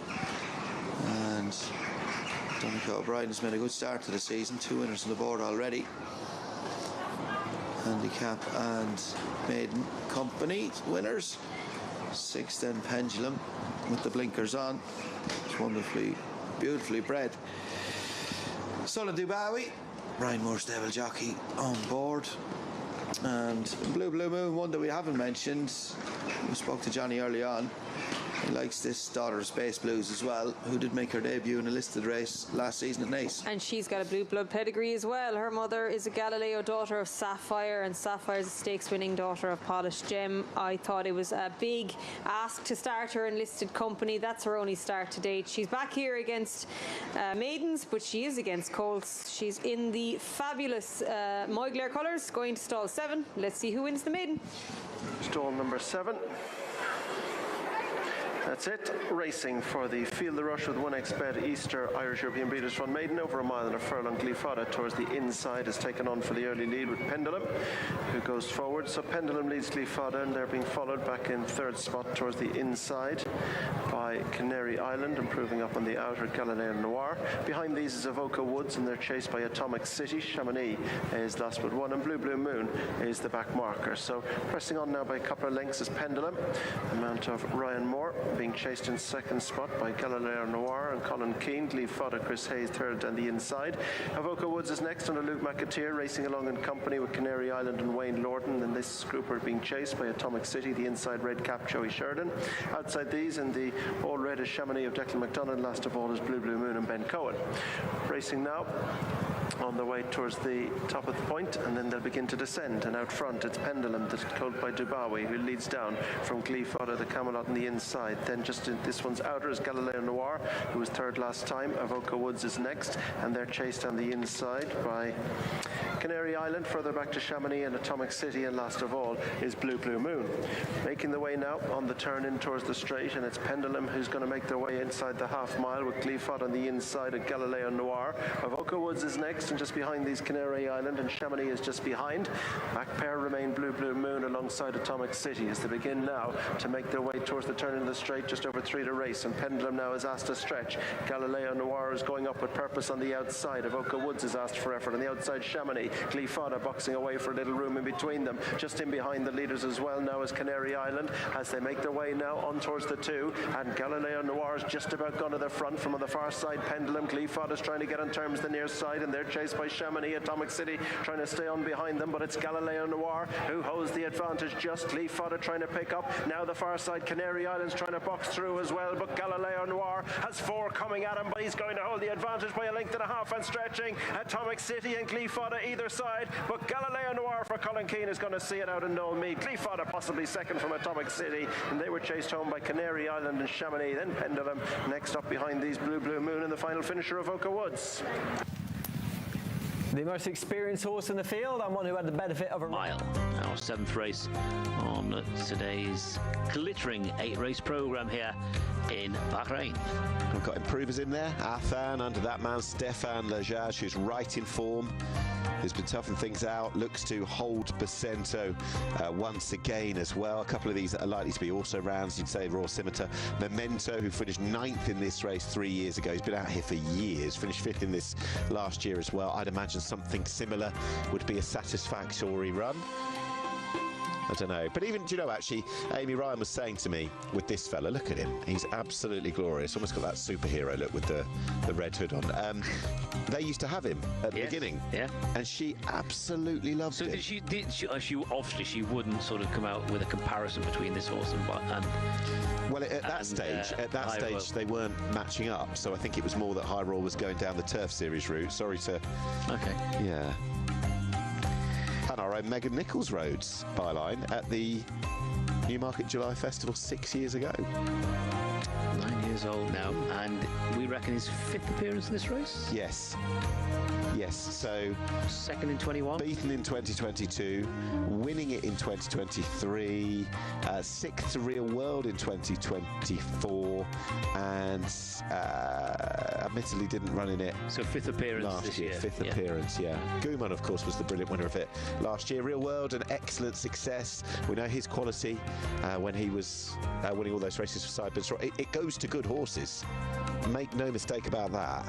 You've got to be a proper animal to win the Almethak Mile. And I guess in years gone by, Byline, etc., could have had it to themselves, but you've got a very strong international challenger in the form of High Royal, who has stuck about, even though he wasn't eligible for the Turf Series anymore because he'd won it from so far out that he wasn't even by ratings eligible, but he still had it mapped up. I think 2nd of January he concluded it. Right. There you go. He wasn't eligible thereafter and had clocked up 35 points by that point. So they are at the start, and by my reckoning, we're about to hit post time for this Almethak Mile. Go on then. Are you going to have are you going to stick to the commentary as I just say that I hope Byline is the one? Now you're hoping, but I think so. Right? Okay. I still think High Roll will win. There we go. Best of luck. Big one. Here we go. Right, Almethak Mile, race number 7, and still to go in is Memento. So they start this race in the chute at the entrance of the back straight. The Almethak Mile. Field of 7 runners. Just waiting for Memento to get into position properly. That's it, all in. And they're ready, they're off. A mile in front of the Memento, slightly blew the start, and away smartly was Bacento with, to the wide outside, Athan. Those two front running by a couple of lengths to Pisnares on the inside rail. Byline is on the extreme out, and High Royal, when the red and white jacket is between horses. Red cap of Royal Scimitar just in behind. The black and red colours of Memento follows, going on down the far side, and it is Bacento passing the 1200 metre marker. Bacento by around about 3 lengths to Athan second. Couple of lengths away to Pisnares, who settles down in third. High Royal 4. Royal Scimitar's on the inside fence, followed by Byline, and as they leave the back straight, the back marker is Memento. It's Bacento, though, in front. 800 from home. Bacento with a lead of around about 5 lengths now over Athan. Pisnares holds third spot, followed by High Royal. Then comes Royal Scimitar, chased by Byline, and last of all, Memento. Top of the straight, 600 from the finish. Bacento kicks for home off the final turn, chased by Athan, and then Pisnares from High Royal. Over on the far running rail, Royal Scimitar. Byline is now starting to make progress. Memento is last of all. Athan throws down the challenge to Bacento. Here to the wide outside is Pisnares. High Royal tries to get organised, and ditto Byline, who is running on. It's Athan at the 200 metre marker. Pisnares trying to pick up Athan. High Royal still running on with Byline for company. Pisnares in front. Pisnares, here come Byline and High Royal. Probably too late. Yes, too late. Pisnares won it. Tight second. It is High Royal and Byline disputing second. Son of Man are both up there early on towards the inside. The Grey Francesi is handy as well, as too is the Bay Warrior in the blue and yellow. Robusto on the outside improving. The Gold Star on the cap.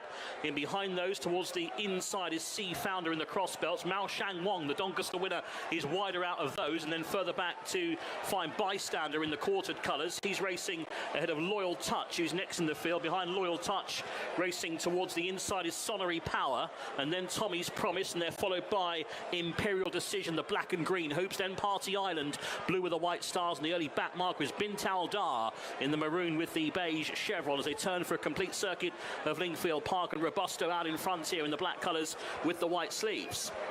So in second place on the inside is the Bay Wonder, blue and yellow. Francesi maybe just second now. In fact, the grey on the outside for champion all-weather trainer Tony Carroll. Behind those is Son of Man, who now takes the trail back at about 4th or 5th.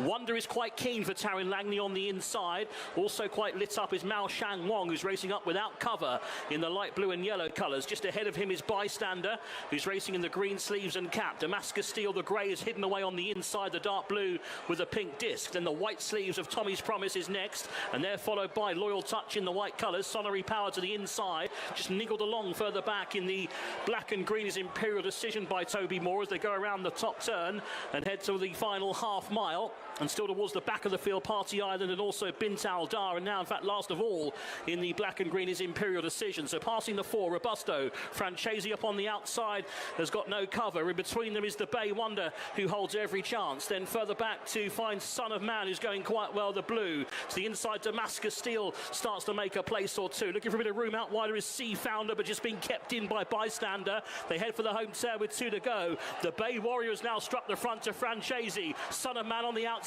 Wonder has got out too in the cheek pieces. Then Damascus Steel as they turn for home. Many chances. Francesi. Wonder is right there. Son of Man, though, unleashed down the outside by Conor Planas. And here comes Son of Man to take over inside the furlong. He's going on to Wonder in second. Francesi is back in third. It's Son of Man from Wonder trying to fight back. The all-weather season ends with a win for Jim Boyle and Conor Planas. Son of Man to Wonder in second. Third from Nowhere, Party Island. And fourth home was Sea Founder.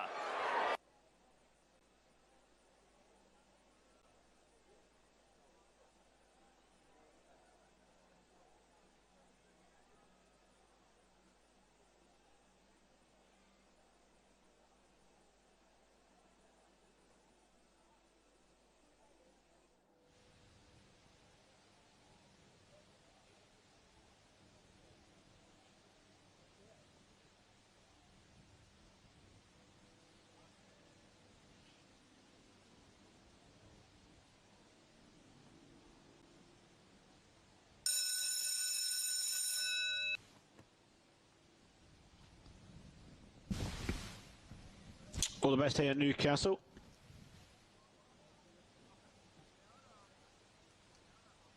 Off and racing. Good start by Kalikal Amy then on the inside. Trap 1 from 2 and 5. So it's Trap 1 in front. Kalikal Amy leading by a couple of lengths over the 2. Dirty Tackle, and then a gap to the 5. Tasmania Tory. 5 and 4 in good positions to strike late, but it's Kalikal Amy out in front by just over a length from Dirty Tackle, and then you go back 2 lengths to the 5. Tasmania Tory and 4. But it's Kalikal Amy's going to lead into the home straight. Here comes the 2. Dirty Tackle. 5 staying on strongly. Tasmania Tory between runners, and Tory gets up on the line. Tasmania Tory, Trap 5 gets there.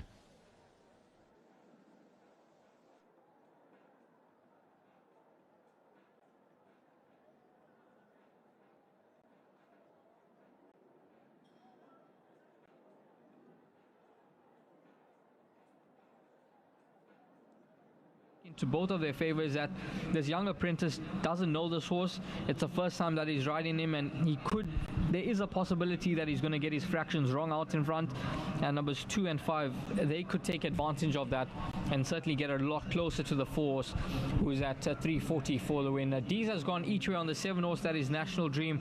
So it seems like we do agree on numbers here. The common denominator is number 7. Yeah, that is it. So the 7 horse at 440 and 150. What do you make of the blinker move for the first time in his career? Yeah, I think maybe it's just going to help this horse. I had a good look at the replays, and if you look at the run on the 26th of December, was drawn wide on that occasion. The next start drawn 13 out of 14, so no luck with the draws. I think the blinker's just going to sharpen him up. The last run only finished 2.3 lengths behind Mojave Prince, and we watched him moving down to the start very, very well. He was alert, and he was striding beautifully. There he is in picture there. That is number 7, a National Dream. Huge runner for me. So it's approximately 2 minutes to get those bets on. Number 1, Rahil, I Am Classy from the Ace Gate, with Rachel taking the 1.5 kgs off the back. The last win was a very gutsy win when beating Sweeter Than Honey. Yeah, it was a good run, a good win last time out, Devon, and he built up steadily to that performance. He did go up 6 points for that, and from gate number 1, he should get a nice run in transit. I give him more for place chance than a winning one. It is certainly a draw strike with those horses. He hasn't been lucky with draws in his career, but today he draws the Ace Gate, and he shouldn't be too far off the action. I prefer a couple others ahead of him. The 6 horse certainly caught the eye in the ring and on the way down to the start. I would be including her into quartet. Yeah, I'm in full agreement with you. In the looks department, you have to throw in at number 6, Praise Delaray. Was an impressive maiden winner in the last start. Nicholas Patel knows this horse exceptionally well, and include this in your trifectas and quartets at around about 11 Rand for the win and 5 Rand 10 for the place. That could certainly boost those dividends. evidence. So we got under a minute to get those bets on, and they're going to be called forward any moment now. So Rahil, your selections, you're going with the swinger numbers 3 and 7. I'm going with numbers 4 and 7 swinger, and Dees likes number 7. As we go upstairs to the commentator Craig Peters to call home race number 4. Over to you, Craig. Thanks very much. Runners for the 4th race, bet with Tote D Stakes, will load up shortly.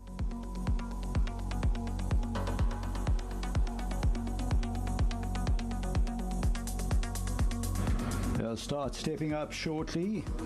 They've been given the all clear to load them up. I was just in chat with Warren Isley and Umschlanger.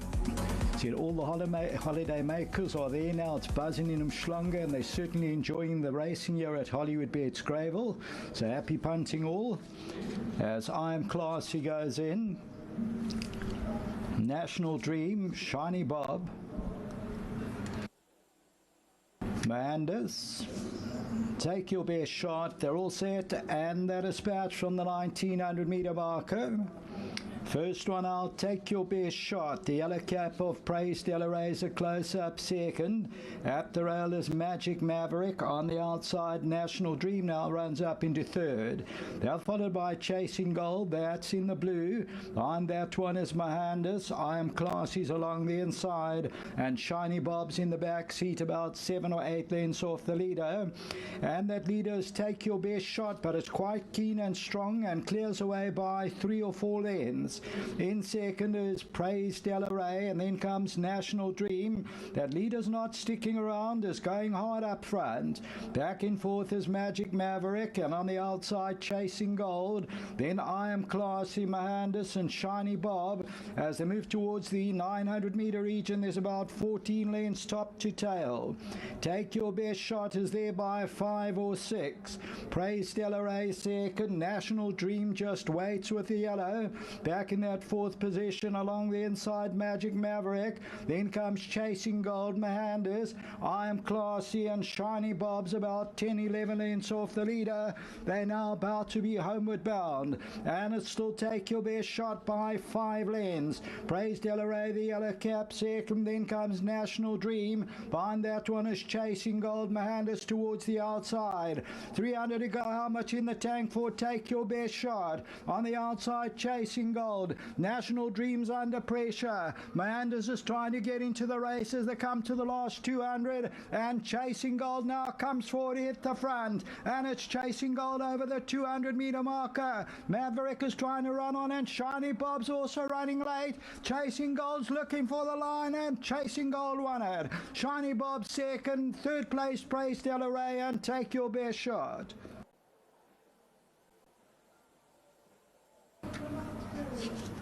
Number 5, Chasing Gold, Glenn Cotson, Cole Dickon, The Ideal World, wins it for Mr. Teo, Clark, Fagan, Govender, Higgs, Gary Player, Stud Farm, Russa and Whitelaw. And number 5 wins it, and it pays 470, 180. Second, number 8, Shiny Bob. Third placing will go to Praise Della Rey, number 6. Then number 4, Take Your Best Shot, was too strong and went too quick. Further back in the run was National Dream, and then came Mohandas, and then I Am Classy. Tote favourite was number 7, National Dream, also did not kick on in the closing stages. So here comes the winner, and it's Chasing Gold, The Ideal World, and bred by Big Sky Raj, Glenn Cotson, Cole Dickens. Second win from 11, and they go on to score by about length and a half or so. Back to the various studios.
Approaching the starting gate, 1 minute.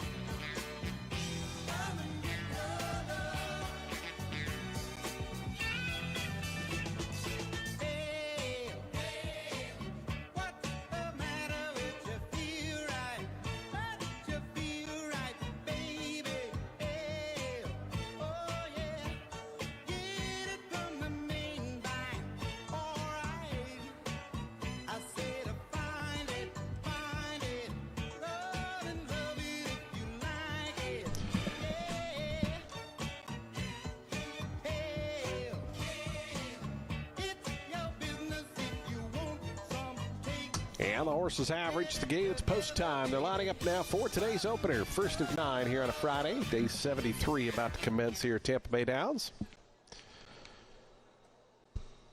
Down to our final month of racing this season as we start the weekend. Field of 6 here in the opener. Your 3 to 5 favorite. The first to go in, Mia More, Israel Rodriguez for Juan Arriagada to gate 2. Here's Trumpetta moving forward. Classy Disposition, Samuel Marin for Juan Carlos Avila. 1 of 2 in here for trainer Juan Carlos. Here's Calendula moving forward. Early pick 5 pool at 83,000 here as we still got 2 more to load in. Lady Dominance and Shack Revenge. A fast main track, a firm turf course. It's a beautiful sunny afternoon here in Tampa. Best of luck to all the horse players. So they're in the gate. And the race is on. Classy Disposition set for early speed gets the first calls. Calendula in the pink colors going to go with her in the early going. As Mia Mori, the favorite, going to set up shop just in behind them in third. Trumpetta's going to be 2 deep, 3 deep here for Lady Dominance, and 4 wide for Shack Revenge at the back. As they run past the 7/8 pole. Classy Disposition. Calendula getting up closer now within a neck as those two midway on the far turn. Mia Mori sits just in behind them. In fact, has to tap on the brakes momentarily there. As Trumpetta moves to her outside. It looks like Mia Mori has a gap now between those two leaders as they roll onto the back stretch. 24.28 seconds. They're stacking up front. Calendula, Classy Disposition right between them, the favorite Mia More.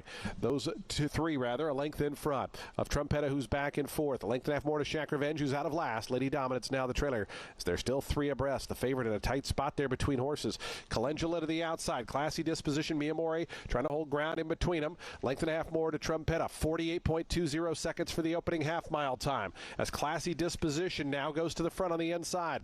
Mia More is now at neck back in second. It's another length then to Calendula, pushed along, has lost a little bit of ground from third. Down to the inside, Lady Dominance coming through to take over fourth from Trumpetta and Shack Revenge as Classy Disposition and Samuel Marin lead him past the quarter pole. A half length, Mia More trying to get closer up on the outside. Meanwhile, Lady Dominance is all the way up to third. Is 3 lengths behind this top 2 as they come to the 8th pole. On the outside, Mia More. On the inside, Classy Disposition. Mia More now ahead in front. Classy Disposition, game and battles right back to the inside. These 2-3 ahead of Lady Dominance. Classy Disposition won't go down without a fight. Mia More on the outside. Classy Disposition. Mia More edging clear late. Mia More, the favorite, wins. Classy Disposition, valiant, but second best today. Lady Dominance was third. Tight photo fourth. Calendula or Shack Revenge.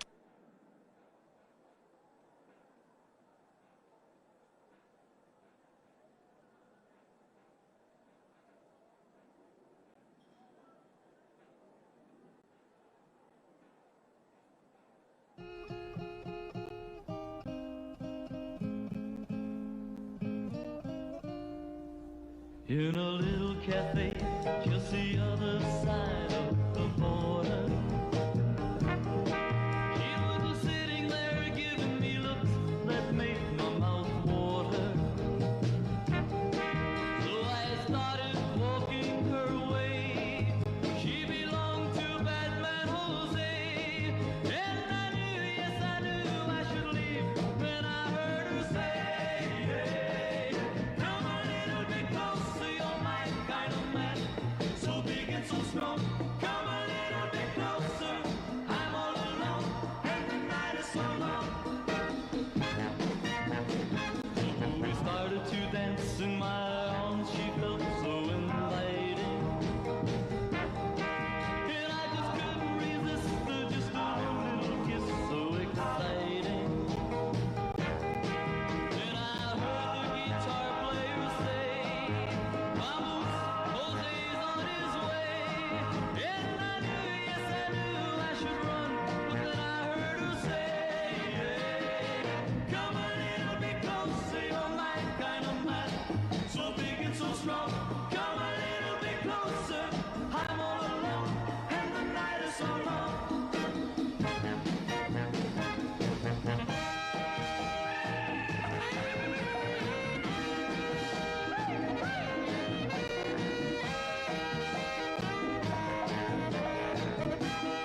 cafe was empty.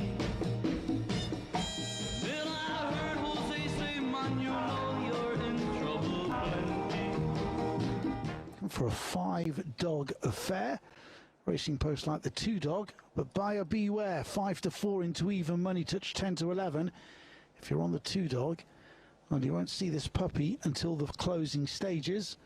Hearts in your mouth's time, as he did when he finished strongly to win an A7 29.65. 2 outings back last time out, totally missed the start, and then fired home in the closing stages, beaten 2 1/4 lengths by Anik Tommy. That was on the 28th of March, when he was still ahead of Anik Wrighty, who runs from Trap 4 here, although the 4-dog did get a nasty bump on the run to the first bend on that occasion. Greyhounds at the traps, you've got round about a minute of betting time. 7 to 1 from 9 to 2. It's the 1-dog, even money from 5 to 4, the 2. 11 to 4 from 5 to 2, Crooks Willow in 3, who's not got the greatest track craft of all time. 5 to 1, touch 6 to 1, the 4. Vacant 5. 5 to 1 from 3 to 1 in Trap 6, and they are about to go in at Newcastle.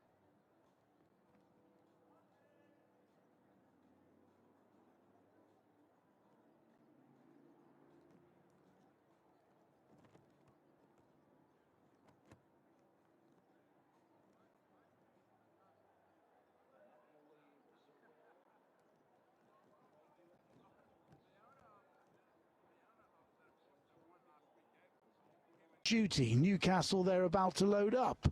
10 to 11 again for Afternoon Call to come from way off the pace and land the dosh here. He'll have to weave his way through the pack though. In they go at Newcastle. Loaded.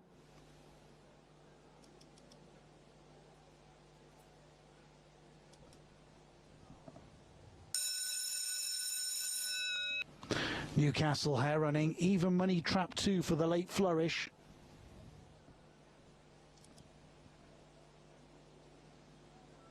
Away they go, Newcastle, 1 and 6 slowly away, and Crookswillow leads up from on the outside, the 4 Anik Wrighty. Nowhere to go for the 2-dog Afternoon Caller, just slightly eased into the first bend. Down the far side, Crookswillow by 3 lengths, Anik Wrighty in second, a further 2 Afternoon Call. 3 lengths the Giant Patriot Missile in fourth, and the back marker tailed off Whitehill's Ted, turning for home. Crookswillow trying to make all. Here comes Anik Wrighty on the outside. Afternoon Call switches to the inside, down the stretch. Afternoon Call, Crookswillow close. Maybe the willow and a photo. Let's have a look at the freezer for you. Favours the 3. We've given it to the 3. 11 to 4. Second favourite, the winner. Chardonnay. Yeah, and that was an upgrade on anything we'd seen form-wise. It was an indication that sort of staying trips are going to really suit this gelding. Now gelded son and 2 darn hot, and has been off the track for a good while, but Joseph O'Brien's got his team in really good order. They seem fit and healthy, and I think he's going to be a really interesting horse, and I think this is a very good opportunity found, don't you? The jockey booking of Ryan Moore's eye-catching, and you know he's going to handle the ground, get the trip well. There's everything in his favour, really. Yeah, it seems so. Dallas Star is the main market opposition, but by some way as well. There are lots of horses who are more each-way prices. Dallas Star, Josh, 100 to 30, 7 to 2, thereabouts. He is officially rated far inferior to the favourite.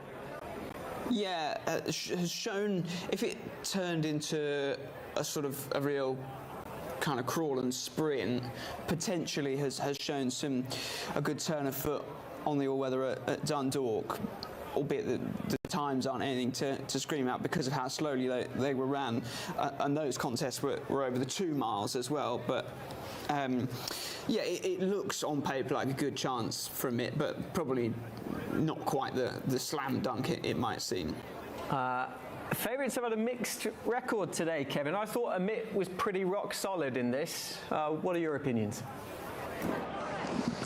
guess it's time of the year for it, to be totally honest, isn't it, Jane? You know, you're wondering how fit horses are and whatever else, and on this testing ground as well. Emit has been gelded since during the winter months as well. Cracking running a Group 2 and last seen in action in France back last October time. His second win came over a mile and a half at Gorham Park. Look, he's the best credentials. He looks fantastic. He doesn't look like he'll particularly need the run. I think the gelding operation will enhance him. I just like the horse, and the price reflects that. One horse we didn't get to see in the paddock was Dallas Star, one-time Derby hope for Ammo Racing. He's now a 5-year-old. He was probably best run last year when he was runner-up to Kiprios in the Saddlebeg at Leopardstown, but little did we know at the time that Kiprios had actually injured himself, so maybe he was flattered by that. He was well beaten by his stablemate Bryant in Dundalk subsequent to that. It's a small runner field, they're nearly all loaded. It's been a very nice day here at the Curragh. We've had 17 seasons in an hour, but we've had good racing. And we've had a great crowd in as well. Gate sponsored here today by the Irish National Professional Bookmakers Association. Racing in the Your Game, Your Odds, Your 1xBet Stayers Trophy race. This is over 1 mile and 6 furlongs, and Dallas Star is going to vie for the early lead with Happy Pharaoh. Just slotting in behind the leading pair, A Piece of Heaven, then a couple of lengths break to Emit, who's towards the inside of Falcon 8, and they're in front of Lafayette, and the early back marker is Genealogy.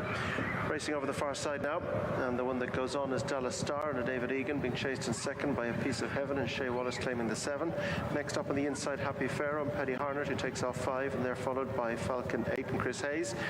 Emit and Ryan Moore racing a little keenly in behind the leading quartet. Lafayette towards the inside, Colin Keane, and Genealogy just outside under Joey Sheridan. Both of those riders bidding for a double on the card. Continuing over the far side, Dallas Star leads from A Piece of Heaven, who's gone up into second now at the expense of Happy Pharaoh. The 11-year-old Falcon 8 is racing in fourth. Emit, one of 3 4-year-olds in the field, is next, and then Lafayette down the inside of Genealogy. Racing on now towards the end of the back, and it is Dallas Star who leads them on, being chased in second by A Piece of Heaven. Right there in third is Happy Pharaoh. Falcon 8 in the orange jacket racing in 4 with Emit close in behind, and a break of a couple of lengths to Lafayette, who in turn is in front of Genealogy as they begin now to make their way on towards the milestone. Completed 6 furlongs or so, and it's Dallas Star from A Piece of Heaven in second, Happy Pharaoh 3, Falcon 8 still racing 4 with Emit in 5, and still this break of a couple to Lafayette alongside in company with Genealogy. On the bend now that takes them on up the climb to the highest point in the course, and still Dallas Star sets the splits from in second A Piece of Heaven, Happy Pharaoh in 3, and then Falcon 8 racing 4 in front of Emit, and then the break to Lafayette, who has now pushed to the back spot Genealogy as they continue now on the climb right up to the top of the track, where they've soon completed a mile with about 6 to race, and out front Dallas Star, A Piece of Heaven, Falcon 8 going up on the outside to almost join for the 3 and 4 spot Happy Pharaoh, but Happy Pharaoh still edges it. Emit still strong on the inside in 5, and they're followed by Lafayette 6 and Genealogy 7 as they race over the brow of the hill and begin to descend on the way down now towards the home turn, and it's still Dallas Star from in second, A Piece of Heaven right there in third, Falcon 8 on the outside of Happy Pharaoh. They're chased by Emit. Next up is Lafayette, and last of all, but closing up the gap at the back, is Genealogy as they continue on down the descent and race on towards the half-mile pole. Reminders for Falcon 8 as out in front it's Dallas Star from in second, A Piece of Heaven. Happy Pharaoh's asked for effort now, with on the outside Falcon 8 just trying to improve between them. Emit, Lafayette is next, and Genealogy pushed along last of the group, straightening up and on their way towards the 3, and Dallas Star begins to push off the front end now and goes on by a couple. A Piece of Heaven is trying to stay in the slipstream. Emit is trying to close the gap now, and then chased by Lafayette, who's making good ground up to take challenge, and out front Dallas Star is now asked for maximum effort inside the 2. A Piece of Heaven is trying to bridge the gap. Lafayette and trying to get there to Emit. It's getting close for the leading quartet. Dallas Star still holds the advantage, but just A Piece of Heaven has come to join Lafayette, and now Emit are getting into it as well. Any one of 4 inside the final furlong. Lafayette's trying to get to A Piece of Heaven, but A Piece of Heaven shades it. Lafayette swoops through on the near side now, and Lafayette is beginning to extend to go on by about a half a length or so. Last 2 races, double for Colin Keane and Noel Meade. Lafayette gets up to win. A Piece of Heaven is second. Dallas Star is third. Emit was... Mijward holding it. That's Mijward going in. The Avenues Bahrain Cup, 1 mile, 1600 metres, race 8. All in and they're off. Yazaman walked out of the stalls. Free throw. Missed it by a fraction. That one just being bustled along at the back, and away smartly was Call of Duty, who's racing wide of a stable companion, Night Lantern, with his arm on the premises as well in the two shades of blue. Leaders are being followed by Mr. Dollar, pale blue jacket of newcomer Mijwad. Pisces is against the rail. San Diego is held up with Yazaman for company, so too Free Throw and Asaf the back marker, but they're very well bunched. The pace is being made by Night Lantern with Call of Duty on the premises, and that pair are about a length in front of Mr. Dollar, then his arm, followed by Pisces and Mijwad, and Free Throw. San Diego, Asaf is second last, and Yazaman is last of all with 800 to gallop. The leader down the side of the course is Night Lantern from Call of Duty, only a length between them. His arm posted 3 off the fence as they prepare to turn in. Then comes Mr. Dollar, Pisces, San Diego progressing, followed by newcomer Mijwad as they corner. Asaf work to do, then Yazaman and Free Throw. Heading down towards the last 400 metres. M&E Racing and Paul Smith 1 and 2 at the moment. Night Lantern and Call of Duty. It's Night Lantern booting for home from Call of Duty. His arm is now giving chase from Mr. Dollar, San Diego and Asaf. 200 metres left to cover, and it is Night Lantern chased by Call of Duty. His arm is trying to get there, but at the moment Night Lantern has got all the moves covered. It's Night Lantern and Edson Rodriguez going on to collect. Night Lantern is the winner. Call of Duty second. Race on for third between His Arm and Mr. Dollar. It's a 1-2 for M&E Racing and Paul Smith. Night Lantern has gone on to win, winning the Avenues Bahrain Cup, number 2 on the card. For the connections then, M&E Racing, Paul Smith, Edson Rodriguez, and follows up the last time this horse raced, which was in January. Second place goes to Call of Duty. They dominated it, and it's a close run thing for third position between His Arm and Mr. Dollar. Waiting on the judge for third, no doubt about the first two. Good result for the team, and it is number 2, the mare.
Loading up here, race 7, penultimate contest at Songklu, Class 3 handicap over 2,000 metres. Plenty of non-runners here, a trio of them have come out, 4, 7 and 12, so we're down to 13.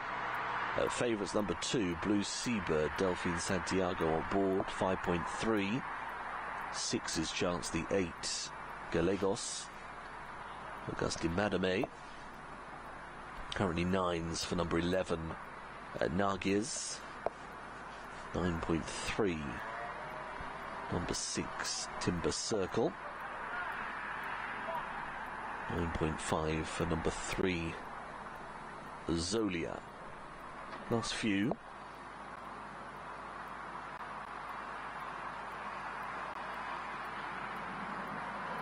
Jenny Lap Bright has just gone in.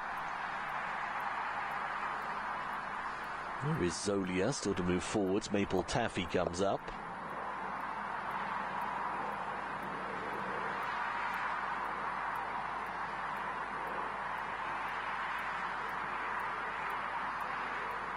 Last couple here. Zolia slots in, no troubles. And the 16. Soligny with a white jacket, purple sash comes on up. And ready. They're off. Bit of a bump from the stalls between Soligny and Mistaken. They both shifted out a bit right-handed as they get away over 2,000 metres. The early leaders with Ride On. Jacket. Sleeves have the advantage by a length through the first furlong. Gallegos and Blue Seabird also race prominently, and Nargis is on their inside, white with the purple cap going keenly. A couple of lengths away to Cortella, who's running down in 5th place, is running upsides Timber Circle. Further length to Tyrone, whose partner is What a Hero. Couple back then to Maple Taffy, Black Jacket, Red Star the Grey, running in advance of another dappled grey Soligny. Last few runners include Mistaken, also to the back for Zolia, and last of all is Jenny Lat Bright. Would be about 12 lengths off the leader. They are relatively well stretched here. In front, it is Ride On. A length the call from Blue Seabird 2nd place, and Soligny continues to be just on the outside of rivals going keen. Still on the inside there is Nargis running in partnership with Gallegos, and behind the speed is Timber Circle. That one's with Cortella. What a Hero follows next, then the red of Tyrone. As they come around the bend, Maple Taffy has still only got a trio of runners behind. Zolia one of those. Mistaken, the back marker, remains Jenny Lap Bright. To the straight we go, Ride On in front. Ride On by 3 parts from Blue Seabird in 2nd. Still on their tails is Nargis in 3rd place. Now pushed along is Gallegos, looking for closers. Timber Circle trying to get going, still okay for Cortella. Now we'll switch to the middle for Maxime Guillon, heading to the last of 400. And at this point, Nargis has come through to hit the front. Nargis going on and starts to try and quicken away. Gallegos, though, is responding well for pressure. Cortella finishing off. Also, Tyrone down the middle is coming home effectively into the last 200. Gallegos is having a bit of a bump with Nargis, and in the meantime, Tyrone and Mistaken are coming home very well down the outside. It's Gallegos. Oh, maybe just. Gallegos head down. I think has done just enough to beat Tyrone in 2nd. Mistaken down the outside from a long way back managed to nick 3rd over Cortella in 4th. Markers off to the leaders. Green Mile, that shows the way. Along the inside, DeAndre's Dreamer used up a lot of energy on the way to the start. Barcy Rockford is back 3rd. My Lucky Charms in 4th. Then comes Send Me at the Rail. Rafiki's on the outside, then Ragnar the King. Behind that, Angel of My Heart. Barcy Rockford is further back in the run, and behind that one is Double Olympic. Zion's Pride is now raced up into 3rd. So as as they go to the 800-metre marker, and making the running is Green Mile, Zeon's Pride, Red Sleeves and Cab. The Andres Dreamers at the rail third, My Lucky Charm is fourth. Send Me's getting the wake-up call on the outside, Rafiki. Then Ragnar the King. Double Olympic is further back, Angel of My Heart, and Basi Rakvat's the trailer. They homeward bound and Green Mile brings them in. In second position, Zeon's Pride. The Andres Dream between runners. On the outside of that one, there is My Lucky Charm. Send Me towards the inside. Rafiki's towards the outside, trying to get into the race. 300 metres to go, though, and Green Mile still leads it. The Andres Dream, My Lucky Charm, Send Me. And on the outside is Rafiki as they come to the last 100. And Basi Rakvat's also running on strongly. Down the inside, Green Mile, Basi Rakvat, My Lucky Charm, Send Me. It's getting close. They get to the line. It goes to Basi Rakvat. Second to My Lucky Charm, Send Me, and Green Mile.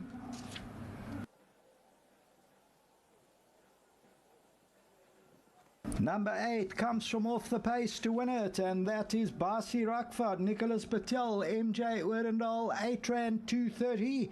Number 8 wins it by about a neck. My Lucky Charm will run second. That's number 7. Third to number 1, Send Me. And the fourth position to number 4, Green Mile. The tote favourite.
The horses are at the gate. It's now post time.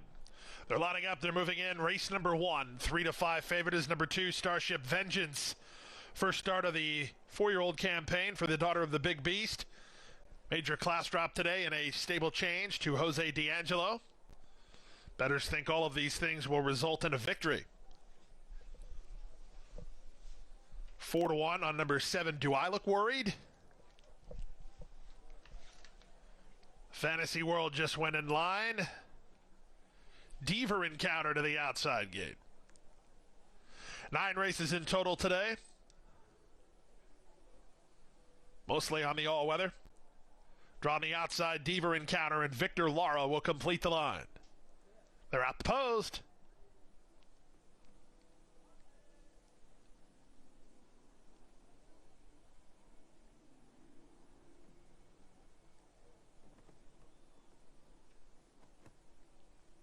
Racing at Gulfstream. Good start toward the inside for the favorite, Starship Vengeance, who's put into play early on. Running with her is Fantasy World, and these two race on. Fantasy World just faster in the run to the half-mile point. Out in the center, I Love Inez. Farther out, Do I Look Worried? She's up to second now. After a good start, Starship Vengeance is now tightened up for racing room down toward the rail in 4th. Up to the outside goes Deaver Encounter with Rose Dancer. 2.5 more to Alithia, and Pretty Pie is at the back, and the leader is Fantasy World. 21-2 for a drilled opening quarter. Fantasy World to the top of the stretch leads. Do I Look Worried? Charging up on the outside now second. It's a gap of 4. I Love Inez is now third. Starship Vengeance has a lot of ground to make up and time ticking away. She tries to find her best stride third. Off the turn in the stretch drive, it's Fantasy World. It's now Do I Look Worried? And up the rail, Starship Vengeance. Final 1/8 of a mile. Fantasy World still in front. Starship Vengeance at the rail. Starship Vengeance starts to gain a bit of ground. Starship Vengeance trying to get up. Fantasy World tries to turn her back. Starship Vengeance. Starship Vengeance did get up. Fantasy World next with Do I Look Worried? 57-4. I was rather keen on the 5 here. Aussie Fion at 7-1. Big price.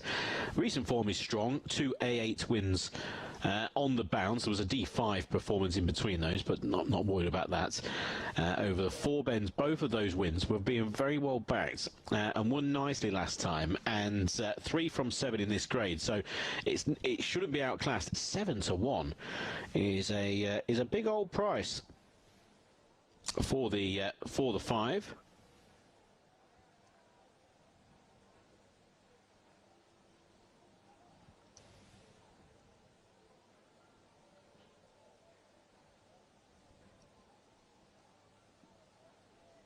So Greyhound's ready to load. Thanks to everybody at Kinsley. Been a very entertaining afternoon.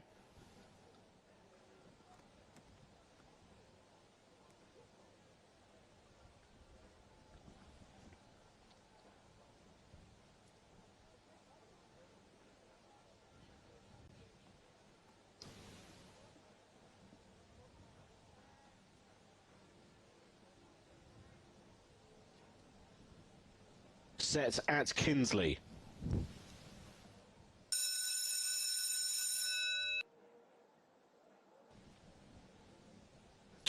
Here we go then, Kinsley, 5:56, final race at Kinsley.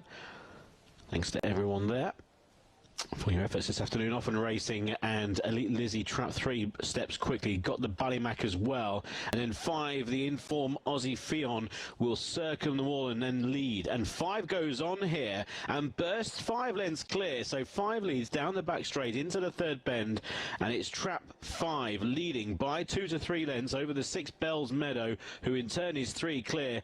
Aussie Fion down the lane at a big price, 5 trying to cling on, and 5 does. 5 from 6 and looks like 1 in 3rd.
So runners have arrived at the gates here. Final runner Namrud has joined them at the stalls, and runners are starting to load forward.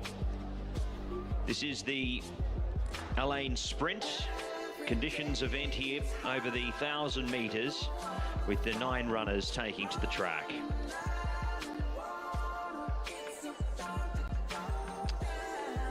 So Sirlau comes up into line. The filly joins in here, representing the girls here in the race, with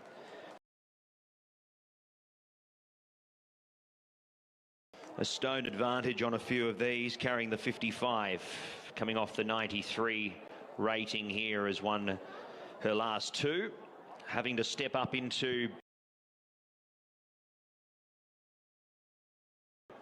better company this time around, most notably with Al Fati and RB Moneymaker, who both come in with considerably higher ratings to quite a few of these, off 108. Kuat El Emirat is in the stalls. Sir Lau the same. Rider just sitting on the side partition for now. RB Nashbash has joined the line. Wajib and Rockberry about to join in.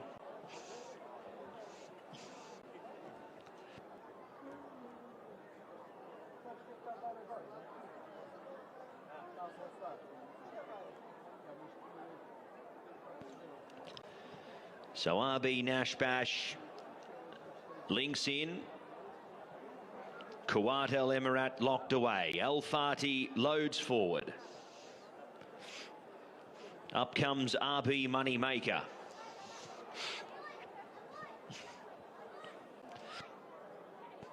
Last one coming in. It is Namrud.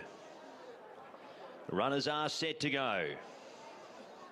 Away in the Alain Sprint. Good speed from RB Nashbash. Al Fati works up as well. RB Moneymaker starting to hustle through the centre from Yatwad. Then came Al Fati, now back to 4th position from Rockbury. Then came Sir Lau, who's in the rear division on the near side part of the course. Back there as well, Kuat El Emirat and Wajib. So on the head on, it looks like RB Moneymaker is a narrow leader, and is so at the moment. From Al Fati Alfati in second. Yatwad working up into third position from RB Nashbash. Then came Namrud. Surlau getting a little bit wayward. These two pair away the high-rated runners. It's Alfati and RB Moneymaker. Alfati getting the advantage of RB Moneymaker. Surlau, RB Nashbash. It is Alfati, though, coming clear from RB Moneymaker, RB Nashbash and Surlau. It's Alfati, though. Alfati coming away. Alfati going on to win. Alfati from RB Nashbash. Surlau fourth across RB Moneymaker. Then came Yatwad. Next over was Namrud, followed by Wajib. Then came Rockberry, and last in was Kawat El Emirat. Alfati, number 2, going on to score. For Ray Dawson, Ibrahim El Hadrami, the 5-year-old entire by AF Al Bahar, going on to win, number 2 in the frame.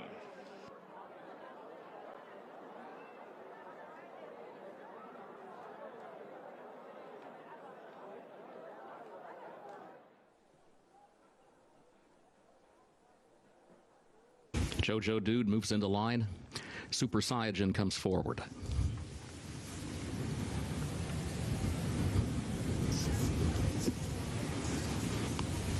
Bourbon Town, 3 more to load.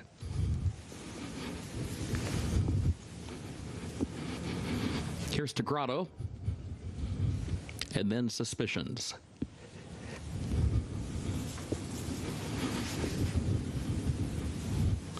Cross Power, the last one.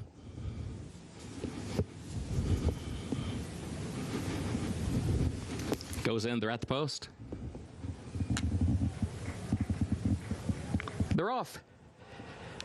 There goes Jojo Dude. Jojo Dude right out for the lead. Suspicions comes away, running in second upon the outside as they make the bend around the far turn. And Bourbon Town is up close. In fact, Bourbon Town's going to find an opening down to the inside. 3-way shuffle for the lead, separated by less than a length up front. Then a gap of 2. Grotto is outward from the rail in 4th, 3/4 of a length. And then Super Saiyan 5th, and a gap of 5 more lengths back to Cross Power. Now, side by side for the lead, top of the stretch. Suspicions up on the outside, and Jojo Dude on the inside. Gap of 3 more lengths. Bourbon Town had to switch lanes and come toward the center of the track, and is still third. Super Saiyan is running late down toward the inside, also 3 from the front. To Grotto there on the far outside. Suspicions has the lead. Suspicions past the 8th bull final furlong. Super Saiyan keeps running up the inside. Bourbon Town is next. Jojo Dude has dropped back to 4th, 16th to go. Suspicions, Pietro Moran aboard. Suspicions to open the Keeneland Spring Meet with a victory. Bourbon Town was home in 2nd. To Grotto was up in time for 3rd, and Super Saiyan was 4th.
Loading up here for the last at Saint-Cloud this afternoon.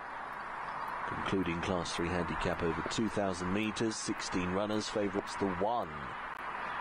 Fru Poussin, it's the bedding, Clément Lecouvre on board. Been very consistent, hasn't she, this filly? Always in the shake-up. So Fru Poussin, who was second at Chantilly last time, a winner already this year. She heads the order 4.9.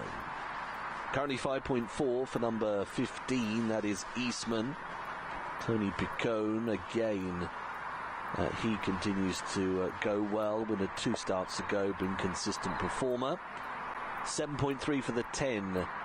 Got Flower, who was the better second at Compiègne a week ago. 9.5 for number 5, London Polo, who was also second last time out. It was a maiden race and has been plonked in to try and take this handicap quite late on, a supplementary entry. Always quite interesting when that happens. It's normally a pretty good sign with these French handicaps. Lodi's going pretty well. Mont Blanc de Livre just going forwards. Also coming up was Andy Spirit in the green. That one's in.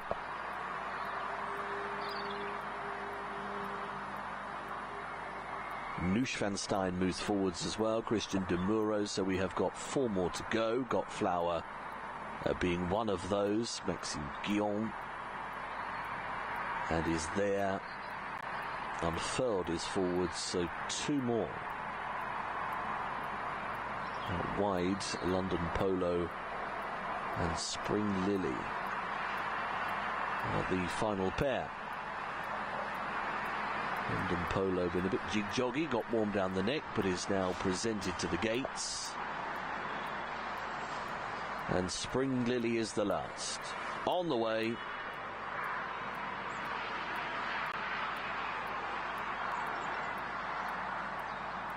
Lined up.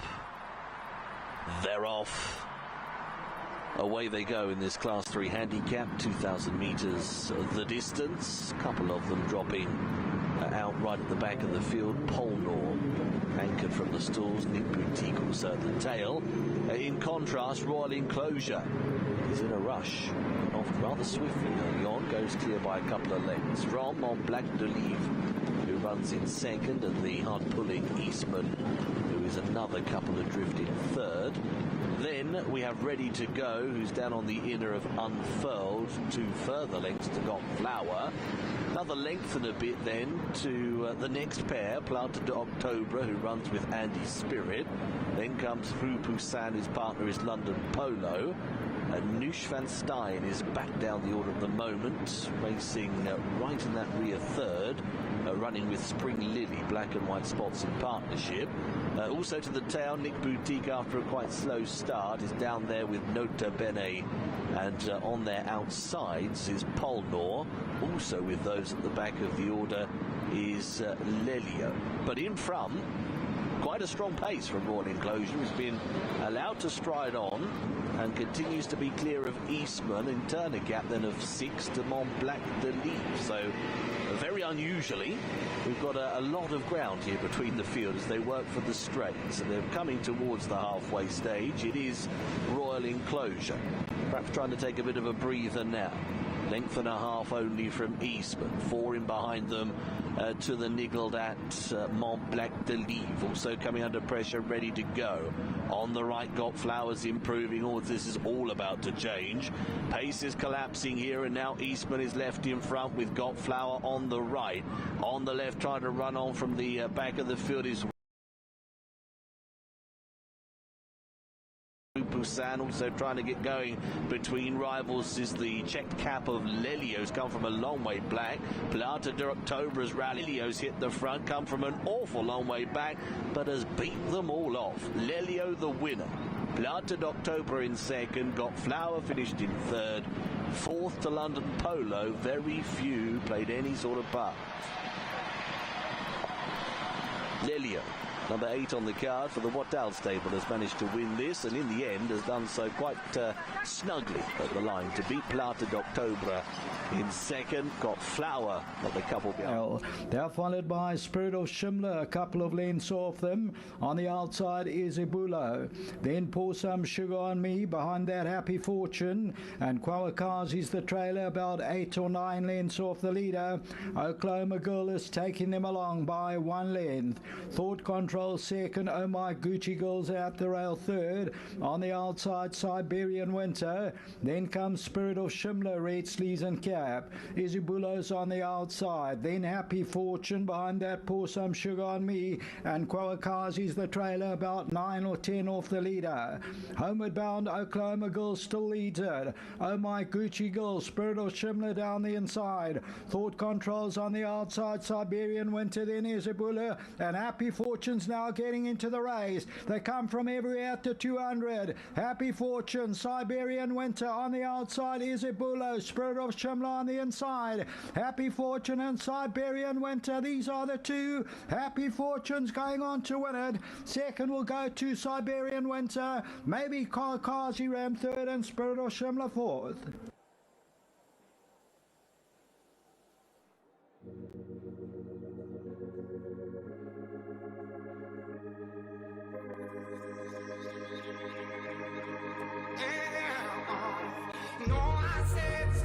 I could feel the love, can you feel it too? I could feel it, I could feel it, You know I said it's true. I could feel the love, can you feel it too? I could feel it, I could feel it, yeah. You know I said it's true. I could feel the love, can you feel it too? I could feel it, I could feel it, it's true. I can feel the love, can you feel it too? I can feel it, I can feel it, You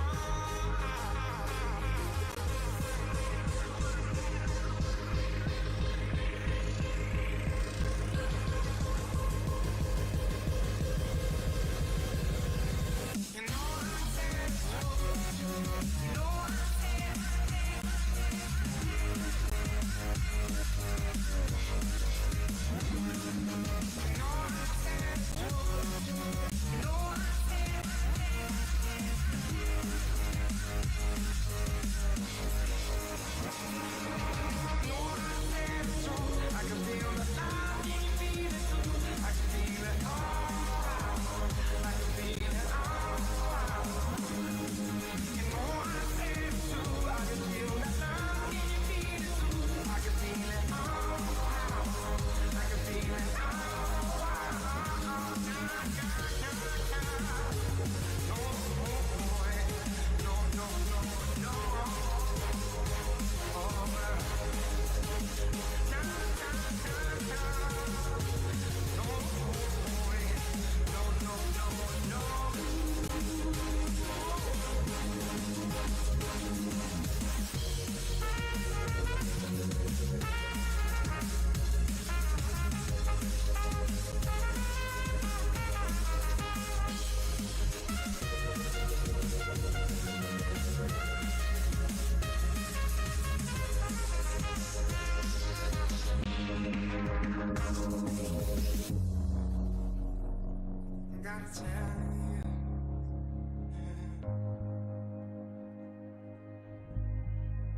gotta tell you, gotta tell you,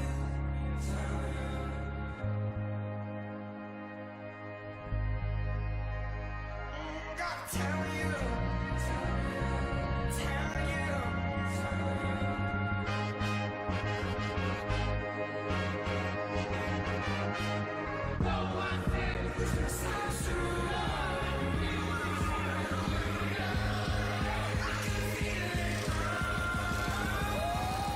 Semi-final over the 270. Rowana Mamba in trap 1 is 13-8. Trap 2 is Crafty Alejandro at 3-1. Scooby Matilda in trap 3 at 33-1. Droopy's Will in 4, 16-1. The 5 Pavilion Team at 5-1.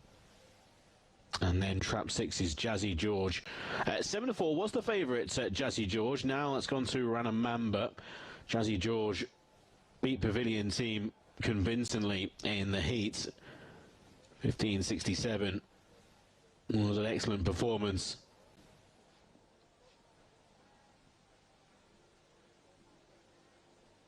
For the Sunny Day and Sprint, third place runner of only a few weeks prior. Second by ahead in the Scurry Gold Cup here at Dunstall was Jazzy George. Rana Mamba in the one trap. Won by 4 1/4 lengths, bolted in as an odds-on favourite last time out. In the trial, finished second behind New Win Solely.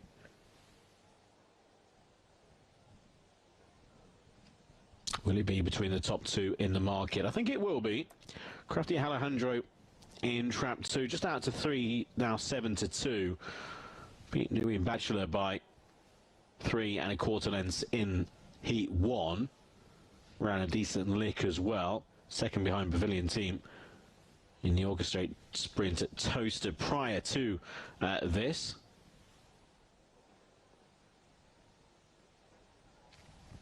Scuba Matilda in trap 3. Finished third on first start here at Dunstall.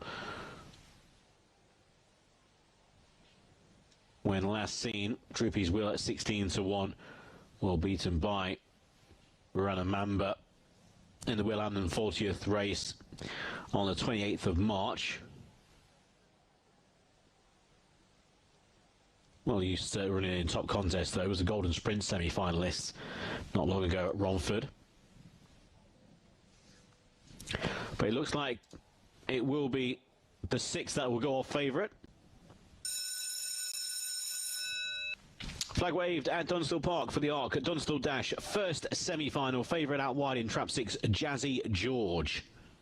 Away and racing, pretty level start now. George starts to dominate out wide. Jazzy George will lead into the first bend, and it's Rana Mamba in second. 6 leads 1, and then 4, 5, 3 and 2 down the lane. Trap 6, Jazzy George by 2 lengths over Droopy's Will, who emerges in second, head of Rana Mamba. 6 beats 4 and 1. 6, 4 and 1. Jazzy George beats the 4, Droopy's Will.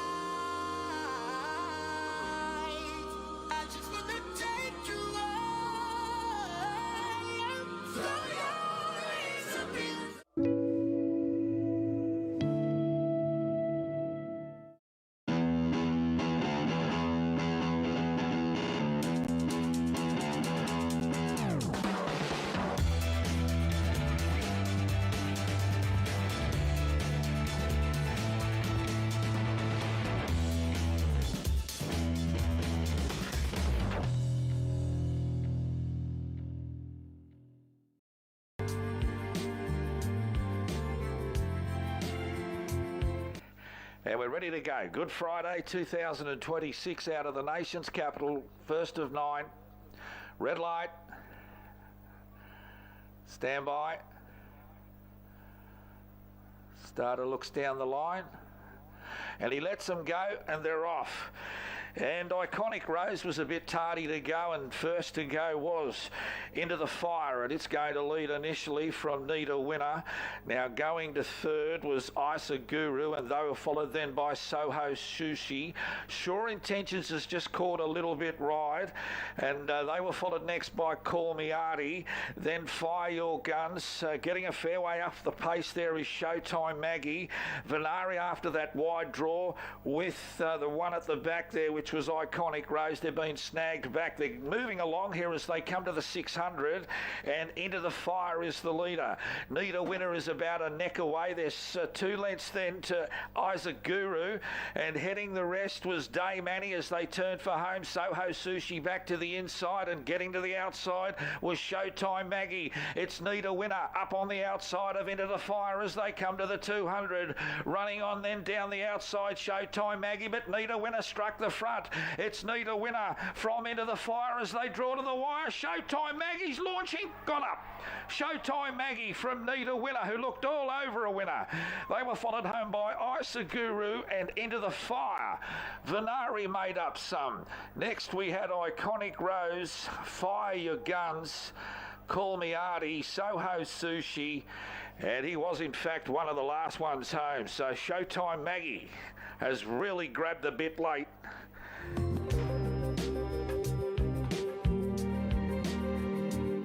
Playing with a soft 5, track conditions. $3.90, Bottas, new favourite. They've certainly flipped and flopped here as far as the market's concerned. And they're off. Good level line, out wide, urged forward was Doc Marsh, but it's going to be Brundy Tom and Cinephile. They'll take it up. They're the first pair. Big Time Charlie went to third, then justifiably. Now, Mr. Tadashi caught 3 wide. Tay Bay's going to tuck in behind them. Then came Doc March, Party It Down. And there's a surprise. King Edward's gone back to last. So up over the 1,600 metre crossing they go on the Federal Highway side of the track. And Cinephile takes it up now from Brundy Tom. Moving up 3 wide was Mr. Tadashi to try and get in. Then Big Time Charlie justifiably. Tay Bay's running midfield, and on its outside was Doc Marsh. Party It Down 3 lengths further back astern, and the top weight, Mr. Edward or King Edward, is back at the tail. So they head up towards the 1,200 metres, and Mr. Tadashi. It's Mr. Tadashi, 1.5 lengths, 2 lengths on Cinephile. 2 off then to Big Time Charlie, just being covered up there by Brundy Tom justifiably. Tay Bay still 6 off the pilot. Then came Doc Marsh. Well back was King Edward, and Party It Down just getting an urge along now and is starting to overtake a few horses at the rear.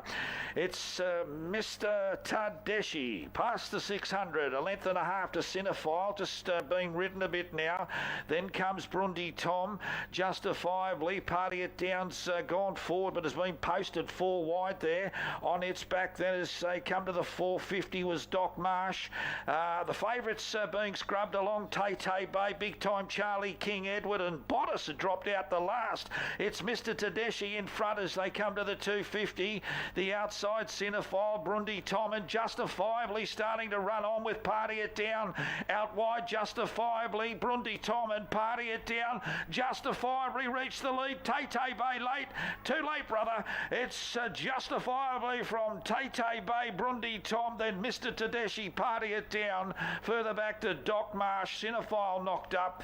King Edward was third last.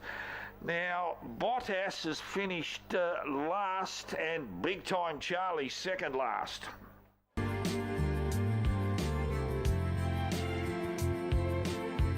Now the red's on. About to jump. And the gates are back. They're off and racing. Pretty good level line. And first to go was Calder Tour Millet. It's joined out wide by Brannick, who's coming across, and in between them was Charlie Hustle. Down on the rail came Angel City. They're followed then by Nellie's Wish, who's running in 5th. On its outside, the grey just caught 3 wide there, and Ladilo. And the last couple, well, Deflector's gone back to last, and Summary just ahead of it, past 1,000 metres. And Brannick, the top weight, has come across and Ladilo. It's going to go up into second now after being caught 3 wide. They were followed then on the outside by Charlie Hustle, and over on the inside Calder Tour Millet.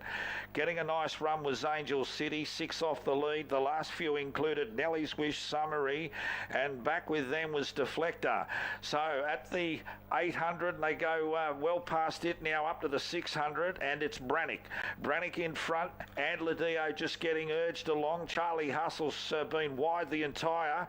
Calder Tour Millet's hard ridden here. Now he's just angling to the outside, Pierre Bouvelin on Angel City, and they were followed then back on the rail by Summary. Out wide, Charlie Hustle is after Brannick. Brannick still in front at the 200. Angel City starting to get into a work now. It's Brannick in front, joined quickly by Angel City, who moved up at the 75 and races away. Angel City Oh, good go for second and third. We've got Col de Tour Mallet and Brannick over on the inside. I think Antledillo may have run fourth, and they were followed home then by Charlie Hustle, Nelly's Wish, Summary, There's No More, after the running of race number 3.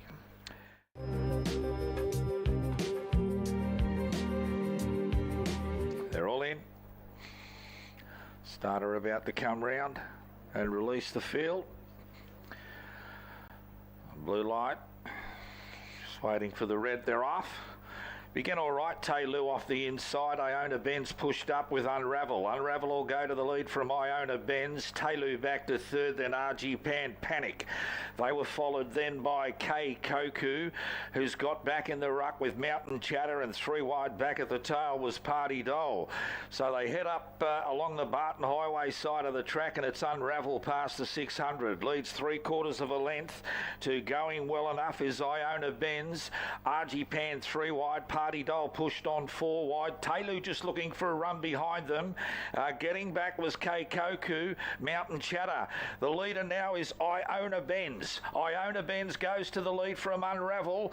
Trying to get through now. Taylor's bursting through. Iona Benz in front. Taylor getting through on the inside. Iona Benz is lifting, and Iona Benz from Taylor. K Koku has flashed up again to get third. RG Pan and Panic there in photos for fourth, and they were followed home then by Party Doll, Mountain Chatter, and last over the line after showing some speed was Unravel. 5, Tab Federal, ready to jump. Just wait for that red. It's on now. Set to go. Racing in the Federal. Masked Vision was about 4th away. It's going to use its inside barrier to go up to about 5th. And showing good pace was Air Miles. It's going to lead. From pushing forward was Stormy Woo, and Trooper up underneath them. Closed the door. Darcy. Masked Vision's worked to about 5th. And they were followed then by Thuba Gal. Admire Water has got back here with likewise Stormy Woo. So that's Fred Astern that's up closer. They were followed then well back as they come to the corner. Smolinski, and Ground Cover is last. It's Trooper leading into the straight. Up on the outside is Air Miles. Now Masked Vision looking to thread the eye, and they were followed running on then was Slay Queen. It gave a good kick here, Trooper. Trooper at the 200, dash 2 or 3 in front. Masked Vision can't get it, and Trooper will win the Federal from Masked Vision. Slay Queen a good run to grab third. Look at Ground Cover. It's come from tailed off to run 4th. Then came Fred Astern. Further back then we had Close the Door Darcy. Air Miles is knocked up with Kings Exceed. Admire Waters. They were followed well back in the ruck then by Thuba Gal.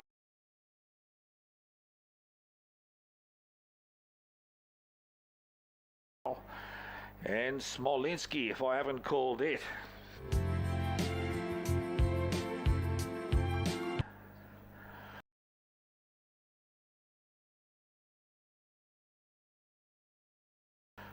Princess moves in. Race 6.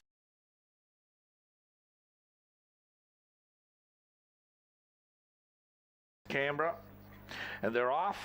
That's Outstanding. Was a little slow to went to second, and pushing up the inside now was Strike. 4 wide there. The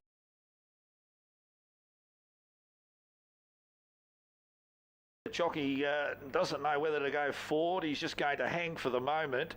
Now, that's Outstanding, and they were followed well back to Princess, and running about 4th last was Wave Dancer. So soon after Optimal Moments, Pierre Bouvelin, it took it to the lead. Pierre did, and it leads a couple of lengths on Aerostone Bro, or Aero Stern Bro. Louise Day's got a good grip on that horse. They were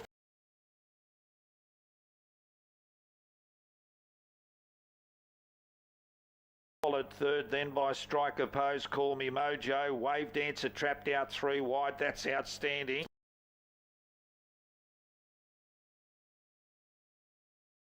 looking to hook out wide, and Fire Islanders moments in front, trying to get on terms as Call Me Mojo now. Call Me Mojo moved up at moments, running on late, then down the outside was Wave Dancer, but it's all Call Me Mojo from Optimal Moments. Wave Dancer close for fourth. We had Arrow Stern Bros further back to Passenger Princess. That's outstanding. Suspicious Time, and that pretty much got them all over the line. Favourite wins, and wins quite comfortably there. Call Me Mojo for Alicia Collett.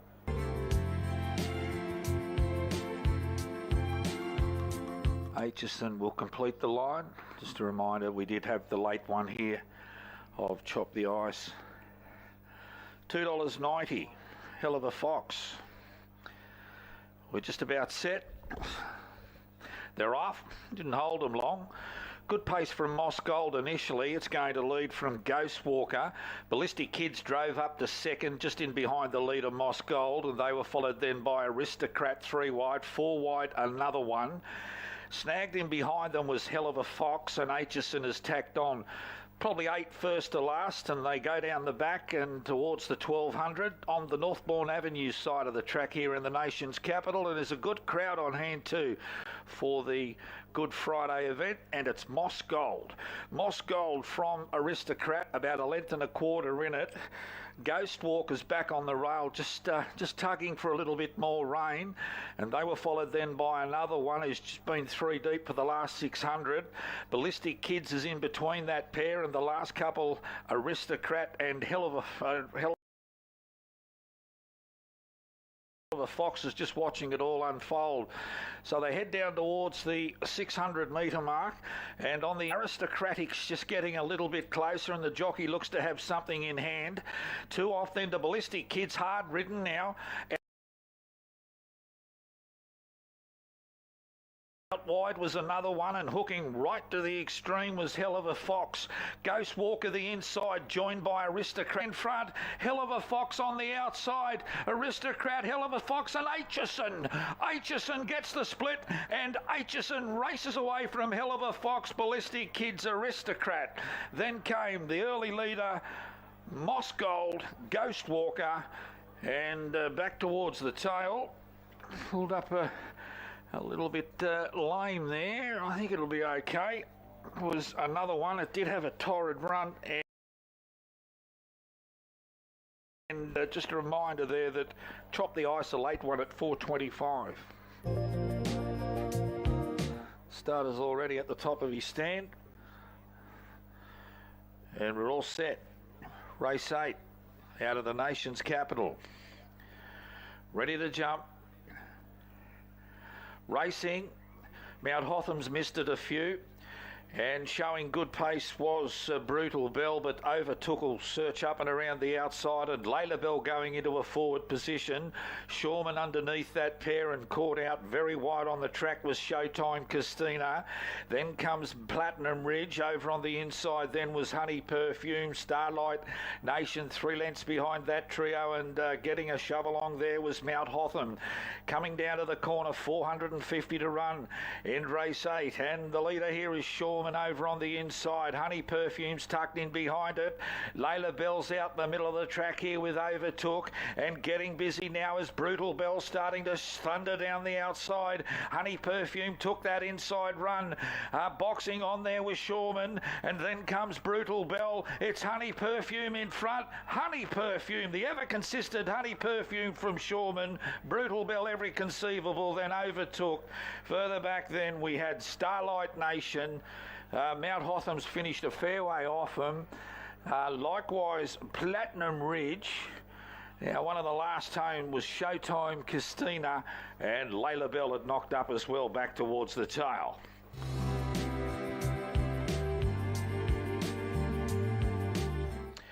Ready to go in the Grapevine Mortgage. This is race 9 on Good Friday, Thoroughbred Park 2026. Starter's right up the top of his ladder and he lets them go. There was no red light, but they're off and racing, and Cruising the Stars was second out. Performing Diva showing plenty of pace, and it's going to lead Cruising the Stars. They were followed then by Open Secret, and Aranese is pushing forward, and Jenny the Jet, she's out 5 wide, gets in 3 wide now. A gap in the race, just getting snagged back was Rapana. They're followed Maritime Express, and Ol Alay is about 10 off the pilot, which is Performing Diva. So Performing Diva from Aranese, they've gone pretty hard here in the last as they come down towards this 600, holding third was Jenny the Jet, albeit 3 wide. Now getting a little urge along here, the drifting favourite Cruising the Stars, up 4 wide. 5 wide was Hip with Rapana. Straightening up, and it's Performing Diva in front from Aranese. Jenny the Jet's trying to get clear, and here's Ol Alay down the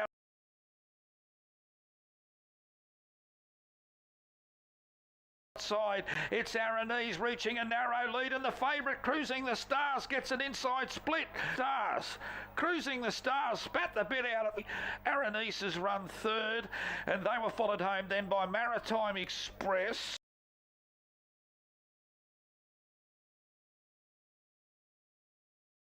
Or Open Secret, I should say. Further back we had Jenny the Jet. Then came Performing Divas knocked up with Rapana. Big win to the fave in the last. First of the Open 900 trials. Ready to go. They settle. Red light, they're off in the first trial. Little slow to go was Roy Kelton with Her Name Is Lola and Burn Sugar Burn. Bounced out past the 800 and leads a couple of lengths on Pure Octane. Encampment up on the outside of Pure Octane goes to a clear second now. Her Name Is Lola was a little bit wide. It went to 4th, and last of the quintet, Roy Kelton. Approaching the corner, only 4 first to last, and it's Burn Sugar Burn, the grey. Turns, Encampment is up on the outside ahead away, and ducking back to the rail now, Pure Octane, Roy Kelton, Her Name Is Lola. Bit under 3.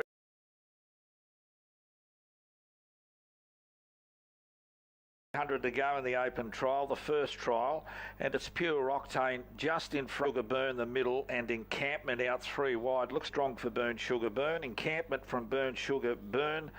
Roy Kelton's in a photo third with Pure Octane, and Her Name Is Lola was last of the 5. There's the red. Ready, they're off. Oh, I think one may have stayed in the gates. No, it's out now, Destructive Diva. And first to go was Still the Moon. It's going to lead a length and a half to Beer Baron. Pink Lemonade just up on the outside of Beer Baron and shading it. Probably a length and a quarter back then to Kermandy River.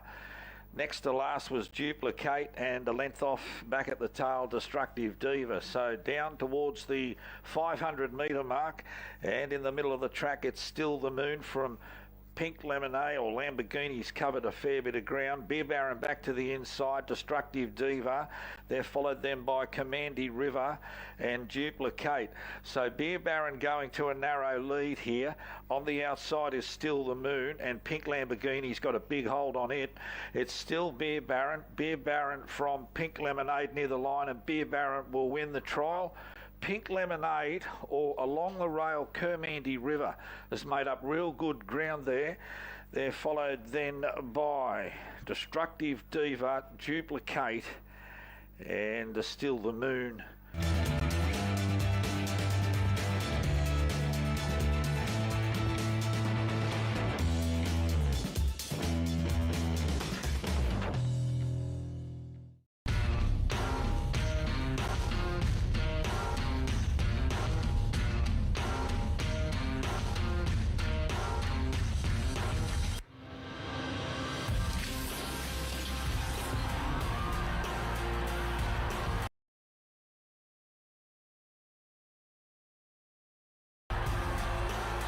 Great country racing from right across New South Wales.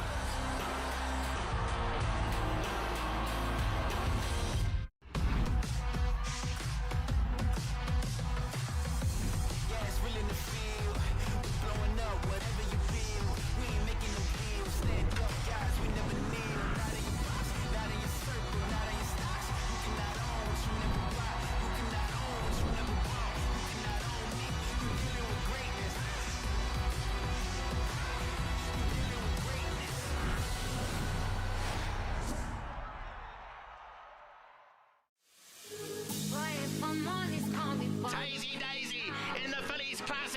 2 legs done, 1 leg to go. What'll happen on Saturday, the 4th of April?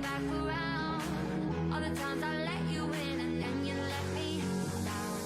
I should really let you go now. I can't seem to put the phone down. I've been lying here alone now. I should really let you go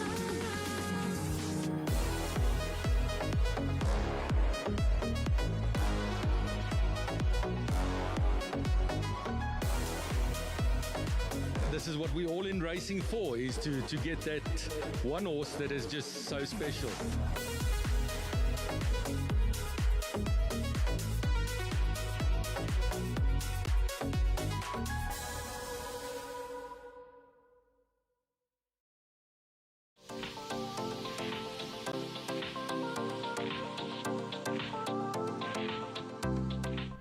Exciting racing in Hong Kong for the Easter long weekend. On Monday, we head to Sha Tin for the Group 2 Sprint Cup. Over the 1,200 metres, Ka Ying Rising. It is his show again. He's looking for his 19th consecutive win.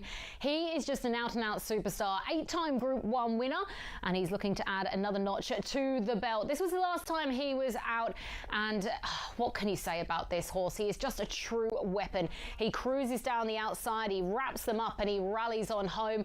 Also worth the mention, Helios Express, squidged in the middle in those purple and yellow silks. Always the bridesmaid, never the bride, but always worth the mention because he is so brave. And they were followed then by Helios Express, but it's Ka Ying Rising, 1:25 to go. 5 on Helios Express, 7,629 days ago. Silent Witness won 17 in a row. Today, he hands it to Ka Ying Rising, 18 wins in a row, and he beat Helios Express and either Lucky Swainess. Yeah, he's looking for his 19th win on Monday at Sha Tin. He just does it so easily, and that was in Group 1 company. Imagine him stepping down to Group 2. He had a lovely cruisy trial on Tuesday morning. David Hayes openly said his race fitness is right up to the mark, so they just wanted a quiet trial to keep him ticking over, and that's exactly what he delivered. The horse is thriving, and we're very excited to see him continue with that winning streak on Monday. Helios Express, I just feel like I really need to mention this horse, because if he didn't keep running in to that superstar Ka Ying Rising, and look at the fan base he draws, he's so good for international racing. But Helios Express, if it wasn't for Ka Ying Rising, he would already be a multiple Group 1 winner at this point. So I do think he's absolutely worth a mention. He is a little superstar within himself, but Ka Ying Rising, my word, every time he steps out on the race course, I get butterflies. I just cannot wait to see him perform, and I'm so grateful for everything he does for the racing product. So you know what to do, punters. Make sure you tune in to Sky Racing and catch all of this very exciting action. Imagine what you could be buying instead. For free and confidential support, call the number on the screen or visit the website.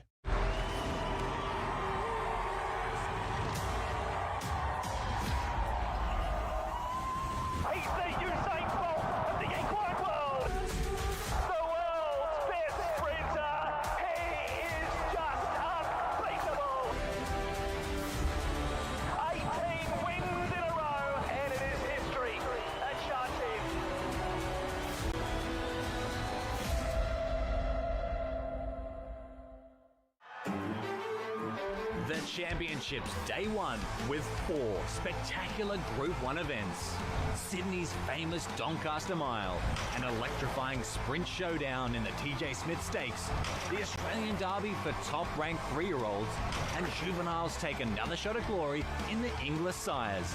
Plus, the life-changing $1 million Evergreen Turf Country Championships Final. Live from Randwick, Saturday.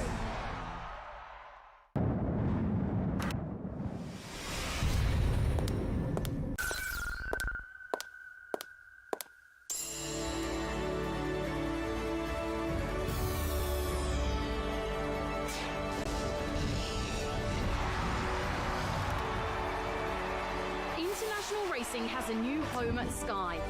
Join me, Kirsten Duke, for the Racing Passport, weekly on the Sky Racing website and Sky Racing Active.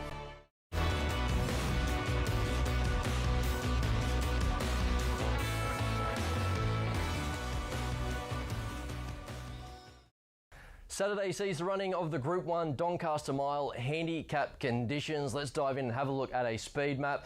Interesting map in that a lot of speed horses have drawn wide, including She-Light, who I think they have to go forward immediately and inject a little bit of pressure from the get-go. Now, they may drop anchor once they find their positions, but I'm tipping through that first 300-400, it might be on.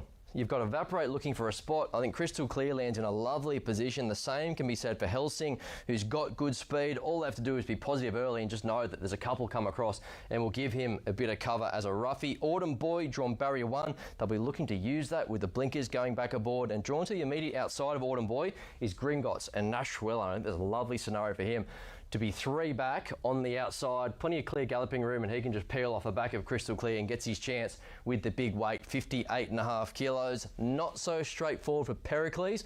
I don't know where he lands. Maybe he's the horse that's doing all that work wide and maybe giving 60s a back to follow. Flipping around, you've got the likes of Stepardi, Attica, Headley Grange, linebacker. 60s is the one I didn't really know what they'd do with him. So I think the stable are of the opinion that he's more dynamic when ridden with cover, but from that draw they don't have that luxury. So note that his barrier is to the immediate outside of She-Light. So if they want to go forward, there is the option there, but I'm thinking they ride conservative and just look to slot in here somewhere in the second half. Whether that happens or not remains to be seen. Militarised, Vivier and NCAP, and have we saved the best till last? Potentially She's Alibi. Looks a little bit sticky on paper, but with that early speed, I do think Jamie Mellon might look to go second half of the field, get her to the outside and let her unleash that turn of foot that we saw in the Randwick Guineas. So, albeit on paper, it does look a little bit problematic. I think she's the best filly here, the best horse here. She's only got the 49, and if she backs up what she did in that Randwick Guineas, she's the one they all have to beat. If you're looking to make an earn out of the race, she is well found, albeit fair impost on his back. That George Ryder form reads.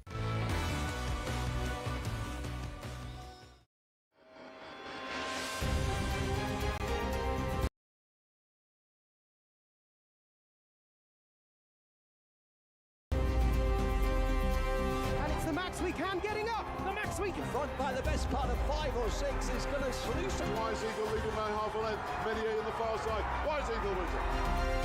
Kiama on the far rail. Kiama Emery.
Welcome to Form Line Extra. It might be Good Friday and Easter, but it's Christmas Day, I reckon, for punters Nick Burney tomorrow. Day 1 of the championships. How are you, mate? It certainly is for me. Hello to you, Jason, everyone watching on in. I love Doncaster Day. It's probably my favourite race on the year.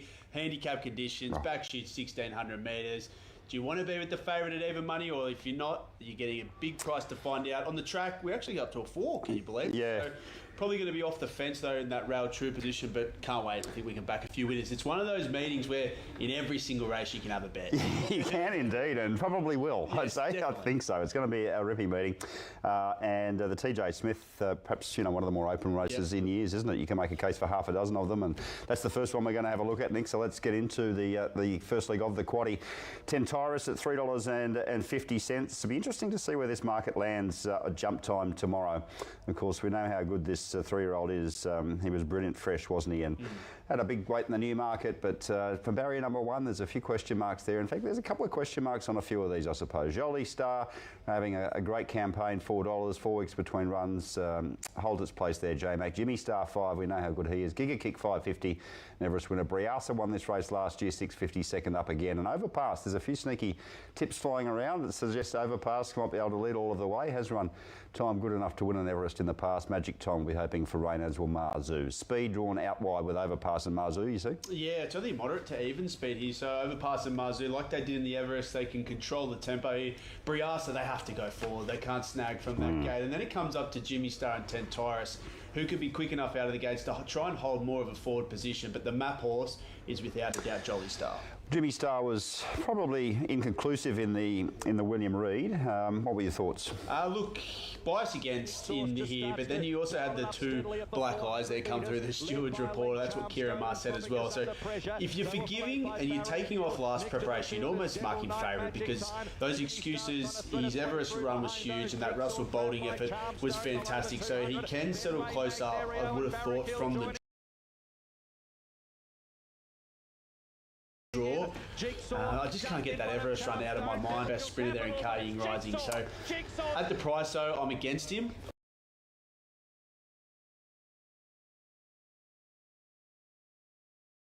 Would prefer a better price.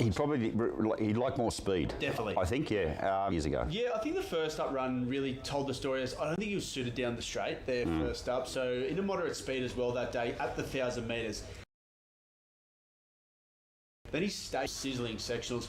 Horses can't run home faster than the way he did there second up. He loves the Randwick 1,200 metres. He's an Everest winner, place getter there as well. They do come up the rise. He's going to be there to strike, and he does have that turn of foot. Lovely trial here, so closer to them together between some of the big guns. But with that said, he looks cherry ripe to go, and I wouldn't begrudge anyone who wants to find him. It'll be a hell of a party if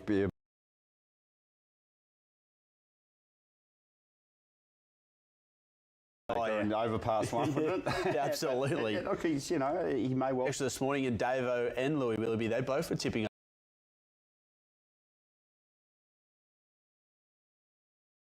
trolled up really well here, and he gave a big kick there in the Everest. At one stage I thought he was going to maybe sight, but the horse you have to follow out of this trial for me has to be Tentaurus. He is a winner in Sydney, so don't be worried about him going how he wanted to find the line. I know his sectionals, the time he ran was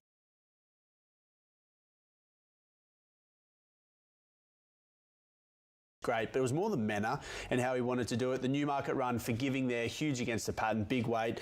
You're going to see a serious horse come to the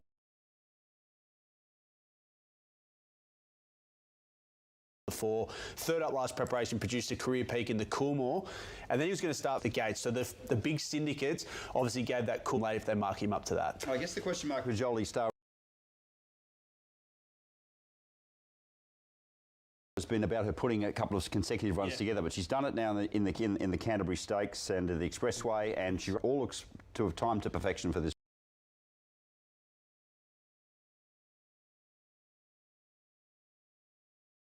I think you summed up really well. I think she's ready to get that big Group 1 to her name. So she's the map.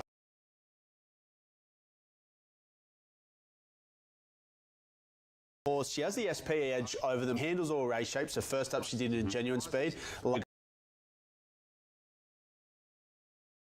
Through the line there, she's going to be really hard to beat, but on the day.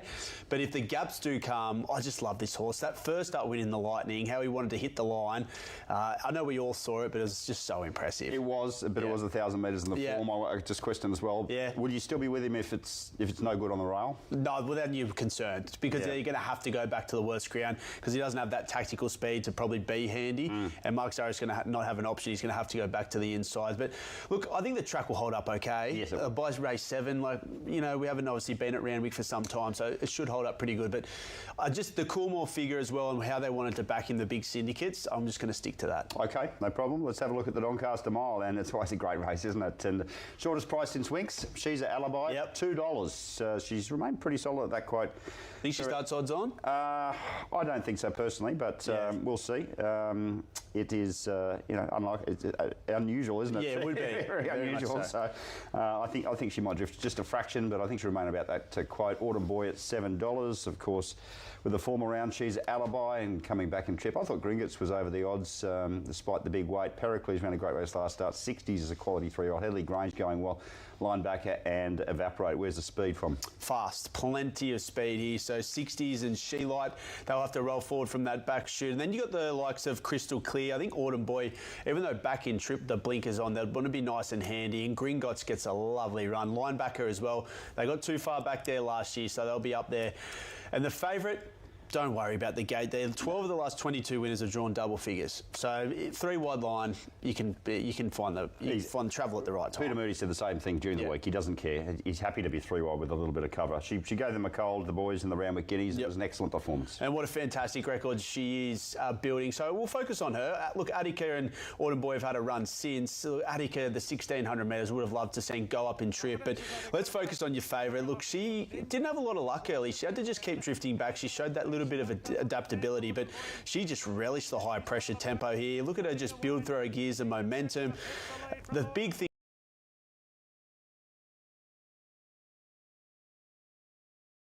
for me is, and it always is, when horses get down, such a big X factor, and that's what she gets there. Track and distance winner.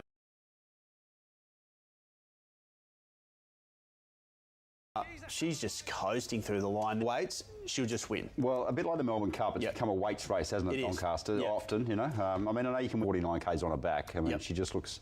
I mean, you don't like to say weighted certainty, but well, the old weights and measures guys would say she's a weighted moral. Yeah, that's how you right. put it. Yeah, exactly. I mean, Autumn Boy's gone on to frank the form since then. Yeah.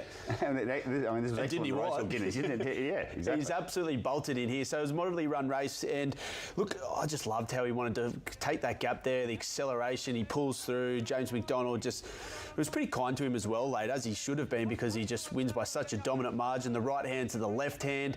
I thought he would have won the Derby off this, but they've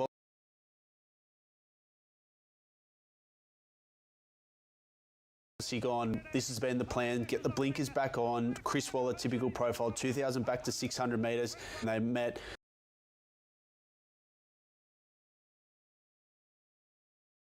I think he's weighted right up to his best, so 50 up to his best here. And she's obviously just got the little bit of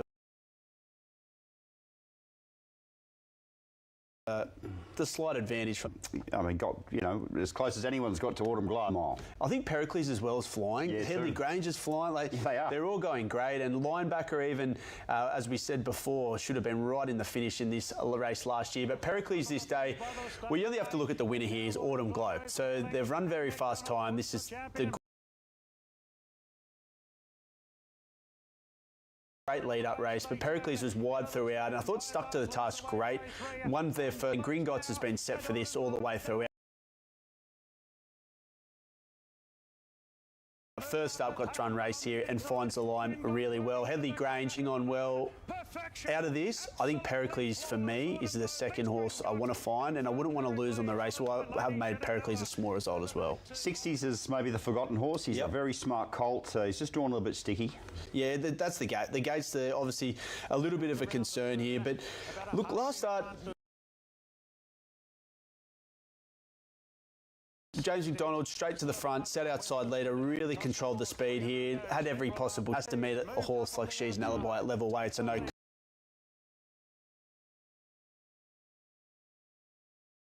Cold and obviously a filly, but with that said, even going back to the run in the Australian Guineas, I thought 60s had its chance. 1,600 metres from the wide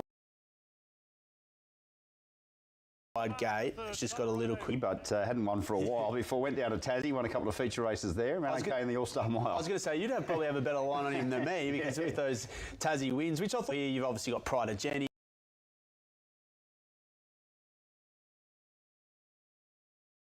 He's come out and franked the form. We know that Pride of Jenny leads at fast paces, so it's the party to sit wide and just keep grinding.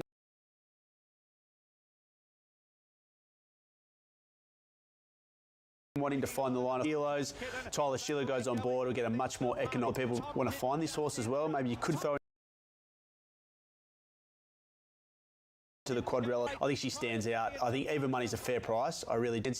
maybe she gets out to 220. I'm actually not, or maybe $1.80. It really probably depends how the guys are going in the office, how they want to push her, or the big syndicates. She's going to be the tab time horse? Oh, mate, she'll win if she's a tab time horse. Every time, Aliana, like, just keep putting her up as a tab time. But I think she deserves to be that price. I think she's a star on the rise. I do as well. And I think Gringott's a place player, is a nice player as well. That's fair. Okay, we'll take a short break, come back and look at the final 2 legs of the quad.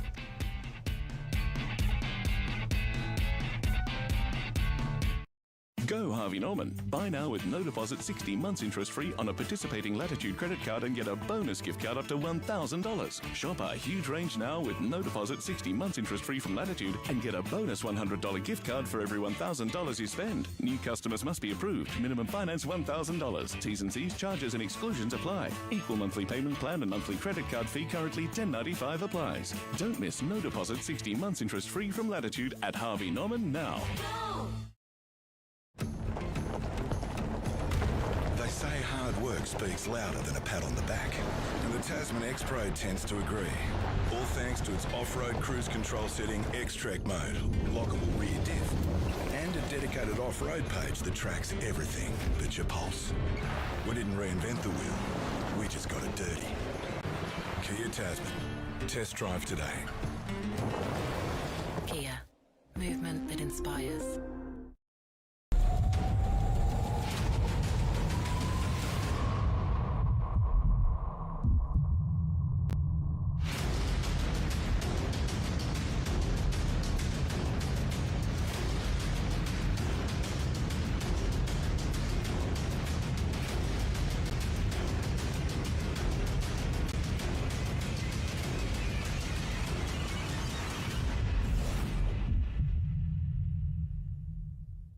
Think it over, down the stands rail, lunges, gets up, think it over, what a ride, Nash Rawiller in spectacular style, wins the Queen Elizabeth running down Zaki.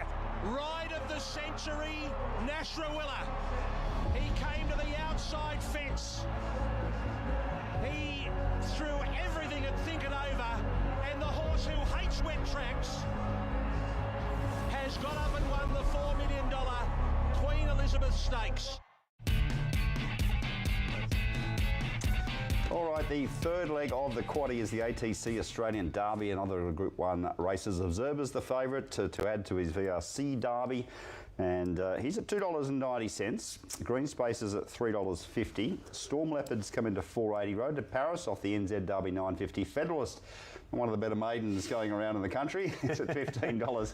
And Deal Done Fast and One Step Closer. How did you map it, Nick? Only moderate to even speedy. So James McDonald on Observer, he'll go straight to the front. I think he will control this race. I'd be surprised if Bingy doesn't roll forward to give itself the chance there to win the Derby. KJ, are you kidding? They have to punch up. Storm Leopard will be definitely close. And Green Spaces, I think, can probably find that midfield off-fence position. That's where Observer's had his best success, hasn't it? It's been leading. Yeah, definitely leading. And you get J-Mac on, but you would think, not like the VRC Derby where they'll just all look at each other, they're making a test. Well, one would hope so. Yes. That's right, to make it a true staying test. New Zealand Derby, how does it stack up? A few good judges wanting to tip Road to Paris. I mean, obviously a very talented star. Well, second pick. I think this horse, if we do get a truly run Derby, it is the staying horse that might just be able to come to the fore. So this New Zealand Derby, they went at a fast pace, and I think he's been a bit underrated in the market. I know he was run to suit here, but he just wanted to keep finding the line. I liked how he picks up over the concluding stages, and it's one of these horses where you come through the fast run derbies, and he's had a little bit of time off, so he's been able to recover from this. And the Kiwis, we know, they can come over here and win these Group 1. So at the odds, I think he is over the odds. You could easily add him into the quadrella, and at $9.50, I wouldn't want to lose on the race if he comes down the outside. Okay, what do we make of Observer, Green Spaces, One Step to Autumn Boy, and a few others behind it as well? For mine, I just thought Observer was a fraction underwhelming and perhaps could have performed a little bit better, and maybe Green Spaces going past him on the line was a little bit undervalued in the market. Yeah, I thought Green Spaces off this run should be favourite heading in there for Saturday. Look,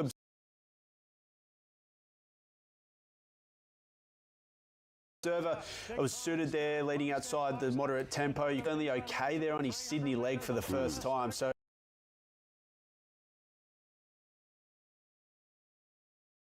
outside here. So the 45th fast 12 fastest final 200 metres. So that just tells me that the 2400 metres is going to be no issue for the first time. For just been building and building, I thought he should be favourite. I thought he was the run of the race there. Obviously behind Autumn Boy. Yeah, well, of course, Tulloch winner hasn't gone on to win again for a few years. But another favourite broke down mid-race, but he's the fresh horse. It was just a dominant win, and Tommy Berry was pretty easy on him late.